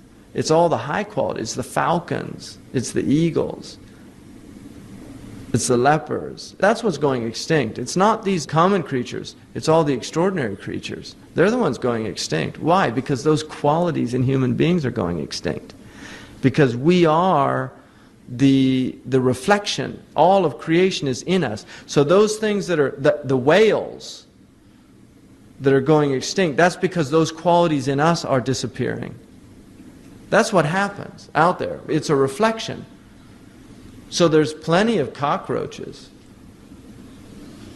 Really, there's plenty of pigs. But those high qualities are leaving. One of the things the Moroccan poets, Shaykh ibn al-Habib said, إِنَّمَا الْكَوْنُ مَعَانٍ قَائِمَةٌ بِالصُّوَرِ. The cosmos are meanings set up in images. You see an image, but there's a meaning behind the image. إنما الكون معان قائمة بالصور كل من يدرك هذا كان من أهل العبر. Whoever understands this is among the people of discernment. In other words, the people that perceive meanings as opposed to the sensory. The sensoria are there. We experience the sensoria, but all of the sensoria has meanings. Why are we attracted to flowers? Well, what is the attraction? Why are we attracted to colors? Because they reflect meanings. They're tajalliyat of qualities of God, beauty. So what you're seeing is jamal.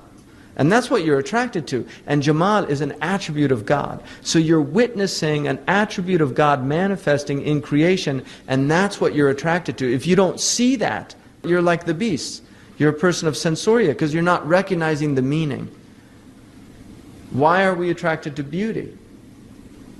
Because it's an attribute of God. Why don't we like ugliness? Because God is not ugly.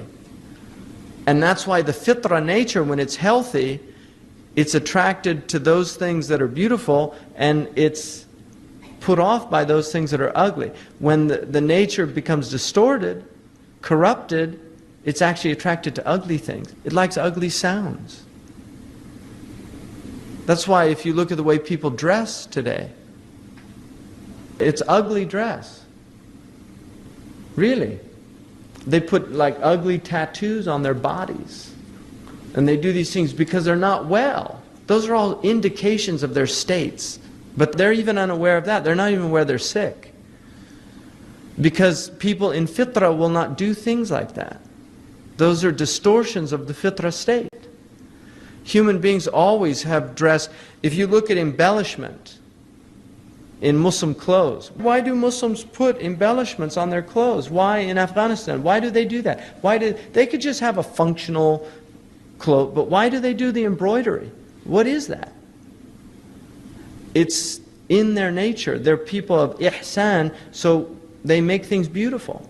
You could just make a functional carpet. Why make the design? Why? But that's an ugly design in my estimation. But why make the design? Do you know why did whoever did this, why did they do this? Do you see, really? Why did they do this? Whoever made this here, somebody did this. They took time to do this. We could just be sitting up here in a functional thing without flowers, without just sitting here. What is that in the human being that wants to do that? That's ihsan. Ihsan means to make beautiful. Ahsana. It means to bring about husn. Asma'ullah al-husna, the beautiful names of God. Why are they beautiful? Because they are qualities of God. So anything that you see in the world that is beautiful is manifesting a quality of God. Those are the meanings in the forms. So the forms are there, but the meanings in the forms are what the people of discernment see. They don't see the externals. They see the internals.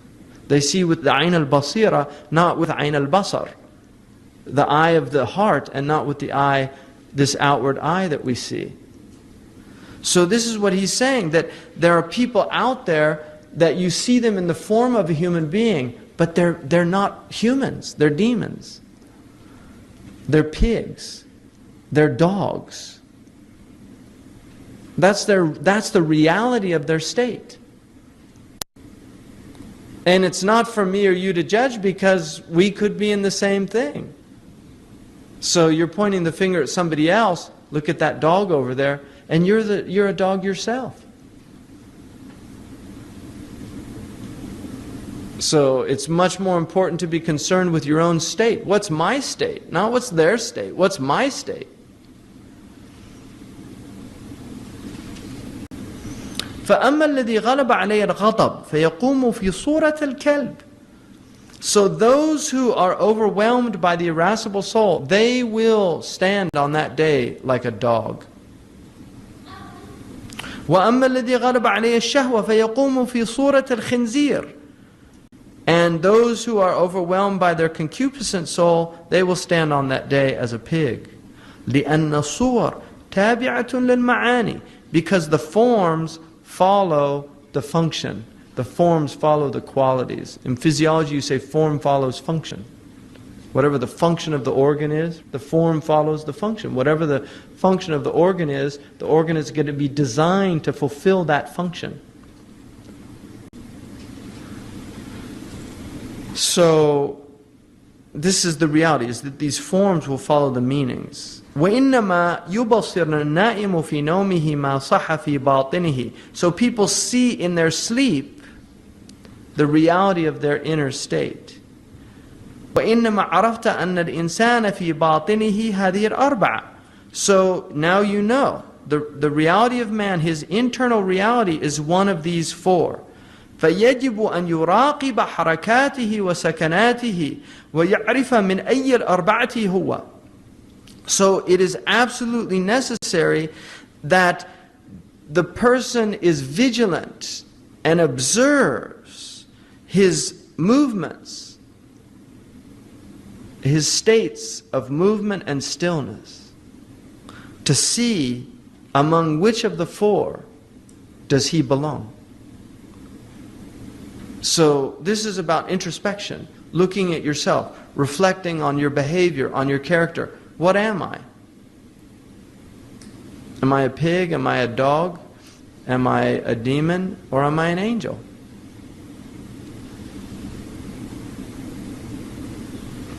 فإن صفاته تحصر في قلبه وتبقى معه إلى يوم القيامة. Because these qualities emerge in the heart and will remain with him until the day of judgment. These are the qualities. So whatever your heart is filled with, if it's filled with anger, that's the reality. If it's filled with desire, that's its reality. If it's filled with treachery, unfaithfulness, makr, khuda, hila, all those things, then it's got the demonic qualities. And if it's filled with good, then it has the angelic qualities. Those are its realities. فإن بقي من جملة الباقيات الصالحات شيء فهو بذر السعادة. So if those things, the baqiyat al-salihat, the righteous, perpetual truths that go on forever, your dhikr, your prayer, your charity, your zakat, your hajj, all of those qualities, every good act that you did, even smiling in the face of your brother or sister, right? If you're a sister, even smiling in the face of your brother or sister, that's a charity that goes on. It's perpetual. So all of those qualities are going to be preserved by Allah, and these are all the seeds of felicity. These are all the things that you're planting here, and you will reap the harvest in the akhirah. وَإِنْ بَاقِيَ مَعَهُ غَيْرُ ذَلِكَ فَهُوَ بَذْرُ الشَّقَى. And if anything remains other than that, these are the seeds of wretchedness. These are the seeds of damnation. وَإِبْنُ آدَمْ لَا يَنْفَكُ وَلَا يَنْفَصِلُ عَنْ حَرَكَةٍ أَوْ سُكُونٍ وَقَلْبُهُ مِثْلُ الزُّجَاجِ. And the son of Adam is neither free of nor released from motion or stillness. You're either in motion, you're either doing something, or you're not doing something. You're either in a state of haraka or sakana. Right? In the du'as of the Prophet ﷺ, the fi harakati wa sakanatihi, right? Fi harakati wa sakanati, in my motion and my stillness. So you're in one state or the other. And your heart is like a glass. It's like a glass. وأخلاق السوء كالدخان والظلمة. And the foul characteristics are like smoke and like darkness. They're going to distort the glass so that you can't see through the glass. فإذا وصل إليه ذلك أضرم عليه طريق السعادة. So if these bad qualities reach the heart, then they cause a darkness that does not enable you to see with clarity. فإذا وصل إلى القلب, and then also وأخلاق الحسن كالنور والضوء, and the good characteristics are like light and clarity. فإذا وصل إلى القلب طهره من ظلم المعاصي. If they reach the heart, they purify the heart from the darkness of disobediences. From the darkness of disobedience. If these good qualities are being acted, then they cause a light to emanate in the heart. So the heart becomes functional. You can see with it. كما قال رسول الله صلى الله عليه وسلم أتبع السيئة الحسنة تمحها. Follow up a bad deed with a good deed, so it wipes it. The effects of it are wiped away. It's a polishing because there's oxidation that occurs, and that's what he's saying. وَالْقَلْبُ إِذَا مُضِيءٌ إِمَّا مُضِيءٌ أَوْ مُظْلِمٌ وَلَا يَنْجُو إِلَّا مَنْ أَتَى اللَّهَ بِقَلْبٍ سَلِيمٍ. And the heart is either illuminating or it's endarkening. It's one of the two. It will either endarken or it will enlighten. And no one has salvation unless they come to Allah subhanahu wa ta'ala with a sound heart. لا ينفع مال ولا بنون إلا من أتى الله بقلب سليم. There's no benefit on that day except the one who comes to Allah with a sound heart. Alhamdulillah. Jazakumullah khairan. اللهم صل على سيدنا محمد وعلى آله وصحبه وسلم تسليما. سبحان ربك رب العزة عما يصفون والسلام على المرسلين والحمد لله رب العالمين. End of CD 3. This begins CD 4. بسم الله الرحمن الرحيم وصلى الله على سيدنا محمد وعلى آله وصحبه وسلم تسليما. اللهم لا علم لنا إلا ما علمتنا إنك أنت العليم الحكيم. اللهم علمنا ما ينفعنا وانفعنا بما علمتنا وزدنا علما. اللهم افتح علينا حكمتك وانشر علينا رحمتك يا ذا الجلال والإكرام. وصل اللهم على سيدنا محمد وعلى آله الكرام. ولا حول ولا قوة إلا بالله العلي العظيم. فصل في عجائب القلب, section on the wonders of the heart. And he says اعلم أن للقلب بابين للعلوم, واحد للأحلام والثاني لعالم اليقظة, وهو الباب الظاهر إلى الخارج. فإن نام غرق باب الحواس فيفتح له باب الباطن ويكشف له غيب من عالم الملكوت ومن اللوح المحفوظ فيكون مثل الضوء, وربما احتاج كشفه إلى شيء من تعبير الأحلام. وأما ما كان من الظاهر فيظن الناس أن به اليقظة, وأن اليقظة أولى بالمعرفة, مع أنه لا يبصر في اليقظة شيء من عالم الغيب, وما يبصر بين النوم واليقظة أولى بالمعرفة مما يبصر من طريق الحواس. So he says, know that the heart has two doors to the knowledges, the ulum, sciences. Sciences in the old use of that word scientia, to know. واحد الأحلام, one of them is for dreams, or really visions he means here, because Muslims discriminate between dreams that are from the ego, from the nafs, and then ru'a, or spiritual experiences that happen during sleep that are from Allah subhanahu wa ta'ala. And then the second is in the wakened state, or the world of waking consciousness.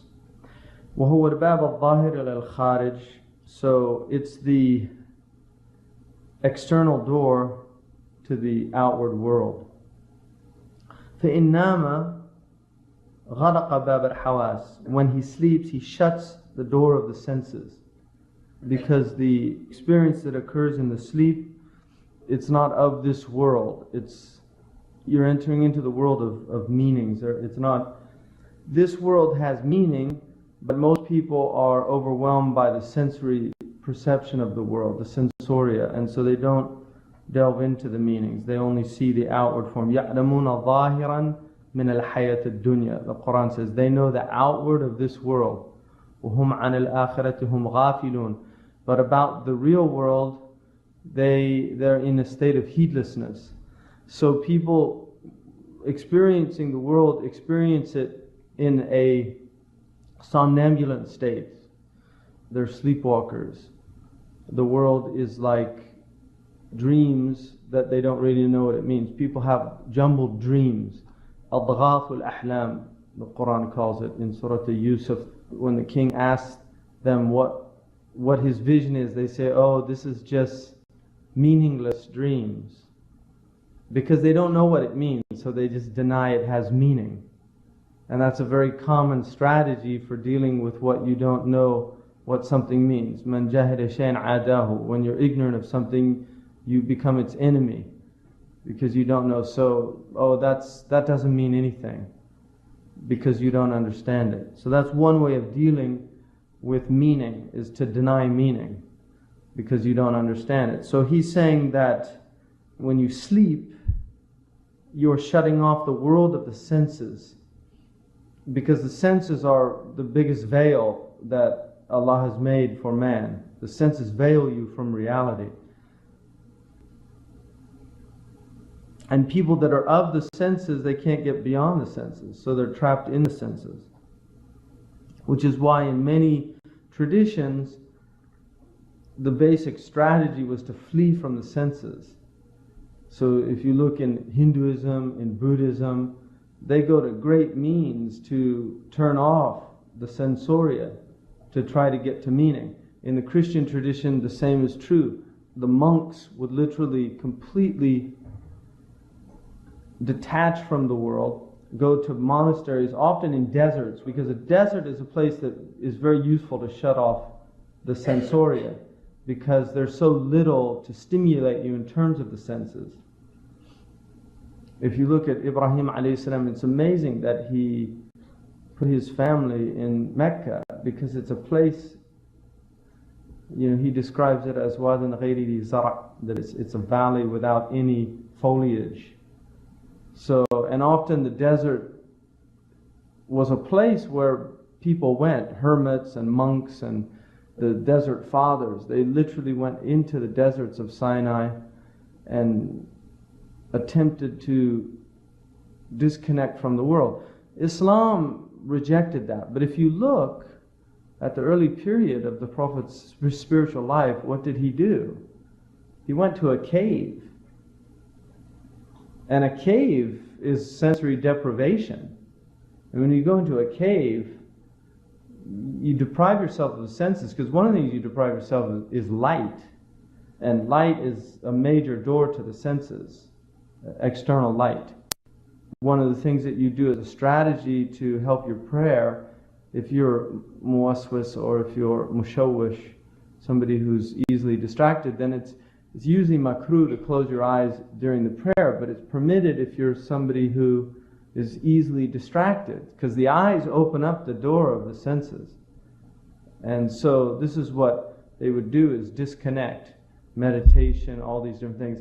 But at the end of the Prophet's life, or not even at the end, but later, when he's in Medina, he's praying in front of his wife. I mean, she's literally on her bed, lying in front of him, and he's in tahajjud in a complete state of witnessing with Allah subhanahu wa ta'ala, and completely undistracted by any external temptations or forms.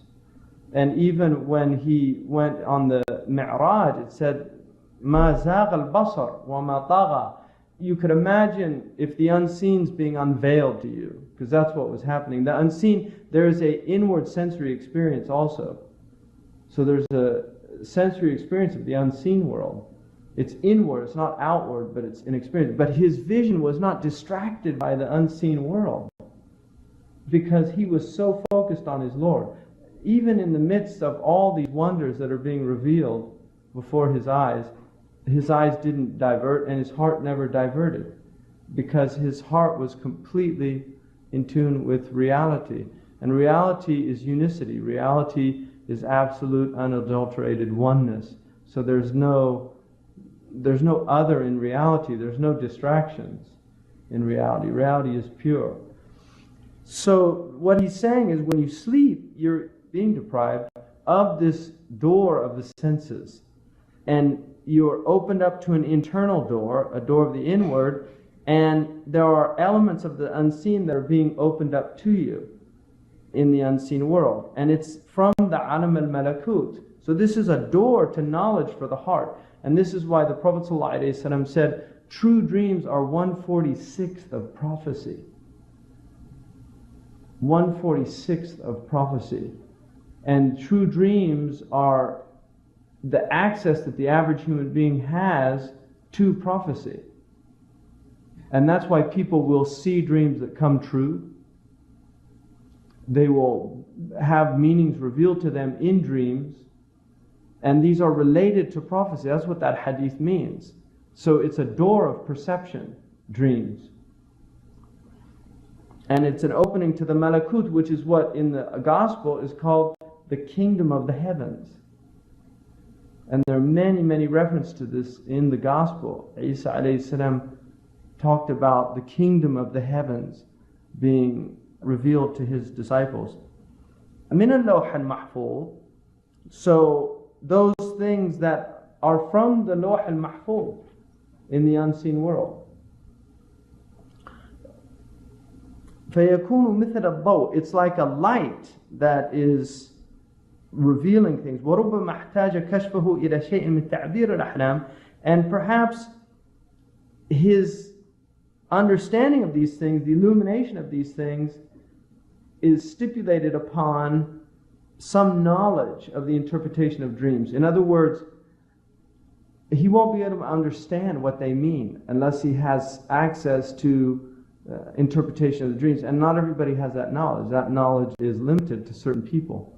Abu Bakr as-Siddiq had knowledge of the meaning of dreams. So the Prophet ﷺ himself would ask Abu Bakr what dreams meant, because that was one of the knowledges that Abu Bakr radiallahu anhu had. So interpretation of dreams is not a knowledge that everybody has. Some people have it. It's haram to, if you don't know the interpretation of dreams, to tell people what dreams mean, because true dreams are a portion of prophecy. So it's as if you're making commentary on something from the unseen world that's true. And so you shouldn't do it if you don't have knowledge of it. And then he says, as for what's of the outward, people think that this is what the waking state is. That they think the waking state is reality. But the waking state is actually a dream for most people. They're not in reality. They only think they're in reality. So that's what people think this outward door of perception is. But he said it's what you see between sleep, and they also think that what is seen between sleep, that what's seen while you're awake is something that you should have knowledge of, that you just have ma'rifah of it, because you see it while you're awake. But it's not true. People see things all the time and they don't know what they mean. There's signs all around people. There's signs everywhere. But they don't know how to read them. But they assume they do because they're in a waking state. They might not necessarily assume they know what their dreams are, but they automatically assume they know what outward perception is, that what a tree means. They just assume they know what things are on the outward. And he's saying that it seems natural that they would do that, but in reality, what they're seeing in the outward is nothing of the real world. They're signs. They're indicators. That's all they are. They're indicators. There's nothing of the real world, but they think it's the real world because they're trapped in this outward world, veiled by their senses. وما يبصر بين النوم واليقظة أولى بالمعرفة مما يبصر من طريق الحواس. But what is understood in this state that is not sleep and it's not this normal wakeful consciousness, that is what should be more worthy of understanding, of this ma'rifah of it, than what they know through their senses. So understanding reality, that is what people should have knowledge of, not this assumed state of what knowledge is, this outward experience of the world that they're assuming is reality. And then he says, وَتَحْتَاجُ أَن تَعْرِفَ فِي ضِمْنِ ذَلِكَ أَنَّ الْقَلْبَ مِثْلُ الْمِرْآةِ.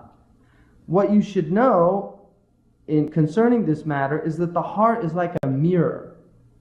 The heart is like a mirror. وَاللَّوْحَ الْمَحْفُوظ مِثْلُ الْمِرْآةِ أَيْضًا. And the lawh al-mahfuz, which contains all of what Allah has decreed in the world, is also like a mirror. لأن فيه صورة كل موجود, because in it is the reflection of every existent thing. So it's like a mirror also. وإذا قابلت المرأة بمرأة أخرى حلت صورة ما في إحداهما في الأخرى. And when one mirror is placed in front of the other mirror, then you see the reflection in that mirror of all the things that's in the other mirror. So if you put one mirror next to another mirror, it's going to reflect what's in that mirror. I don't know if you've ever done that. If you've put two mirrors together, you can see it's a very strange phenomenon. So what he says is, وَكَذَلِكَ تَظْهَرُ صُوَرُ مَا فِي اللَّوْحِ الْمَحْفُوظِ إِلَى الْقَلْبِ إِذَا كَانَ فَارِغًا مِنْ شَهَوَاتِ الدُّنْيَا. And this is part of Imam al-Ghazali's teaching, is that he believes in what's called kashf, that the heart is open to unveilings. So he says, if the heart is pure and freed of the preoccupations and the desires of this world, then it will see what the world is in reality. It will see these realities. And he says that, but if فَإِنْ كَانَ مَشْغُولًا بِهَا, but if it's preoccupied with desire and filled with the world, كَانَ عَالِمَ الْمَلَكُوتِ مَحْجُوبًا عَنْهُ. This kingdom of the heavens is veiled from it. So it doesn't have access to it. It doesn't have any access to it. وإن كان في حال النوم فارغا من علائق الحواس طالع جواهر عالم الملكوت فظهر فيه بعض الصور التي في لوح المحفوظ. But if in the state of its sleep it's freed of the attachments of the sensory, then it's able to view or look upon this malakut world. You have mulk, malakut, and jabarut. The mulk is the world of senses. It's everything you can see and touch. It's palpable. It's what you can feel. The malakut is the world of the unseen, which is around us. It's also here, alongside of us. And so he's saying that you will be able to see the essences of this other world. And you will see some of the meanings that are in the lawh al-mahfuz. Some of these realities. Not all, because only Allah knows all of the unseen. But people have these unveilings from that world. And of all people, the Prophet ﷺ had the greatest portion of that. وَإِذَا أَغْلَقَ بَابَ الْحَوَاسِ كَانَ بَعْدُهُ الْخَيَالِ. And then if he shuts the door of the senses, then this imaginal world will emerge. And this is a technical term. It's not really imagination, but it's the imaginal world. لذلك يكون الذي يبصر تحت الستر القشري. And so what he will see is under the veil of the externalities. So what he's saying is, when you shut off the senses, you've still got the imagination. So there's still a filter. That you don't see even the reality of the unseen world as it truly is. You're still veiled by the nature of your experience. And then he says, وَلَيْسَ كَالْحَقِّ الصَّرِيحِ مَكْشُوفًا. You won't see reality as it truly is. It won't be unveiled to you completely because you're still filtered by your experience in this world. As long as you're in this world, there are filters. فَإِذَا مَاتَ أَيَ الْقَلْبِ بِمَوْتِ صَاحِبِهِ لَمْ يَبْقَ خَيَالٌ وَلَا حَوَاسٌ وَفِي ذَلِكَ الْوَقْتِ يُبْصِرُ بِغَيْرِ وَهْمٍ وَغَيْرِ خَيَالٍ. But if you die, in other words, your heart dies, your sensory consciousness dies. So the possessor of the heart, the imagination goes and the senses go. The imagination is to the intellect what the senses are to the body. It's still a type of veil. It's something we need. We need the senses to have some knowledge of reality, but the senses veil us. And the imagination, you need to have some knowledge of reality also, but it's still a veil. The reason that we can imagine paradise is because we have imagination. So you can think of things of the unseen world that you're told, angels. We can imagine beings that are made out of light, that have wings. We don't know what they are in reality, but Allah has given us an imagination. And the imagination is a door to perception of reality, but it's still a filter, just like the senses are a filter. So then he says, at that time you will see without any illusion, and you will see without any imagination. وَيُقَالُ لَهُ فَكَشَفْنَا عَنْكَ غِطَاءَكَ فَبَصَرُكَ الْيَوْمَ حَدِيدٌ. We have removed the veil from you, and now you have piercing sight. You see reality as it truly is. That's what happens when you die. And that's why you'll feel like you've just woken from a dream. When you die, it's the awakening, because you're no longer veiled by the senses and you're no longer veiled by the imagination. You're going to experience things as they truly are. So what he's saying is that your heart is a mirror. Now, what is a mirror? Is the mirror the thing itself? When you look in a mirror, is it the thing itself? It's not, is it? It's a reflection of the thing. You know, when you look in the mirror, you wonder, do I really look like that? Is that how people are perceiving me? You don't know, because you can't see yourself. It's a very strange thing that Allah has done for all of us. We can see other people, but we can't see ourselves except through a mirror. But the mirror, is it distorting it? Do you know how mirrors distort sometimes? Your face looks longer than it does, or shorter, or wider. That's the nature of mirrors. So the heart is like that also. The heart, you don't know, is my perception of reality distorted? If you're an introspective person, a lot of people don't think of these things. So the mirror might be distorted. It might need reframing. It might need recasting. So that's what Allah subhanahu wa ta'ala says in Surah Al-Qaf. فَكَشَفْنَا عَنْكَ غِطَاءَكَ فَبَصُرُكَ الْيَوْمَ حَدِيدٌ. We have removed the veil from you. And now you see with piercing sight. It's clear as day. وَاعْلَمْ أَنَّهُ مَا مِنْ أَحَدٍ إِلَّا وَيَدْخُلُ فِي قَلْبِهِ الْخَاطِرَ الْمُسْتَقِيمِ وَبَيَانُ الْحَقِّ عَلَى سَبِيلِ الْإِلْهَامِ. And know that there's nobody except that sound thoughts will enter his heart. And the clarification of truth will enter his heart by way of inspiration. Everybody will have true inspiration if they're humans. They're going to have true inspiration in life. Like Winston Churchill said, everybody stumbles on the truth at least once in their life. But like myself, they usually get up, brush themselves off, and carry on. Do you know that's what kufr is? It's when you know the truth, but you just choose to ignore it. You choose to cover it up. So he's saying that people will be exposed to the truth in their life, and their hearts will be open to the truth by way of inspiration. وَذَلِكَ لَا يَدْخُلُ مِنْ طَرِيقِ الْحَوَاسِ بَلْ يَدْخُلُ فِي الْقَلْبِ وَلَا يَعْرِفُ مِنْ أَيْنَ جَاءَ. It won't come by way of the senses. It's something that comes by way of the heart. and he will not know where it came from. لأن القلب من عالم الملكوت, because the heart is from this other world. It's not of this world. Your consciousness is not of this world. It's of another world. That's what consciousness is. And that's why sleep is so important. Because that's what sleep does. It's a door to that other world. It's a door to that other world. And you'll hear people say, oh, isn't that strange? I had this dream. And then it happened. Isn't that strange? See, they can't understand it. Isn't that strange? Isn't that weird? Because they don't know what it means.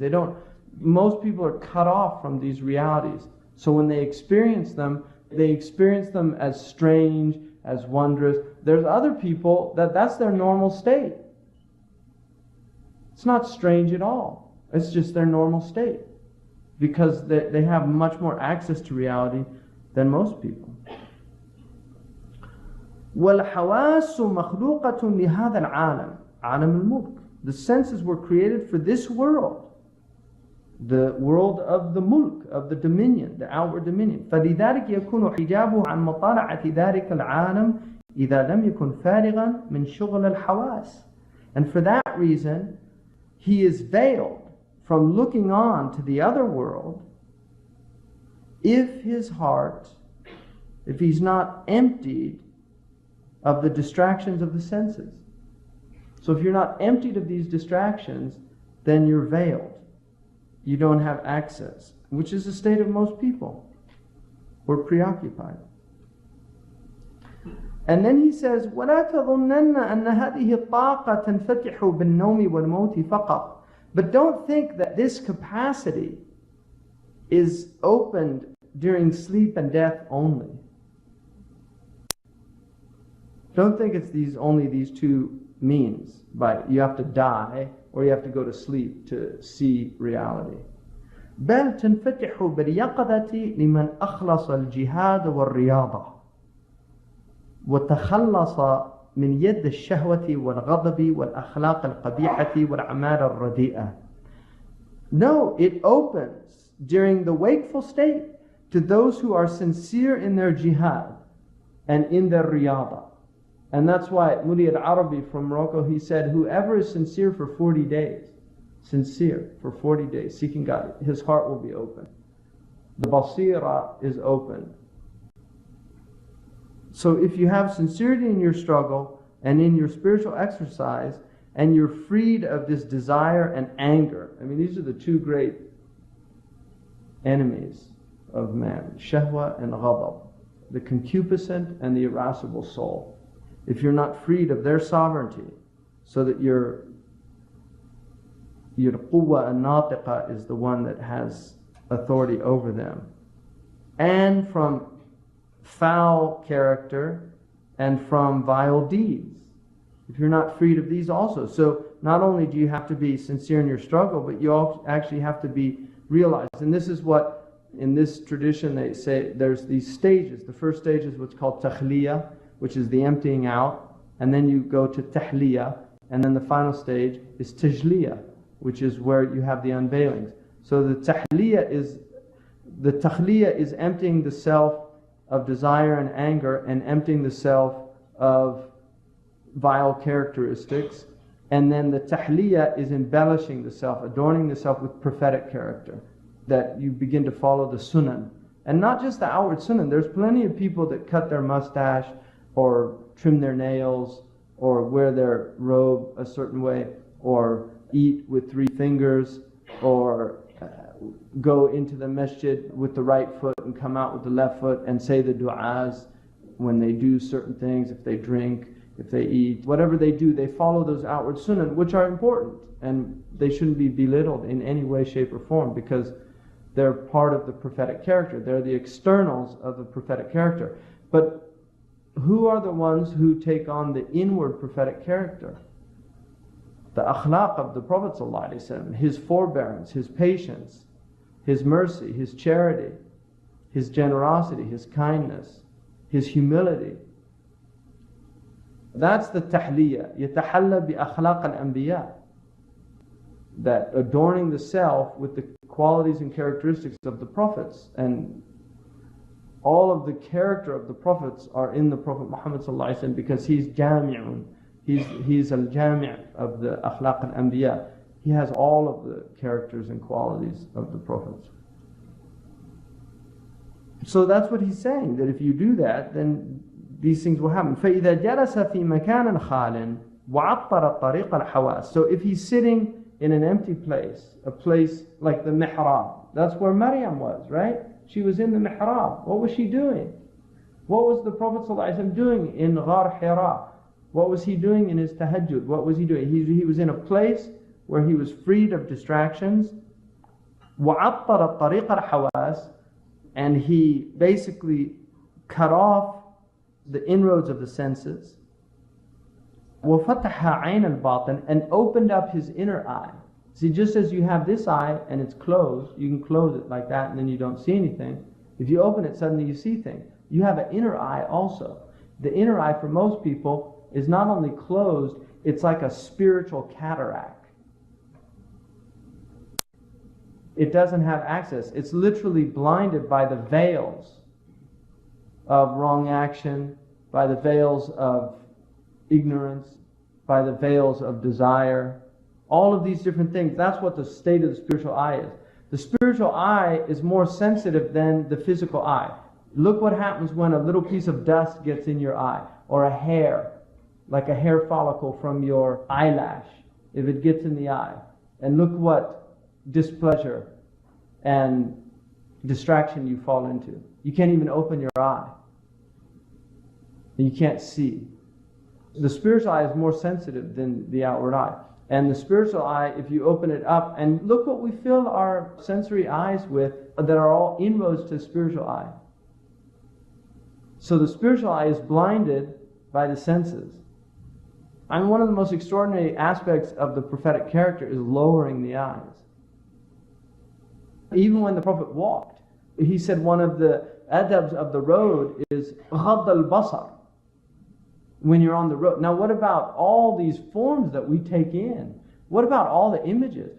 If you live in North America, the average person takes in over 3,000 advertisements a day. 3,000 advertisements a day. So the modern world is just completely spiritually blinding people. That's what it's doing. The modern world is like a spike being driven through the spiritual eye of man. And that's why we're blind. As a species, we've become blind. We don't even know there's a spiritual world. Because we don't have access to it anymore. We've been cut off. We've been severed from our roots. Our roots are in the unseen world. Our roots aren't here. When you look at the tree's roots are not in the seen world. You can't see the roots. If you can see the roots, the tree's dead. You have to pull the tree up to see the roots. But the roots of the tree are in the unseen world. That our roots are in the unseen world. That's why we're alive. So people can't see those roots. They don't even know they exist. If a child looks at a tree, it doesn't know it has roots. You have to have some level of knowledge about trees to know that there's roots. Well, the same is true for the human being. You have to know, what are our roots? Where do we come from? What's our source? What was our seed? How did we grow? Where did consciousness come from? What's the purpose of consciousness? So if you sit in an empty place and you turn off the inroads of the senses and you open up your inner eye, فَتَحَ عَيْنَ الْبَاطِنِ وَسَمَعُهُ, internal hearing. Just like you have external hearing, you also have internal hearing. Like the hatif. People hear hawatif. This is not like mad people see and hear things also. So there's also people that have, and part of that is people have unveilings as well. Mad people, I mean, unveilings can lead to madness also. So the veilings of the world are also a rahmah from Allah subhanahu wa ta'ala. If the world was unveiled to you, you could go mad. And that happens to people. Doors of perception can be opened and people can go mad. Doors of perception can be forced open with drugs. and people have experiences. You have inward sensory experiences and inward meaning experiences. You have inward terrestrial experiences, inward celestial experiences. So they're different.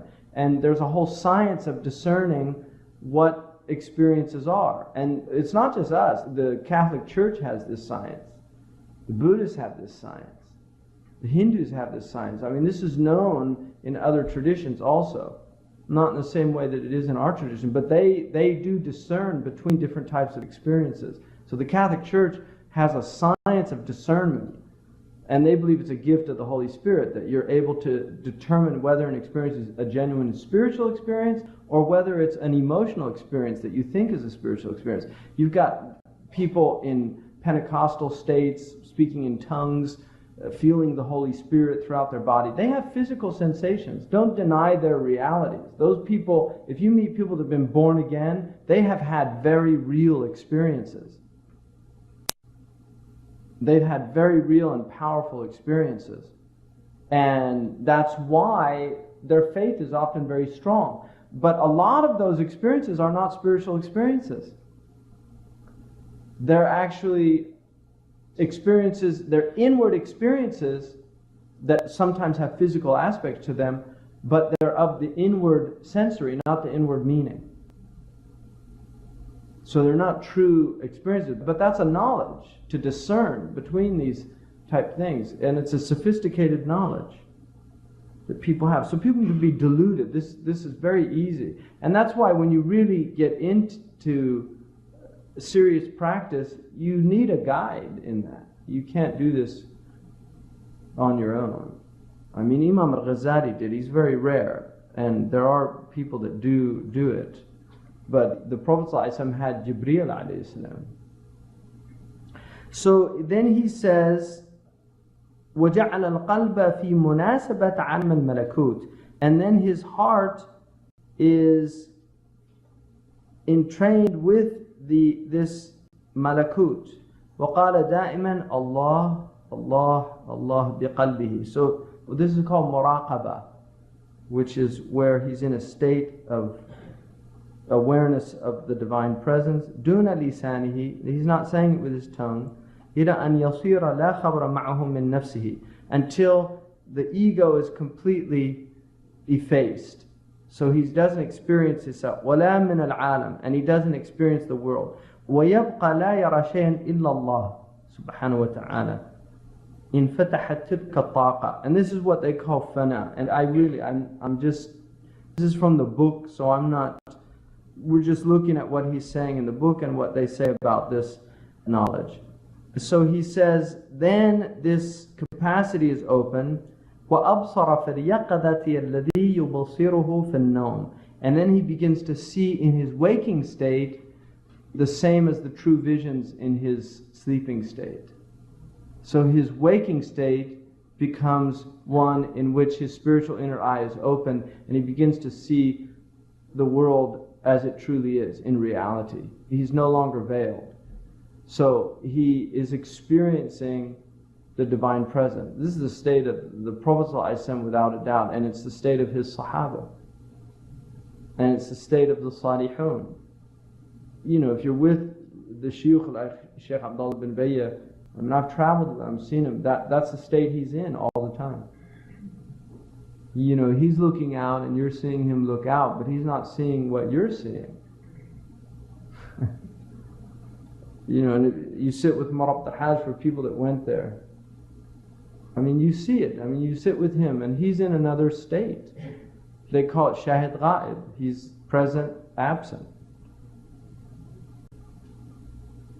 He just does dhikr all the time. He does dhikr in his sleep. And I lived in his tent with him. So I slept on the bed with him. He does dhikr in his sleep. He reads Quran in his sleep. I mean, I saw it with my own eyes. There was a man in Morocco I knew too also. He did Salat ala Nabi Sallallahu Alaihi Wasallam in his sleep, and he would snore.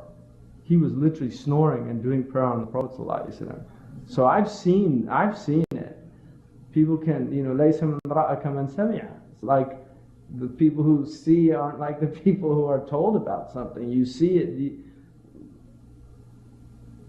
people doing prayer on the Prophet and they're sleeping.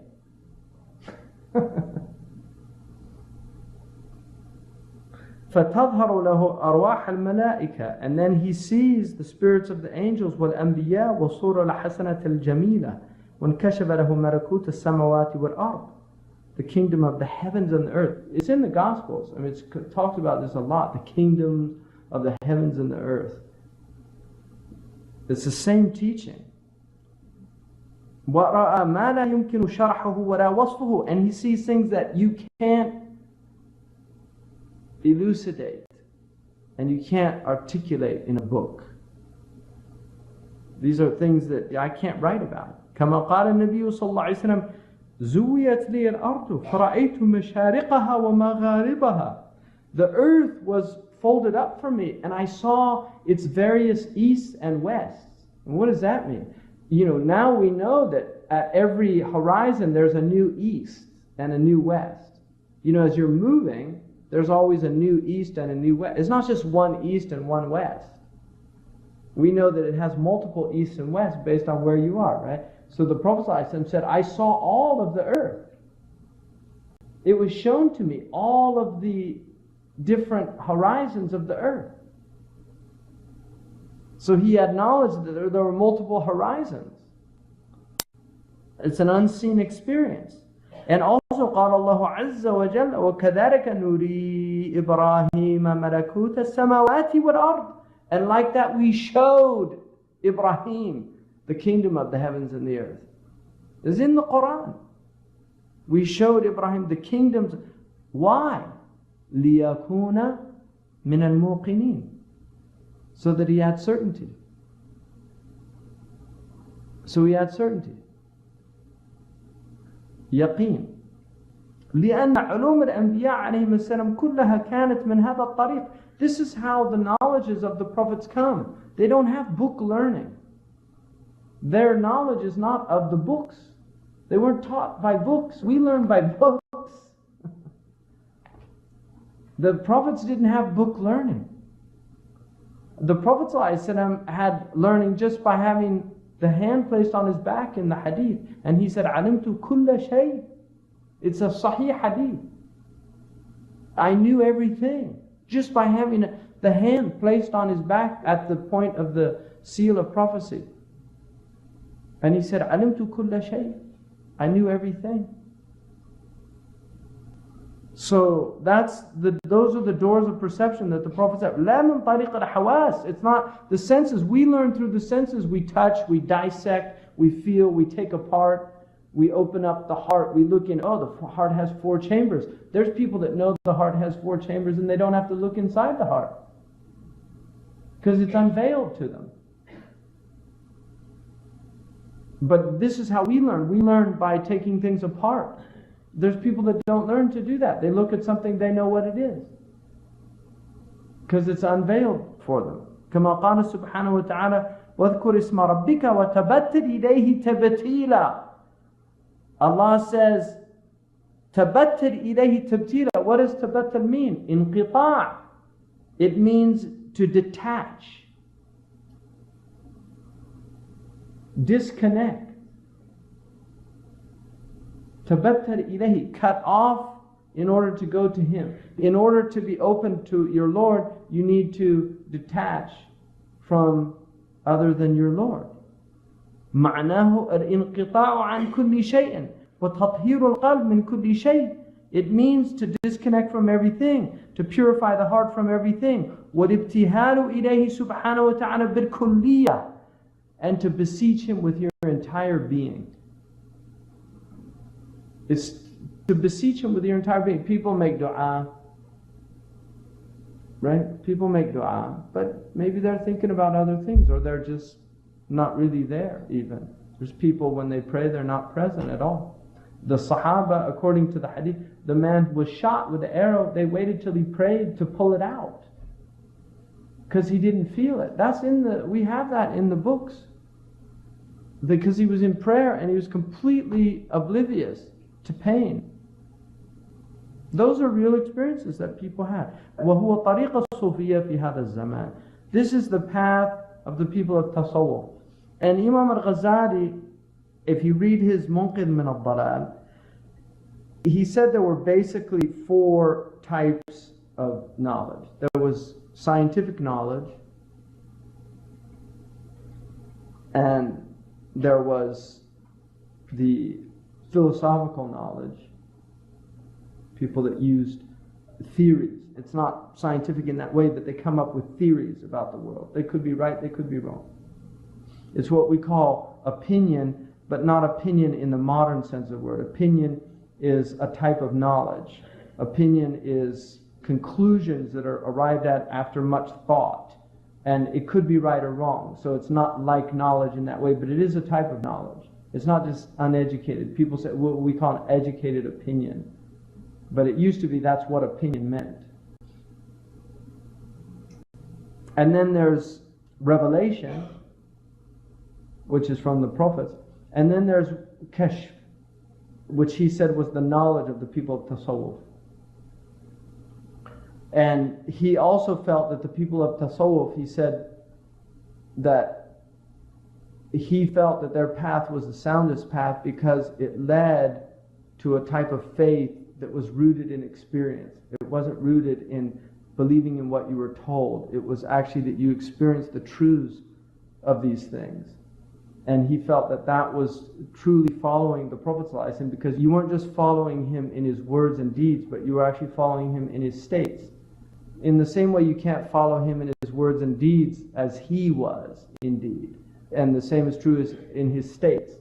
But that's what he understood. And it's not just like you have fuqaha that are a disaster, you have people that claim tasawwuf that are a disaster. And part of the problem is the majority of people today are so far, people from South Asia, you know what the state of the pirs and all those, it's a disaster. Or if you go to Egypt and Morocco and a lot of Muslim world, and you look at people that have these claims, and they've given tasawwuf a very bad name. But historically, tasawwuf was part of Islam. It was the inner dimension of Islam. And the best book for it is the Ihya Ulum ad-Din. And that is the best book that we have in this science. End of CD 4. This begins CD 5. وَأَمَّا طَرِيقُ التَّعْلِيمِ فَهُوَ طَرِيقَ الْعُلَمَاءِ. But the way of learning, book learning, that's the way of the ulama. But this isn't book learning. That's what he's saying. Now I'll give you an example. Ibn Ata'illah, who was an alim, who became a Sufi. He was originally an alim, then he became a Sufi. And then he had openings. And that's where we got the hikam of Ibn Ata'illah. Izz ibn Abdul Salam used to go sit in his class, and he would say, هذا الكلام حديث العهد بالرحمن.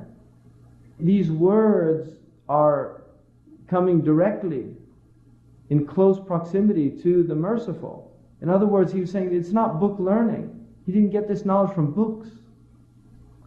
He didn't get it from books. And what he said is only the externalities of what he knew and experienced.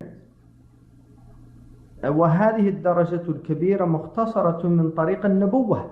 And this high degree of knowledge is an abridgment of the path of prophecy. In other words, just as you follow the prophets in their outward teaching, this is the following of the prophets in their inward realities. And it's not prophecy, hasha, because only the prophets have access to revelation, but it's inspiration, it's ilham. Sayyidina Umar had this, right? The Prophet ﷺ said, from my ummah, min ummati, the muhaddithin, the people that hear, they have this inner hearing. And he said, وَإِنَّ Umar لَمِنْهُمْ. And Umar's one of them. Umar had this knowledge. I mean, the Sahaba, many of them had great access to this. لأنه وقع في قلوبهم بلا واسطة من حضرة الحق. كما قال سبحانه وتعالى آتيناه رحمة من عندنا وعلمناه من لدنا علما. I mean, this is what Allah says, فَوَجَدَ عَبْدًا مِنْ عِبَادِنَا, right? When they came upon Al-Khadr. And he's not a prophet. The majority of ulama say that he's not a prophet. Who was he? He says that he was a slave, right? They found abdan min ibadina, a servant from amongst our servants. آتيناه رحمة من عندنا. We gave him mercy, grace from our presence. وعلمناه من لدنا علما. And we taught him from our presence. This is what they call علم اللدني. This isn't book knowledge. Al-Khidr had a different type of knowledge. And then what did Musa say? قال له موسى هل اتبعك على أن تعلمني مما علمت رشدا. The adab of his question is amazing. May I follow you? هل اتبعك. First he's asking istifham. هل. May I follow you in order that you might teach me مما علمت. Some of what you've been taught. He doesn't say all of what you've been taught. He's not assuming, I'm going to learn everything. Maybe, can I follow you? Maybe, so that you can teach me some of what you've been taught. And then what is rushda from this guidance? قال إنك لن تستطيع معي صبرا. You won't be able to be patient, because knowledge is hard. This knowledge is knowledge that takes patience. It takes much perseverance, much practice.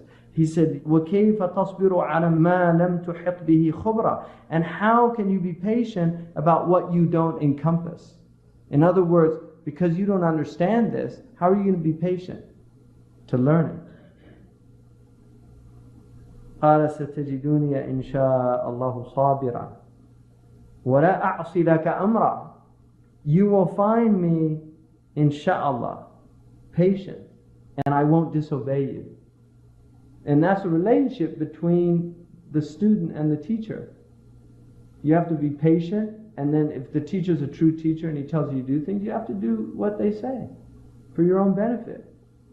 وَهَذِهِ الطَّرِيقَةُ لَا تُفْهَمُ إِلَّا بِالتَّجْرِبَةِ. This is a path that will never be comprehended except by continuous practice. Tajriba is to over and over again, not one time. Yujarribuhu means to do it many times. People want to do one time and then, oh, nothing happened. I didn't get any benefit. And Murabta Hajj told me that you don't worship Allah to have experiences. It's not why you do it. There's people that want to have experiences. I pray, nothing happens. I do this, nothing happens.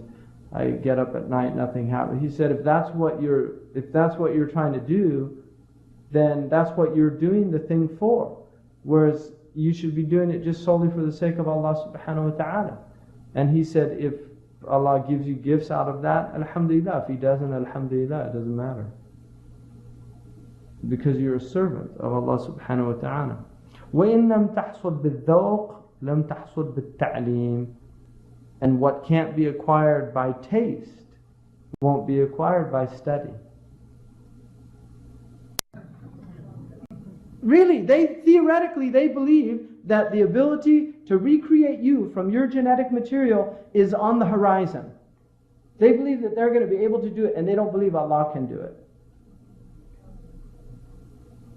الثانية معرفة علمه سبحانه وتعالى وأنه محيط بالأشياء كلها لأن هذه العجائب والغرائب لا تمكن إلا بكمال العلم. And then the second is to know. So the first is to know that he has complete qudra. He's qadirun ala kulli shay. And the second is to know that Allah subhanahu wa ta'ala, that He has complete knowledge. So He's omnipotent and omniscient because He encompasses all things. He could not make all of these wonders and marvels unless he had complete knowledge. And the third, الثالثة أن تعلم أن لطفه ورحمته وعنايته متعلقة بالأشياء كلها وأنها لا نهاية لها لما ترى في النبات والحيوان والمعادن من سعة القدرة وحسن الصور والألوان. And then the third is that you should know that His kindness, His grace, His mercy, His providence, His care is connected to all, engage with all of these things. And there's no end to it. And you should see this in the flora and the fauna and the mines and all of this vast power that He has displayed in creating these beautiful forms and colors that we witness in the world. لأنها مفتاح معرفة الصفات الإلهية, because all of these things are the key to knowing the divine attributes. وهو علم شريف, and this is a honorable knowledge. وذلك معرفة عجائب الصنائع الإلهية is the knowledge of the wonders of God's creation. ومعرفة علم الله, and to know the vastness of God, the majesty and magnificence of God subhanahu wa ta'ala وقدرته, and His power. إذا عرفت هذا العز, if you know this عز, this preciousness, والشرف, and this honor, والكمال, this perfection, والجمال, this beauty, والجلال, this majesty, بعد أن عرفت جوهر القلب, once you know the essence of the heart of consciousness, أنه جوهر عزيز, that this essence is a precious essence. قد وهب لك, it was given to you. وبعد ذلك خفي عنك, and after that it was hidden from you. This gift. فإن لم تطلبه, if you don't seek out what's been hidden from you, this treasure in your heart. وغفلت عنه, and you're heedless of it. وضيعته, and you lose it, you forget about it. كان ذلك حسرة عظيمة عليك يوم القيامة. It's a great tragedy and loss on the day of judgment for you. فاجتهد في طلبه, exert every effort in seeking it. واترك أشغال الدنيا كلها, and leave the preoccupations of this world, all of it. وكل شرف لم يظهر في الدنيا فهو في الآخرة فرح بلا غم, because every honor that doesn't manifest in this world, in the next world it will be joy without grief. وبقاء بلا فناء, and perpetuity without cessation. وقدرة بلا عجز, and power without incapacity. ومعرفة بلا جهل, and knowledge without ignorance. وجمال وجلال عظيمان, and great beauty and majesty. وأما اليوم فليس شيء أعجز منه لأنه مسكين ناقص. But today nothing is more lower than this thing. It's impoverished, neglected. إنما الشرف غدا, the honor is tomorrow. إذا طرح من هذه الكيمياء, if this alchemy is thrust على جوهر قلبه, on the essence of his heart, حتى يخلص منه شبه البهائم, until he's freed of being like animals. ويبلغ درجة الملائكة, and he achieves the ranks of angels. فإن رجع إلى شهوات الدنيا فطرت عليه البهائم. So if he returns to the desires of this world, animals are preferable to him يوم القيامة, on the day of judgment. لأنها تصير إلى التراب, because they go to dust. ويبقى هو في العذاب, and he goes to punishment and chastisement. نعوذ بالله من ذلك, we seek refuge in Allah from that. ونستجير به, and we seek refuge in Allah subhanahu wa ta'ala, and we seek His protection. وهو نعم المولى ونعم النصير, what a great master He is, what a great giver of victory. والحمد لله رب العالمين. وصلى الله على سيدنا محمد وعلى آله وصحبه أجمعين. آمين. سبحان ربك رب العزة عما يصفون والسلام على المرسلين والحمد لله رب العالمين. This completes the last CD in this series. والواجب التصديق بها حتى لا تحرم شعاع سعادتهم. And it's an obligation to believe in this. And this is what's important for us. We should believe in this and its people, so that you're not deprived of the emanations of their joy. At least you should believe in the people, so that when you sit with them, you're not deprived of the emanations of their joy. So even if you're not one of them, you're not deprived of their state. هُمَ الْقَوْمُ لَا يَشْقَى بِهِمْ جَلِيسُهُمْ. They're the people that sit with them are not wretched. Just sitting with them is a blessing, with those people. You know, وَلَا نُزَكِّ عَلَى اللَّهِ أَحَدًا. It's not making tazkiyah and saying, you know, we know who Allah's elect or chosen are. No, but this is, the Prophet said, وَإِن كَانَ لَابُدَّ مِنْهُ فَيَقُولْ أَحْسِبُهُ. This is what I think about him. I mean, we don't say anything, Allahu Alam. Everybody's under, like one friend of mine said about Marabt al-Hajj. He's a student of Marabt al-Hajj. He said, أنت تعلم محبتي لمربط الحاج لكن لم يزل تحت قيد بحث. He's still under the microscope of examination. In other words, as long as he's alive, he's susceptible to fitna, he's susceptible to... So we don't make any... This is what we believe about them. This is our perception of them. That's tasdeeq. And that's what he's saying. And Imam al-Ghazali said this is the least level of wilayah. It's the people that deny these people that are in really serious trouble. Really, they're serious. They're not well. And if you sit with them, you'll know they're not well. And they're obsessed with attacking them and speaking ill of them. It's amazing. I mean, their hearts are just, they're not well. And the fact that Allah has put them in that, that's their state. So don't be with those people. Don't listen to them. I mean, the people that talk about the awliya are really not well. Allah yahdina wa yahdina. Allah guide us and them. But it's a bad state to be in. There's people, I mean, I once went to a dars and this man just started attacking Abu al-Hasan al-Shadhili. And I was like, why is he attacking him? What? I mean, somebody, the ummah shahidat lahu bil khair. The ummah has testified that he was amongst the righteous. So why you want to put him amongst somebody else? Why even risk that? It's a very strange thing to do, but people do that. But why do they do that? Well, he says, وَهُوَ مِنْ عَجَائِبِ الْقَلْبِ. It's from the wonders of the heart. وَمَنْ لَمْ يُبْصِرْ لَمْ يُصَدِّقْ. Those who don't see, don't believe. كما قال سبحانه وتعالى بل كذبوا بما لم يحيطوا بعلمه ولما يأتيهم تأويله. They denied what they had no knowledge of, nor did they have knowledge of its interpretation. That's what Allah says. They just denied it because they didn't have knowledge of it. وقوله وإذا لم يهتدوا به فسيقولون هذا إفك قديم.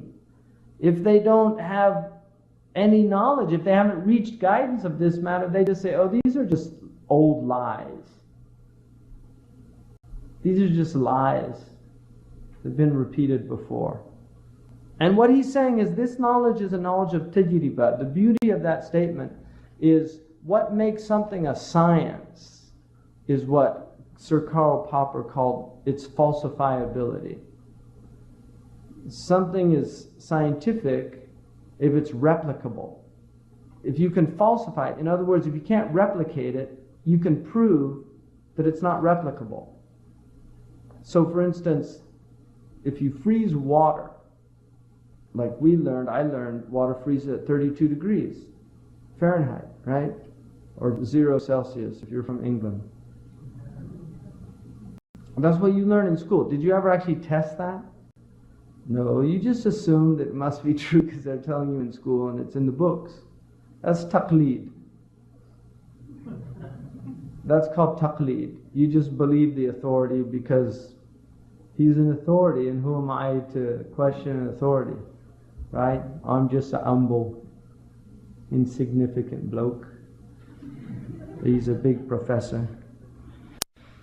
So, but if you take a thermometer and you put it in the water and you put the water into a freezer and you watch the water and it gets down to 32 degrees, if you touch the water, oh, it's ice. So you do the experiment yourself. There's a really nice book for people that have children. It's a book of replicating the great scientific experiments. Like a lot of the great experiments of human history are very simple to do. Like Newton, when Newton refracted light and saw that there were 7 colors in refracted light. He just took a prism, put it in the sun, and replicated it. So this is also a replicable science. People that follow this science have the same experiences. They see the same things, And they have the same, that's why somebody who's gone down that path and done it knows what to expect. And also knows the pitfalls of it. Right? يَصْحَبُ شَيْخًا عَارِفَ الْمَسَارِكِ يَقِيهِ فِي الطَّرِيقِهِ الْمَهَارِكِ. That's what Ibn Ashur says. He accompanies a teacher who knows the byways of this path. He knows the ways of the path, and he'll protect him from the pitfalls. Because if you go down a road and somebody knows the road, oh, watch out the bend coming up. If you're driving, watch out the bend coming up. There's a big hole on the left side. Right? That's what, if somebody knows the road, he can tell you. But if you're driving 80 miles per hour and you don't know there's a big hole, and then you turn and suddenly your car, you lose control. You crash. That's why on the road they have signs, don't they? They tell you, soft shoulder ahead. They do that. Why? That's somebody who knew the road, put those signs there for you to let you know. If you don't obey the signs, you endanger yourself. So there's a tariqah, and this is what the prophets did. They took the majority of humankind, the people that follow them, they're the real guides on the road. But the shuyukh are like those signs. That's what they are. But the prophets are the ones that put the signs. They're the ones that did the real work. The other ones, they're lesser guides. They're not like the prophets, but they're warathatul anbiya. The Prophet ﷺ said, al-ulama warathatul anbiya. The scholars, and this is not outward, this is the ulama alladhina yajma'una bayna al-zahir wal-batin. The people of inward and outward knowledge. They have outward knowledge, like Shaykh Abdullah has outward knowledge, but then he has wara', he has taqwa, he has piety. He's done dhikr all his life. He gets up at night. He does all that work. So he has the inward reality as well. So he's got these two realities. So those are the warathatul anbiya. They're the inheritors of the prophets. So you're taking from the inheritance of prophecy. So when you sit with them, it's like sitting with the prophets. It's the closest thing we have to sitting with the prophets. Allah doesn't deprive people of every generation of having that blessing, of sitting with the people of knowledge. So that's what he's saying. So the people that deny that, well, كذلك كذب الذين من قبلهم فانظر كيف كان عاقبة الظالمين ومنهم من يؤمن به ومنهم من لا يؤمن به وربك أعلم بالمفسدين. They denied the people before them. So look at what happened to the oppressors, people who deny. Amongst them are those who believe in Him, and amongst them are those who don't believe in Him. And Allah knows best who are the mufsideen. Allah knows who are the muslihin, who are the mufsideen. رَبُّكَ أَعْلَمُ بِمَنْ اهْتَدَى. He knows better who is guided.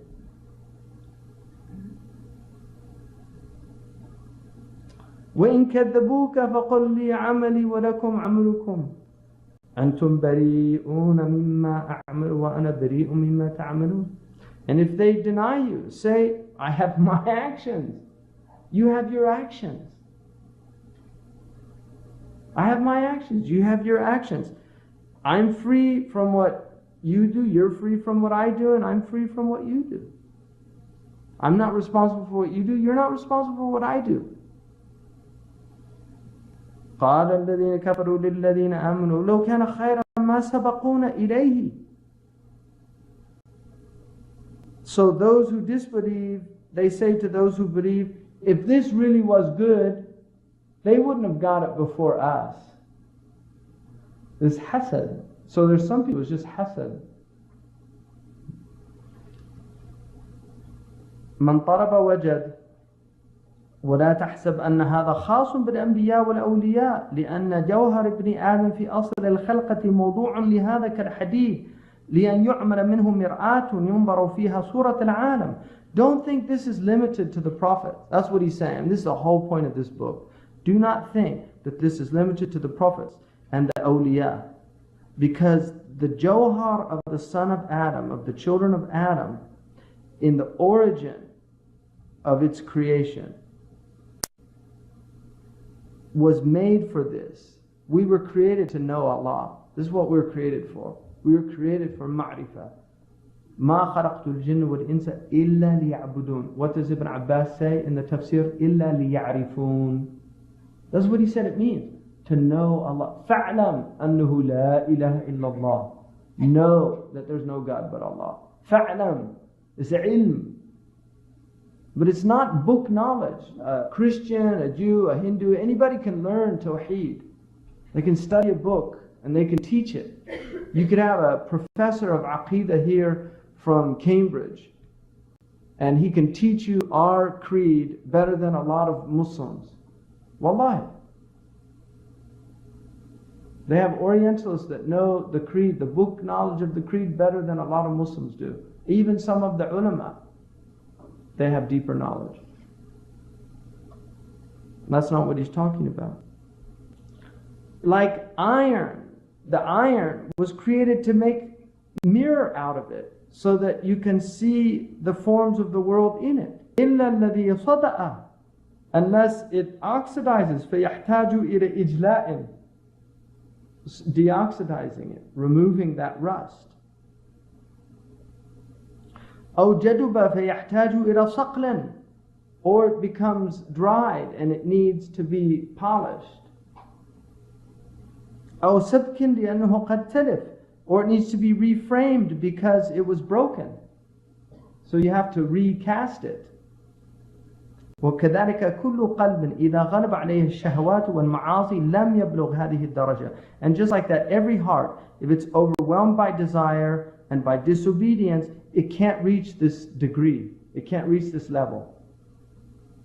وإن لم تغلب عليه تلك الدرجة كما قال النبي صلى الله عليه وسلم ما من مولود إلا يولد على الفطرة. No child except that it's born on fitrah. There's a fitrah, it's open to this knowledge. The child's open to this knowledge, it's born like that. وقال الله تعالى وأشهدهم على أنفسهم ألست بربكم قالوا بلى. And then he caused them to witness over themselves, am I not your Lord? And they said بلى, because that's what happened. إذا أخذ ربك من بني آدم, when your Lord took from the children of Adam من ظهورهم ذرياتهم وأشهدهم على أنفسهم ألست بربكم قالوا بلى شهدنا أن تقولوا يوم القيامة, so that they can't say on the day of judgment إنا كنا عن هذا غافلين, we had no knowledge of this. So we've already witnessed this. It's just a reaffirmation of what we've already witnessed. We've already witnessed our Lord in the unseen world. We've already witnessed Him, that He's one and that He's our Lord. And so it's a reaffirmation in the dunya of this reality. كذلك بنو آدم في فطرتهم التصديق بالربوبية كما قال سبحانه وتعالى فطرة الله التي فطر الناس عليها. And also Banu Adam in their fitrah, they believe in the lordship of Allah subhanahu wa ta'ala. Just as Allah subhanahu wa ta'ala said, this is the fitrah of Allah. This is the original nature that Allah has created the human being on. فطر الناس عليها. والأنبياء والأولياء هم بنو آدم. They are the children of Adam. So they're the models. The prophets are the models for human beings, but they're human beings. قال سبحانه وتعالى قل إنما أنا بشر مثلكم, I am a man just like you, يوحى إلي, but I have this revelation coming to me. وكل من زرع حصد, all those who sow the seeds will reap the fruit. ومن مشى وصل, and if you set out on the path, you'll arrive. ومن طلب وجد, and if you seek, you'll find. I mean, that's in the gospel too, right? If you seek, you'll find. وَالطَّلَبُ لَا يَحْصُلُ إِلَّا بِالْمُجَاهَدَةِ, but seeking is only achieved through struggle. If you sit on a couch and somebody says, "What are you doing?" and he said, "I'm seeking my provision." It's not. You're not seeking your provision. You're sitting on a couch. If somebody's sitting there and I'm hungry, he doesn't get up and go to the kitchen and make himself something to eat. He's waiting for somebody else to do it. I'll wait till the wife comes home. Right? Seriously, that's what people do. They don't want to struggle themselves. They want somebody else to struggle for them. So he's saying, no, you have, and then he says, so بالمجاهدة وطلب شيخ بالغ عارف قد مشى في هذا الطريق, and also finding a truly Gnostic, a knowledgeable person who has this knowledge, who's gone on this path. وإذا حصر هذان الشيئان لأحد فقد أراد الله له التوفيق. And if you have these two things come together, it's tawfiq from Allah subhanahu wa ta'ala. If you struggle with yourself, and if you have the company of people that have struggled with themselves until they've achieved that, overcome themselves, khalas. And that's tawfiq from Allah subhanahu wa ta'ala. فقد أراد الله له التوفيق والسعادة بحكم أزلي حتى يبلغ هذه الدرجة, until he himself or she herself achieves this level. إن اللذة والسعادة لابن آدم معرفة الله سبحانه وتعالى. And this is خلاصة القول. The true joy and the true delight of the children of Adam is in knowledge of Allah subhanahu wa ta'ala. اعلم أن السعادة كل شيء ولذته وراحته تكون بمقتضى طبعه وطبع كل شيء ما خلق له. So know that the joy of everything and its delight and its repose is that which is in accordance with its nature. The joy of everything is that which is in accordance with its nature. وَطَبْعُ كُلِّ شَيْءٍ مَا خُلِقَ لَهُ. And the nature of everything is that for which it was created. So you have to know, if you want to know the nature of a thing, you have to know its telos. Why was it created? What's its purpose? So if you look, he says, فَلَذَّةُ الْعَيْنِ فِي الصُّورِ الْحَسَنَةِ. The delight of the eye is in its witnessing beautiful things. قُرَّةُ الْعَيْنِ, if you see a beautiful face, the eye is delighted. تَتَمَتَّعْ. If you see a beautiful flower, the eye is delighted. تَتَمَتَّعْ. Why? Because it was created to witness beauty.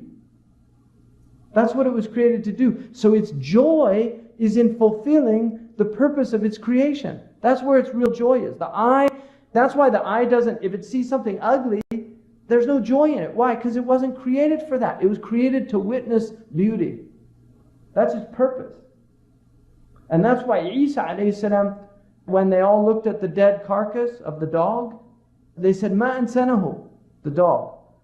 And he said, مَا أَبْيَطَ أَسْنَانَهُ, how white its teeth are. Because he was in that state of mushahada. So he looked at the beauty even in the ugliness. That's what he saw. He saw the beauty even in the ugliness. So the delight of the eye is in seeing beautiful. وَلَذَّةُ الْأُذْنِ فِي الْأَصْوَاتِ الطَّيِّبَةِ. And the delight of the ear is in beautiful sounds. The ear delights in beautiful sounds because that's what it was created, to hear good things, to hear beautiful things. It delights in wisdom. It delights in the speech of the righteous. It delights in truth because that's what it was created for. And likewise, it يمد أصوات إن أنكرت أصوات لصوت الحمير. The ugliest of sounds is the sound of the donkey. Because the ear hears it, it's ugly sound.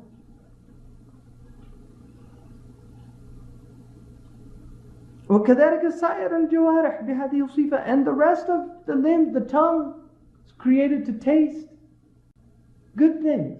That's why it delights in sweet things, it delights in sour things. It delights in those things because it was created to do that. It has all the different taste buds on it.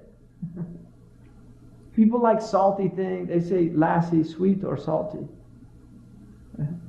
Some people, they like sweet, some like salty, but they're all there. But that's the joy of these things. And touching, to touch something beautiful. وَلَذَّةَ الْقَلْبِ خَاصَةً بِمَعْرِفَةَ الْجَوَارِحِ بِهَذِهِ الصِّفَةِ. And the ladha of the heart specifically وَلَذَّةَ الْقَلْبِ خَاصَةً بِمَعْرِفَةِ اللَّهِ سُبْحَانَهُ وَتَعَالَى لأنه مخلوق لها. And the joy of the heart is in knowledge of Allah subhanahu wa ta'ala, because that's why the heart was created. It was created for that. But when people are sick, they take joy in cacophonic sounds. When people are sick, they like to see ugly things. There are people that enjoy seeing terror, watching war. They do really. Because they're sick, they're unwell. There's people that take pleasure in those things, in being cruel to people, because they're sick. And the same way, their heart. But it's not real ladda. He's talking about sa'ada haqiqiyya. All those are false. وَكُلُّ مَنْ لَمْ يَعْرِفْهُ ابْنُ آدَمْ إِذَا عَرَفَهُ فَرِحَ بِهِ. Everything that the son of Adam knows, once you have ma'rifah of it, you rejoice in it. Anything that you have knowledge of, you rejoice in it. مثل لعبة الشطرنج.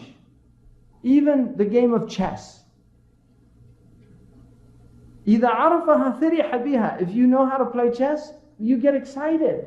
You're happy about it. ولو نهي عنها لم يتركها ولا يبقى له عنها صبر. And if he's prohibited from playing it, he doesn't want to leave it. And he gets impatient. I really want to play. There's people obsessed with chess. So he's saying, if you have ma'rifah of something, you get a joy. That's the nature of the son of Adam. Even foolish things, they get a joy. There's people that can do the most ridiculous things. And they like to do it, and they like to show you juggle 10 plates and hold something on their nose. Really. There's people that can do that, and they get a pleasure out of that knowledge, that ma'rifah. They have a knowledge of something. وكذلك إذا وقع في معرفة الله سبحانه وتعالى فرح بها ولم يصبر عن المشاهدة لأن لذة القلب هي المعرفة. And just like that, if you have knowledge of Allah, which is knowledge of the greatest thing, كل ما تهواه موجود في ذات الله. Everything you desire exists with Allah subhanahu wa ta'ala. Everything you desire exists with Allah subhanahu wa ta'ala. It's the highest, it's the truest thing, it's reality.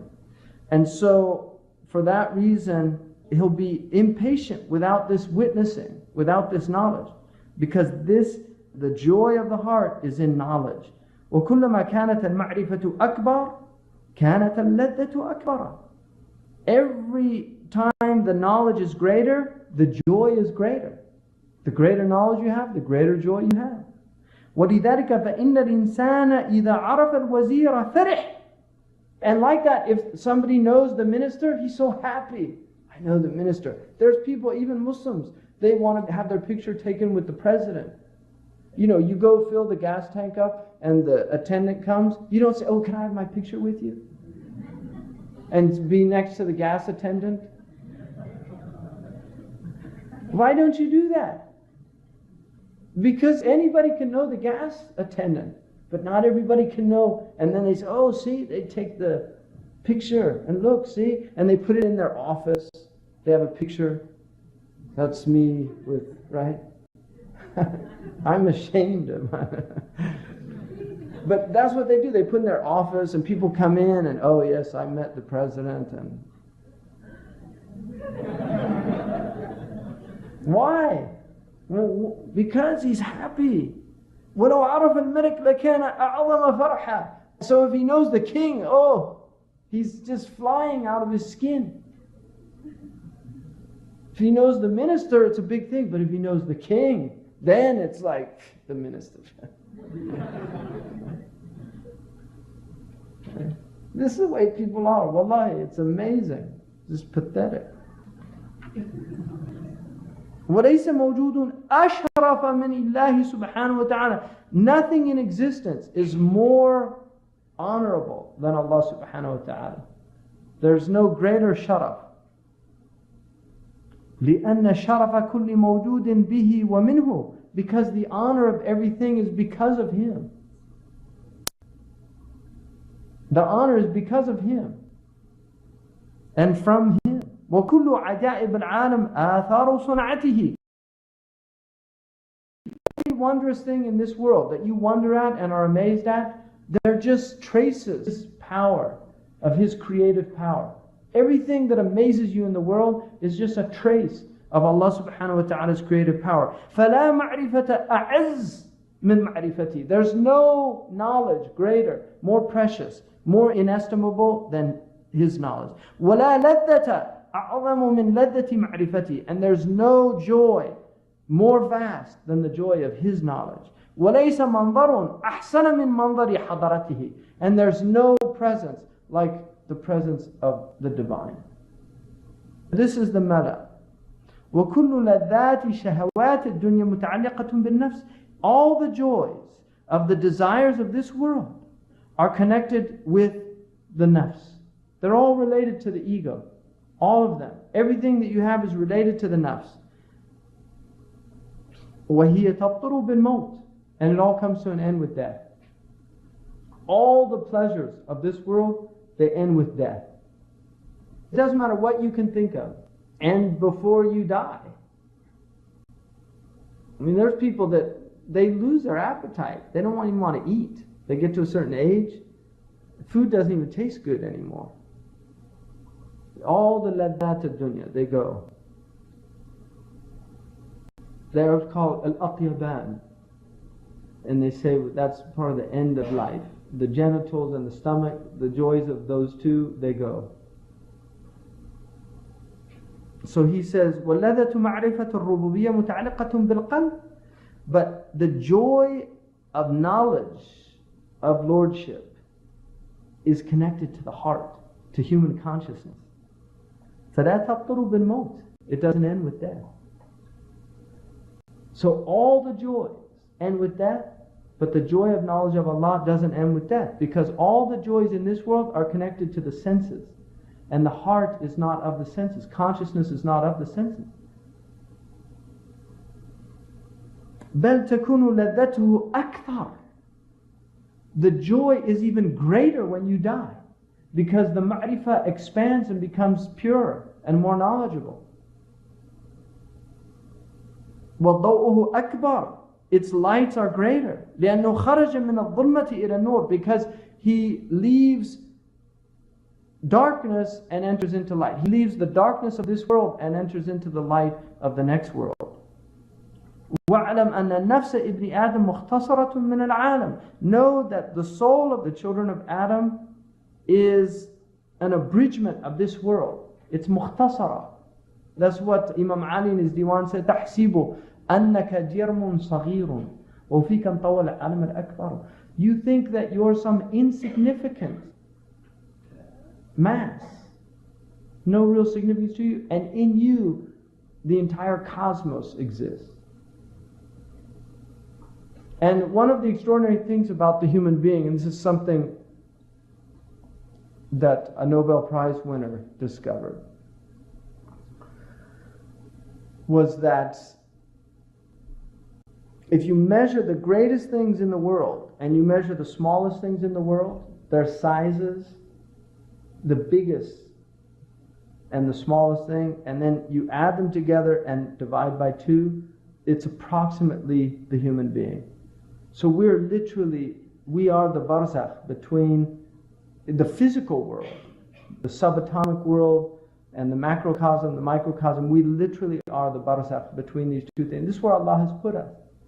So we're an extraordinary creature. I mean, there's a beautiful book called The Power of 10.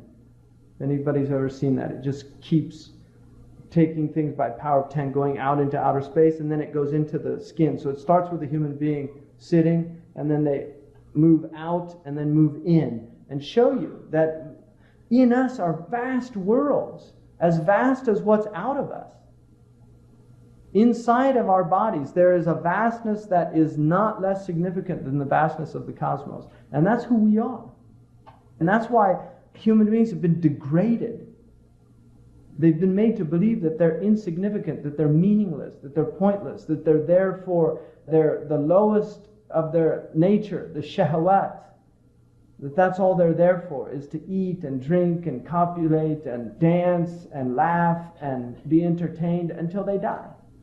That's all. That's all it is. No, human beings are something vast. That's what he's telling us. وَفِيهَا مِن كُلِّ صُورَةٍ فِي الْعَالَمِ أَثَرٌ مِّنْهُ. Every form that you see in the world, there's the trace of it in the human being. لأن هذه العظام كالجبال ولحمه كالتراب لأن هذه العظام كالجبال ولحمه كالتراب وشعره كالنبات ورأسه كالسماء وحواسه مثل الكواكب وتفصيل ذلك الطويل. Look, the bones in your body, they're like the mountains. The bones in your body are like the mountain. The mountains hold the earth together. They're the pegs, they're the autad. And you have these bones in your body. Your flesh is like the earth. Hair is beautiful.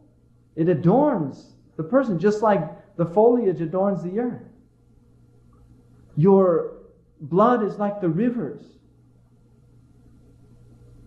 Your lungs are like trees. Look at the bronchial tree. And what do trees do? They breathe air. They breathe carbon monoxide, and then they in turn exhale oxygen. We breathe in oxygen and we exhale carbon monoxide. So the trees are our lungs. And we're their lungs. So all of these things out there are in you. And he says, he could go on in great detail about this. وَأَيْضًا فَإِنَّ فِي بَاطِنِهِ صُنَّاعَ الْعَالَمِ. And in your interior are all of the craftsmen of the world. لأن القوة في المعدة كالطباخ.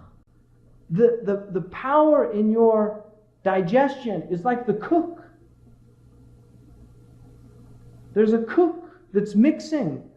There's ingredients that go in Chinese medicine, they call it the soup of the stomach.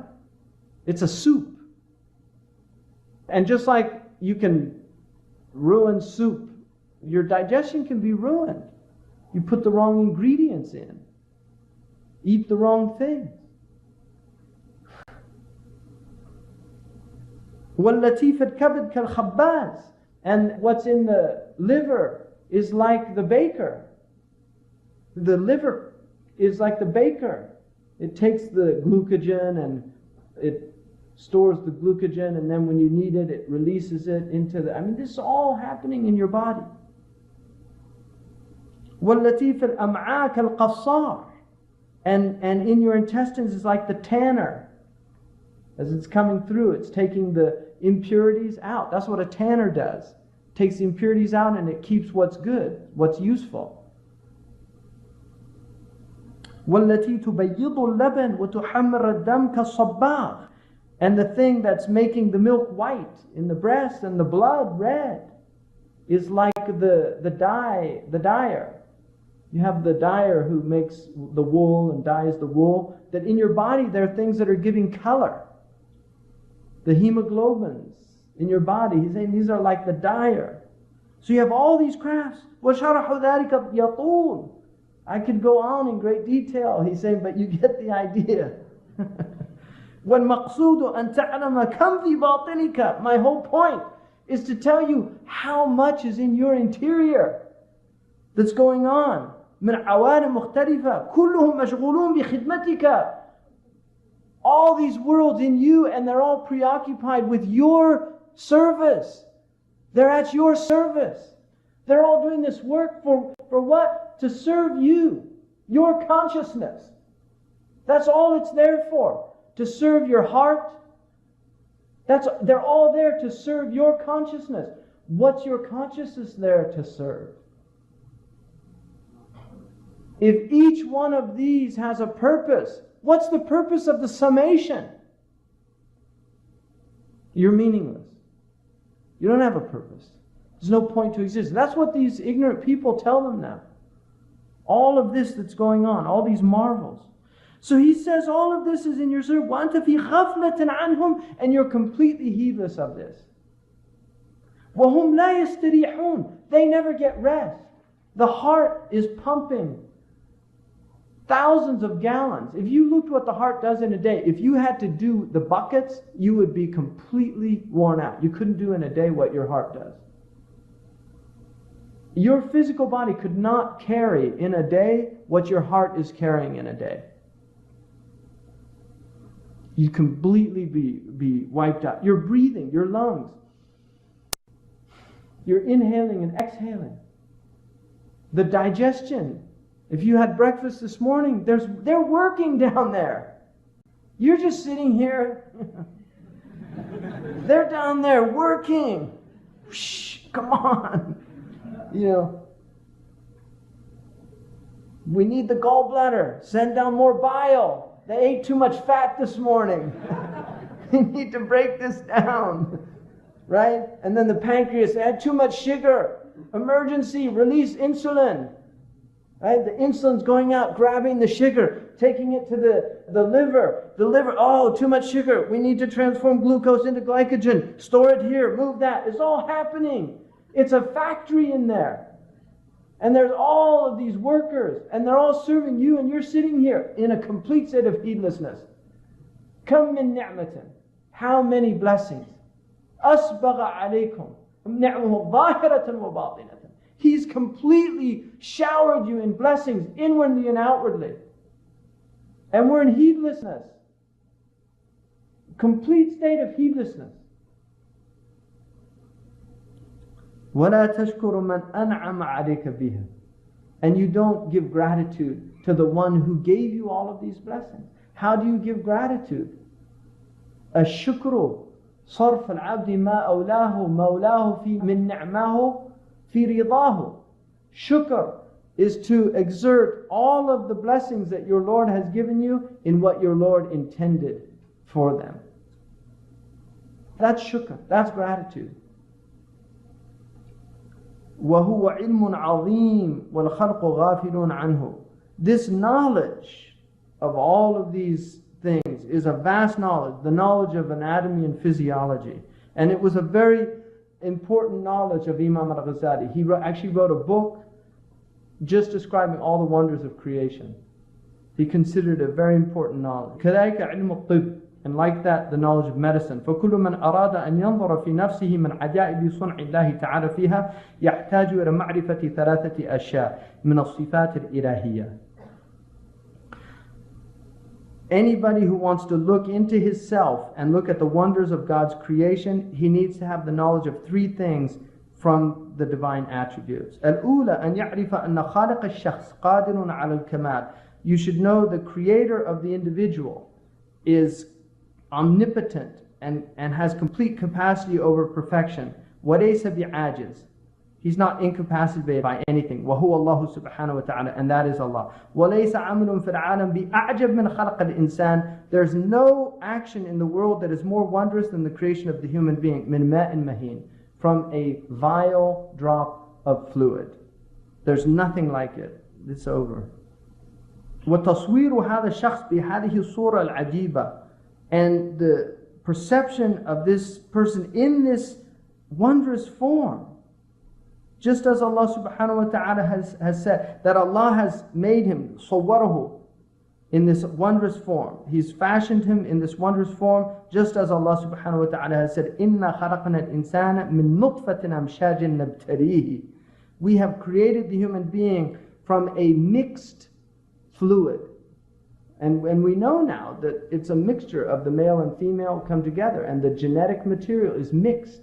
And it's amazing because it says min nutfatin amshaj. It's a singular with a plural, which is very rare in Arabic. Actually, the mufassirun, it was a problem with the mufassirun. They talk about this. But this is what happens when you get the sperm and the ovum come together. All of the genetic material they bring together. It's vast. Vast. So they come together, and from that, and then we try him. It's a tribulation. فَإِعَادَتُهُ بَعْدَ الْمَوْتِ أَهْوَنُ عَلَيْهِ. And you should know that his recreation of this first creation would be easier. If you think it's impossible, you're insane. Because to do something a second time for us is easier than the first time. For Allah, it's all the same. But for us, it's easier. So we should know that if He created us the first time, He can certainly do it the second time. And now we have these fools think that they can clone human beings themselves. They think they can recreate a human being. And they don't think Allah can recreate us. This begins CD 1. Bismillah ar-Rahman ar-Rahim. Wa sallallahu ala Sayyidina Muhammad wa ala alihi wa sahbihi wa sallam taslima. Wa la hawla wa la quwwata illa billahi al-ali al-azim. Imam Al-Ghazali, radiallahu anhu, his name is Muhammad bin Muhammad al-Tusi. He had the laqab, which is a name that's given usually, people are given a laqab, like Sayyidina Hamza was called Asadullah. And then the kunya is Abu Hamid. But his laqab was Zainuddin, the beauty of the deen. He was born in Tus, in Khurasan, in 450 after Hijrah, which is about 1058. He was born into a very poor family, not poor, extremely poor, but poor. His father was a weaver. And when he died, they were very young, and he put them in charge of a local Shaykh there who was probably, he wasn't an alim by any means, but he was a very righteous man and had some knowledge, and he educated them in their early education. But Imam al-Ghazali, both of them, Ahmad al-Ghazali, who's his brother, became a faqih and also a poet, and is noted for his spirituality as well. But Imam al-Ghazali very early on showed his brilliance, and they both entered into the madrasa. That's everything that his father left. He left towards their education. He asked this sheikh to give them their education, and then he ended up becoming a student. He went to one of the nearby cities and studied. And during that time, one of the greatest sheikhs of Islam happened to be in the area. And that's one of the things that you note in Islamic history. In fact, it's really noted in human history. You'll find very often that very brilliant people, they emerge at a time when there are other brilliant people to nurture their brilliance, which is very helpful. So Imam al-Ghazali was very fortunate, and so was Imam al-Juwayni, to have a student like Imam al-Ghazali, because one of the great blessings of a great teacher is to have great students. And Imam al-Ghazali became the student of probably the greatest teacher at the time, who was Imam al-Juwayni, who's called Imam al-Haramain. He was a brilliant Shafi'i faqih. His book in Usul is a very important book in Usul. And Imam al-Ghazali would go on to actually develop Usul and write his own book in Usul that surpassed his teacher's book.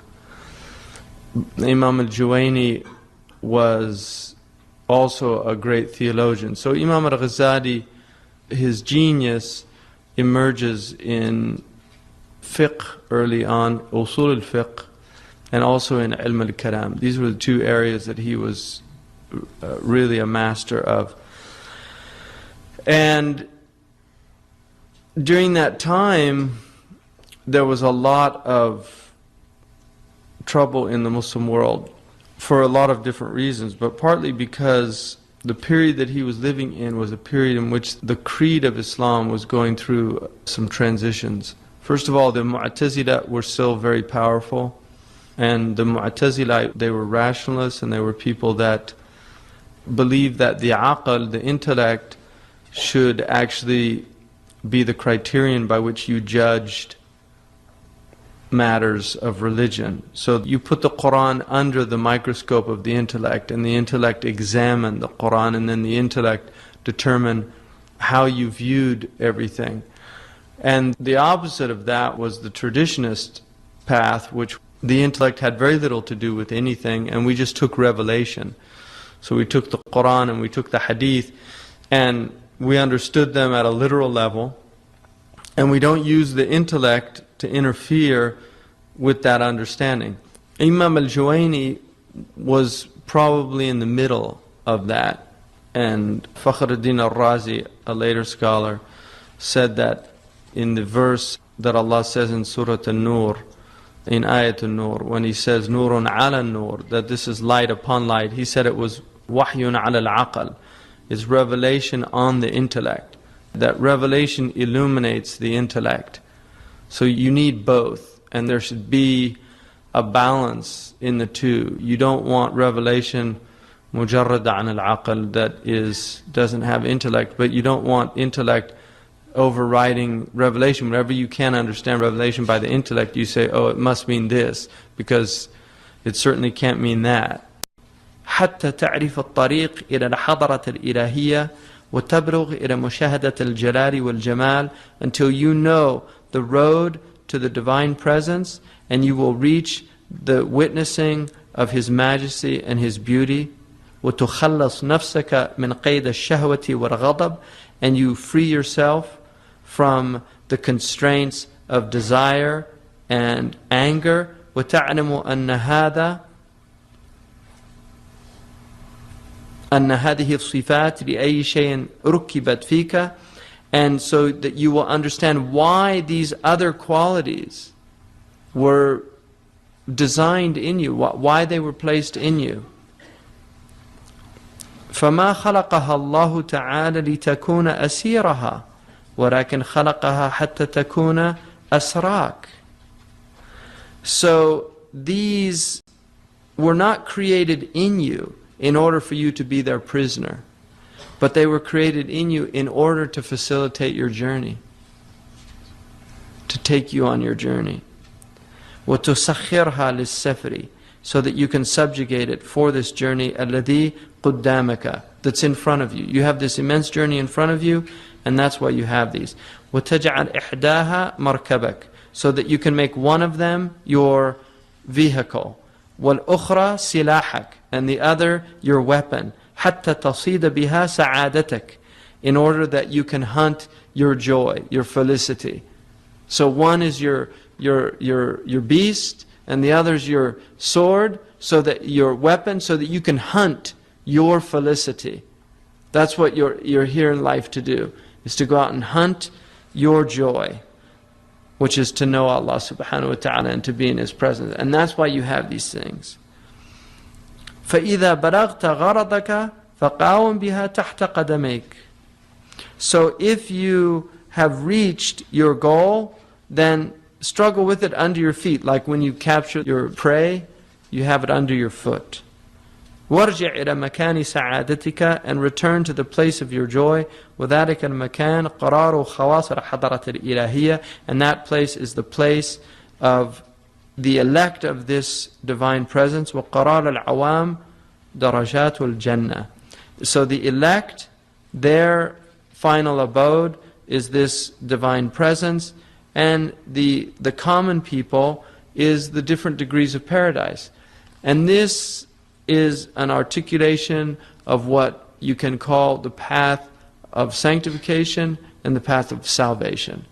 The path of sanctification is the path of the elect, which is to literally struggle in this life for a sanctified soul, so that you actually purify yourself in this world and you're free of the dross of your humanity in this world. And that's the path of the awliya, the path of the khawas, the path of the people, what we call in English the saints. These are the saints. And these are the people that are in the divine presence. They're in the divine presence here. And this is the path that the Prophet ﷺ definitely tread. And this is the path of the majority of his companions.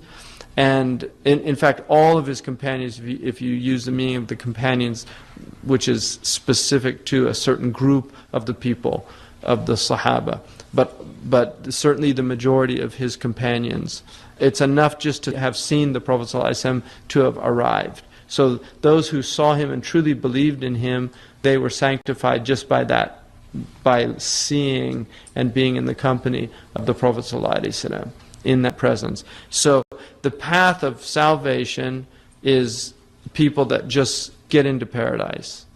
And there's nothing belittling about that at all.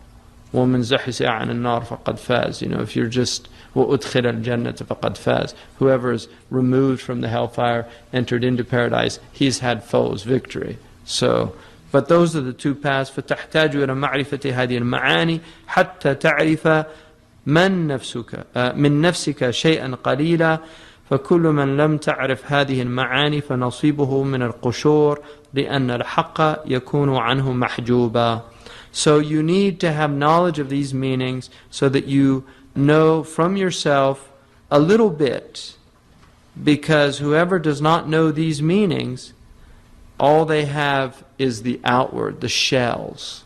They have just the shells of this teaching. لأن الحق يكون عنه محجوبا, but they're veiled from the reality, from the truth. So that's the first chapter of Kimya Sa'ada.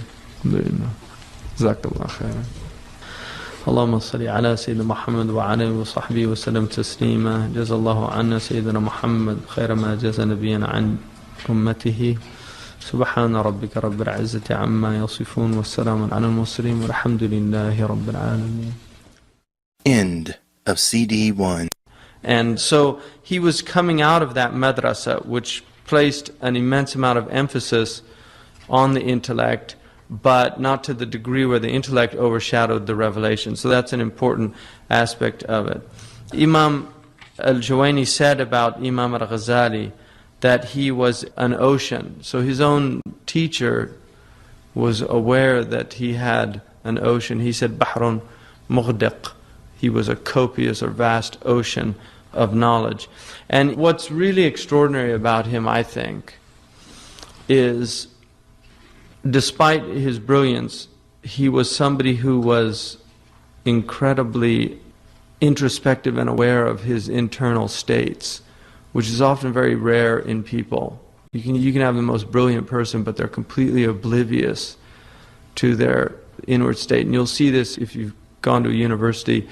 You have professors that are obviously very brilliant, but they're not aware of their own internal states. They can be arrogant and be completely unaware of it. And he was arrogant. Imam al-Ghazali was somebody he belittled people. His genius was such that he never lost an argument. If he was in any type of debate, he just floored his opponents. And he became very big-headed and aware of his brilliance and aware of his superiority over other people. He was extraordinarily eloquent in both Arabic and Persian. And so when he gave talks, people were just in complete awe of his ability to speak. And what happened was, in his 30s, at a very young age, he was only about 34, he became the head professor at the most prestigious university in all of Islam, which was the Nizamiya in Baghdad. So in academia, 34, you're just finishing your PhD by 34. So that's like a young whippersnapper. And he's being put in charge of, and at his lessons, hundreds of ulama attended. The students didn't even get into the lectures because it was all ulama. So you can imagine the situation that he was in. It was the ulama that were attending his lectures. It wasn't the students, because a lot of them couldn't understand what he was talking about. So the thing about Imam al-Ghazali, I mean, this is really an unusual. Every discipline that he learned, he would write a book in it, and that book would become the definitive book of that discipline. In every single subject, he became the authority of that subject during his time. And just to give you an example, he wrote a book called Maqasid al-Falasifa, meaning the intention, the aims or ends of the philosophers. He learned philosophy in 2 years, he said, in his autobiography, in his spare time. When he says he learned philosophy, that meant he learned what philosophy was at that time. In other words, he knew the subject of philosophy, because at that time philosophy was limited. Now you have a lot of different philosophies. At that time you only had certain philosophies, and you could actually learn all of the philosophies. He mastered Plato, Aristotle, Ibn Sina, Al-Farabi in his spare time. He says he read it when he had free time. And then he wrote this book called Maqasid al-Falasifa, and the book was like a bestseller because he explained the philosophers better than they could explain themselves. And some of the ulama actually criticized him for making philosophy much more accessible than it had been before him, because suddenly it was philosophy for dummies. You know, he made it so clear that everybody could understand it. And people suddenly thought, oh, he's a philosopher. He's joined the ranks of Al-Farabi and Ibn Sina, who were not considered to be within the Sunni matrix at that time. So he wrote this book, but he followed the book up with a book called Tahafut al-Falasifa, which is the incoherence of the philosophers. And the reason he did that was he wanted first to make sure everybody knew that he knew philosophy. And then he wanted to deconstruct philosophy. So he put a book out to let everybody know, okay, and so all the philosophers read it and they said, Muhammad, you know, he's quite a philosopher. And then he wrote a book to say, here's what's wrong with philosophy. So he showed them. And people don't realize the service that he did for Islam, because philosophy was threatening Islam. And that's why he did it. He says that he didn't find anybody else amongst the ulama that was doing that. And he felt an obligation to do that. So he did that. And he wrote a book called Tuhafat al-Falasifa. And he also did a great favor because he went through philosophy. He defined 6 branches of philosophy. And he said out of the 6 branches, 5 branches are actually fine. They're not really a problem. Politics isn't a problem. That's an Islamic science. Ethics isn't a problem. That's an Islamic science. Mathematics is not a problem. That's an Islamic science. He said these are all fine. But when we get into what's called metaphysics, we have a problem. And then he identified 20 problems within metaphysics in philosophy. And from those 20 problems, he identified 3 problems in particular. And he wrote that in his Tahafut al-Falasifa, that the philosophers are a problem because they believe in the eternity of the world. They don't believe that the bodies are resurrected.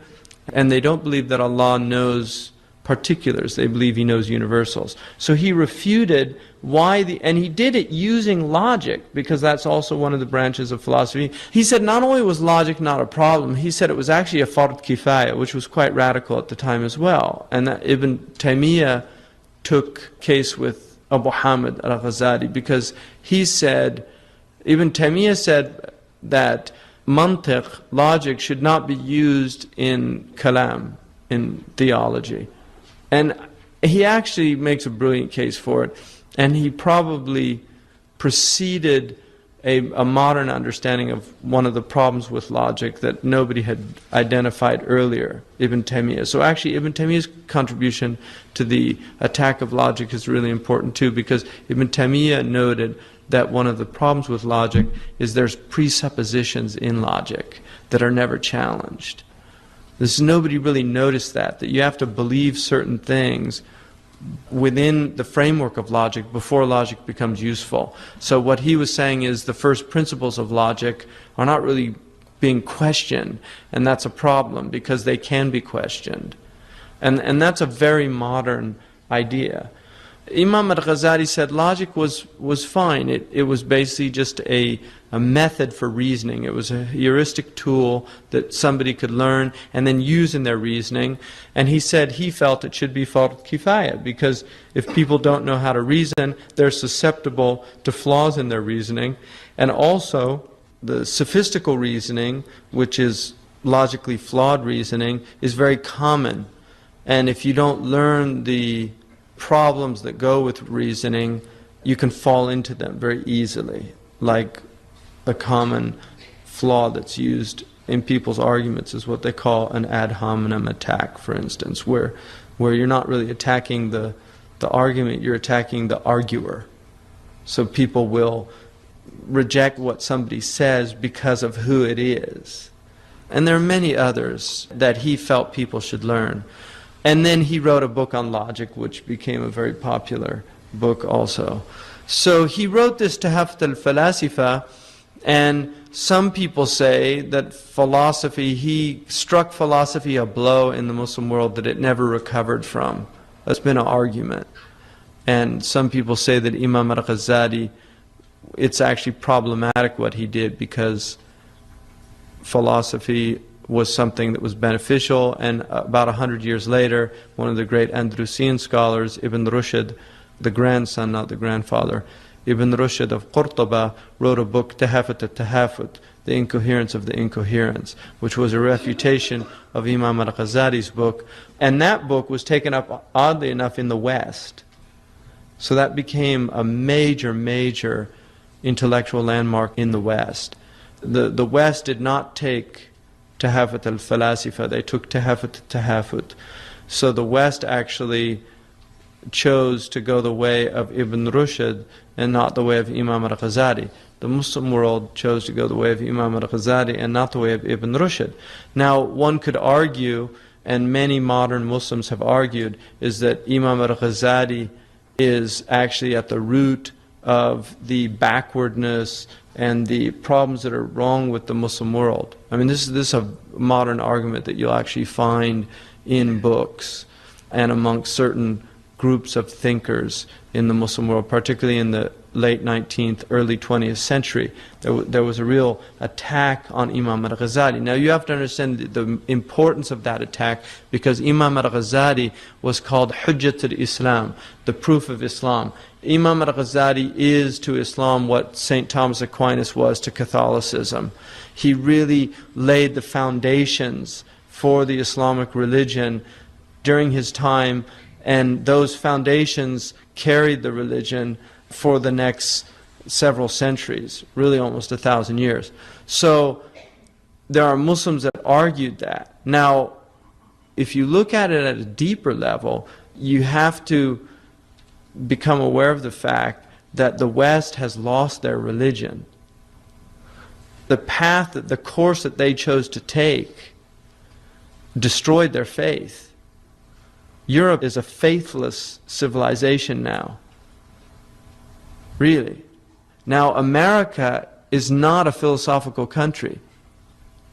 America has never engaged in serious philosophy. The only philosophical tradition in America is pragmatism. Europe was engaged in philosophy at a very deep level. It's a pragmatic country, and it's had a very interesting relationship with faith. It's kind of a love-hate relationship, but it's had an interesting relationship with faith. But Europe's faith, the underpinnings of it were beginning to erode in the 17th and 18th century. By the 19th century, at the intellectual level, there was serious erosion. The 20th century, with 2 world wars, pretty much wipes out the faith of Europe. That's what happens. Now, one of the real interesting aspects of the modern world is the faith of the Muslims. I mean, this is something that if you look at the modern world, the faith of the Muslims is an anomalous aspect to the modern world. And what's interesting about the faith of the Muslims is the faith of the Muslims is still very strong amongst even the intelligentsia, although we're seeing the erosion of it now, which is a very dangerous sign, because secularity is becoming very strong in the intellectual classes. Like if you go to South Asia, if you go to Pakistan, and you meet with the intellectuals, the people that are at that very high level, you'll often find that they're opposed to religion. The same will be true in the Arab world. You'll find a lot of the intelligentsia, the people that study thought, philosophy and things like that. You'll find that. So that is becoming the case, but it wasn't the case. So Imam al-Ghazali, he dealt this blow to philosophy.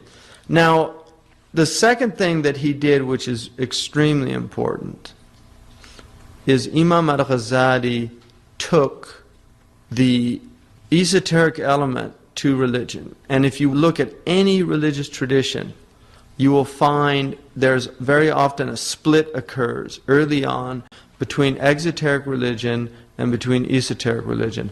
Exoteric religion is the formal aspect of the religion, the outward, it's the body of the religion. And so you have, for instance, in Judaism, the exoteric aspect of Judaism is the 613 laws that they have to follow to be a Jew. So you learn these laws, and they become often ritualized, and people tend to forget what they were originally there for, and begin to really make that outward aspect of the religion the sole aspect of the religion. That's exotericism. Esotericism is when you focus on the inward aspects of the religion and forget the outward aspects of the religion. In Islam, probably the most significant example of that is Ismailism. Right? The Ismailiyah were probably the most significant example of esotericism, where the religion is all secret esoteric meanings, and the exoteric religion is for the common people. It's for the people that don't understand what true religion is, that they need those outward forms. And during Imam al-Ghazali's time, probably the biggest threat to religion after philosophy was esotericism.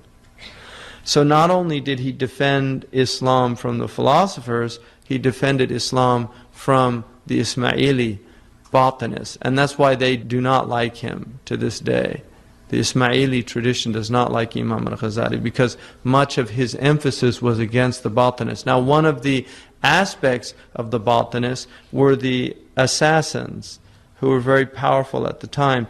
They were like terrorists. I mean, they really did terrorize the rulers. They were assassins. They would live amongst a ruler for 10 years to get their secret message, and then one day just in the court literally stab the ruler.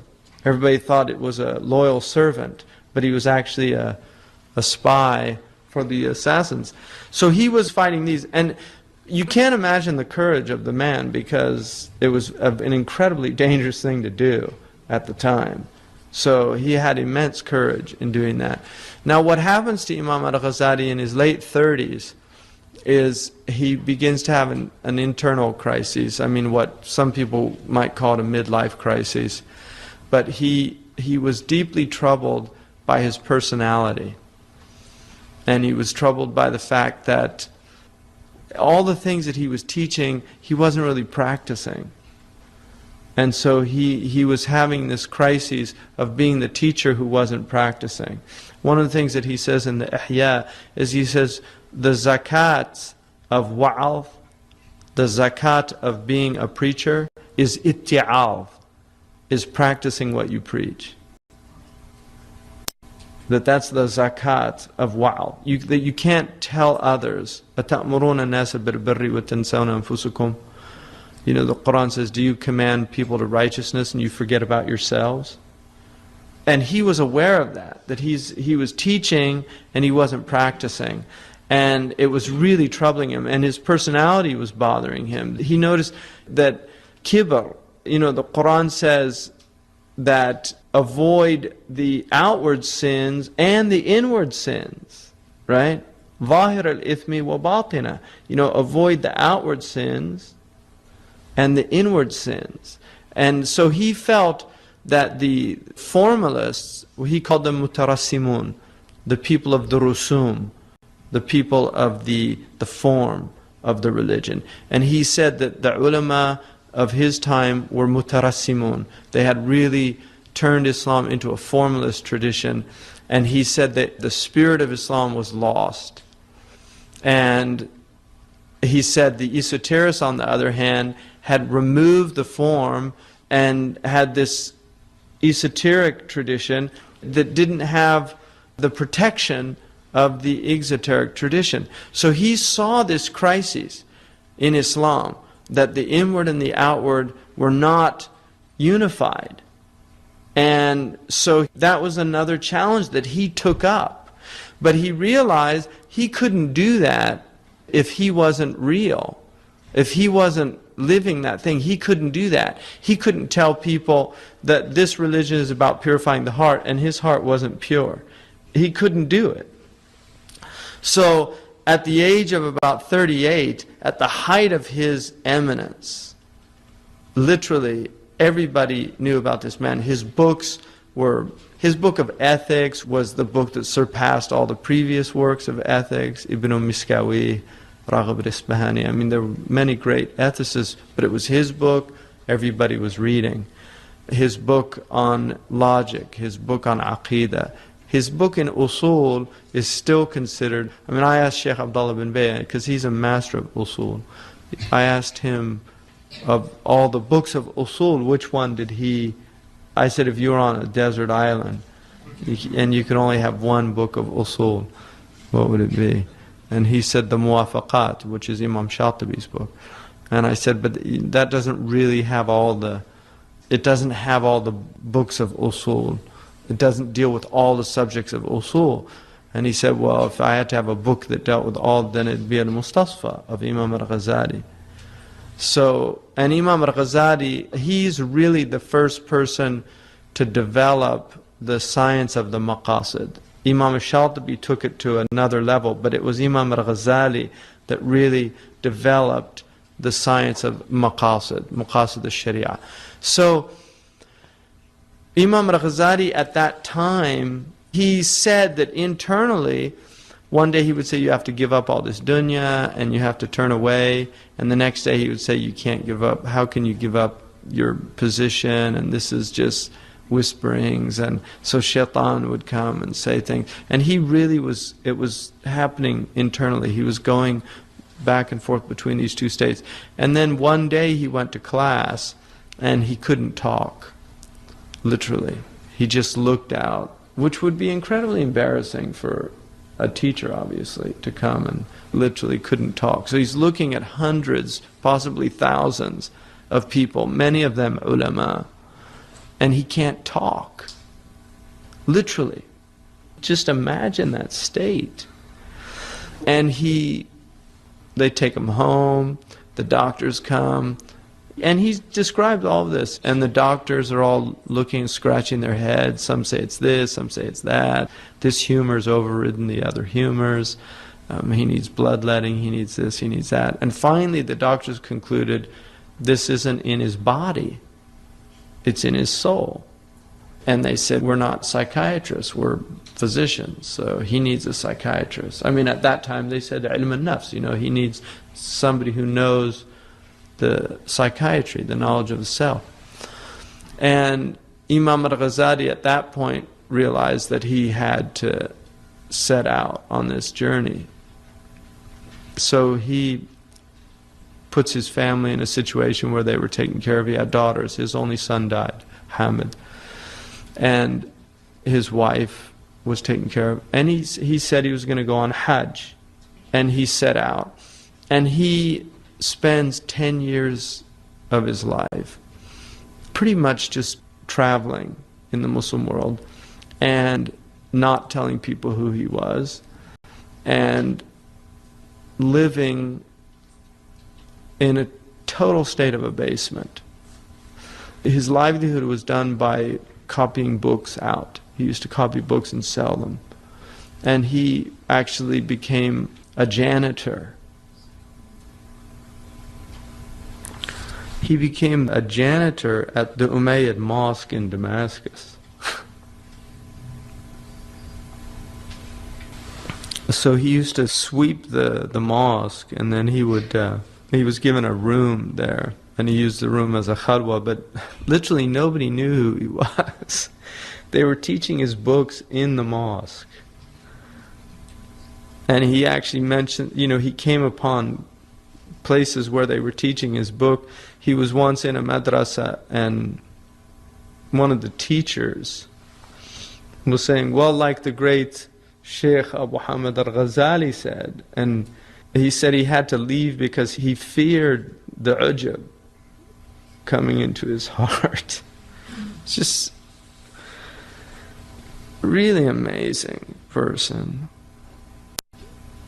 For 10 years, that's what he did. There's actually, at one point, there was a group of ulama sitting, and this man came up and he asked a question, and Imam al-Ghazali was literally sweeping nearby, and he heard this man ask this question, and none of the ulama could answer. So Imam al-Ghazali saw this man and he was worried that he wasn't getting the guidance that he needed. So he went up to the man and he told him, you know, the answer to your question is this. And the man looked at me, he started laughing. And he said, all those ulama couldn't answer me, and you think I would believe you? You're just a janitor. And somebody from the thing called him over and he said, what are you going on about? And he said that the answer to the question was such and such. And all these men were amazed at that. And he said he had to leave. He left at that point again, because he just didn't want anybody to know who he was. And that was his state. So at the age of 48, he goes back, partly because he missed his family and he wanted to see his daughters, but also because he had accomplished what he set out to do. And during that time, he wrote the Ihya Ulumuddin. So he goes back, and he did not want to go back to teaching. And he actually went back to Nisapur, he went back to Tus, to his city, and he set up a little place. And then because the ruler there imposed upon him to teach, he started giving some public classes. But he basically had just private teaching. And during that time he wrote Ayyuhal Walad, and he wrote a few other books during that time. But one of the scholars at that time who had known him, Abdul Ghafir al-Farisi, said that I remembered what an arrogant and pompous person he was. And I'd heard that his character had completely transformed, and I didn't believe it. So I wanted to go see. And he said that he went, and he watched him, and he said, initially I thought that he was just faking it. كان يتكلف تواضعا, that he was just faking this humility. And he said, as I watched the man, I began to realize that he was completely transformed as a person. And so Imam al-Ghazali wrote this book, Ihya Ulumuddin, and in this book, what he did was he joined the esoteric and the exoteric aspects of Islam. He did something nobody had done before, which is he made a book of fiqh. Like he has Bab al-Tahara, he has Bab al-Zakat, Bab al-Siyam. He made a book of fiqh into a spiritual treatise. So instead of learning the formalistic rules of fasting, he was also teaching the secrets of fasting, why you're fasting. So he was teaching the maqasid, the spiritual maqasid of fiqh, and nobody had done that. They'd done it in books, separate books, but nobody had the idea of putting these two together and saying, this is the way you should teach this to people, because they have to know why they're doing these things. Because if they don't know why they're doing them, you'll turn this religion into this formalistic, meaningless ritual in which people don't know why they're doing these things. They don't know what the purpose of it is. So that's what he did. And it's really this incredible contribution to the Islamic tradition. And for that reason, the Ihya was taught all over the Muslim world and really became one of the most important books. Many scholars said that that was really the only book after the Quran that people needed. I mean, many scholars have said that. If you look at the Yemeni tradition, like the way they teach in Tarim, the entire tradition is based on the Ihya. I mean, literally, the entire tradition.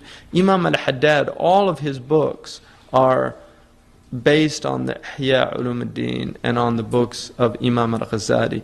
So that's his contribution, and people have no idea. I don't think they have any idea of this man's stature in the history of Islam, but also that he has this incredible honor of being literally the man who saved Islam. That is who Imam al-Ghazali is. He's the man who saved Islam. And even though Islam is Allah's religion, He protects it nonetheless through people. And that's the man that Allah subhanahu wa ta'ala used to do that. And the reason which is very clear, I think, is because of his ikhlas. And that's really the focus of his entire work, is he is saying, if you should do one thing in your life, it's to get ikhlas. That's really the whole point, is to be sound in your heart. And if you do one thing in your life, you should do that. And all of the accolades that go with life, all of the positions that go with life, all the things that people strive after, what he is saying is all of those things are completely irrelevant if you have not worked on your heart. Not only are they irrelevant, they will destroy you. And so he was willing to completely give up all of that out of fear of being destroyed. Because he says very clearly, I was afraid of my soul falling into perdition. I was afraid of being firewood for the hellfire. He states it very clearly that was my fear, and I was willing to do anything to remove myself from that state. And that's what he did. And that's why he is who he is. I mean, that is why we honor him today. That's why he has the position that he has. That's why Allah elevated him, because he abased himself for the sake of Allah.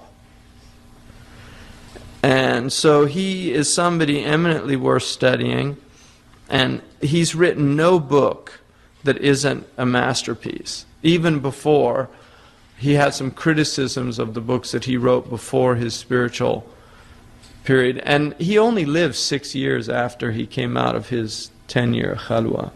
He died the same age as his teacher, Imam Shafi'i, not his direct teacher, but he did not live to be 80 or 90. I mean, we couldn't even imagine what he would have produced. He wrote over 200 books.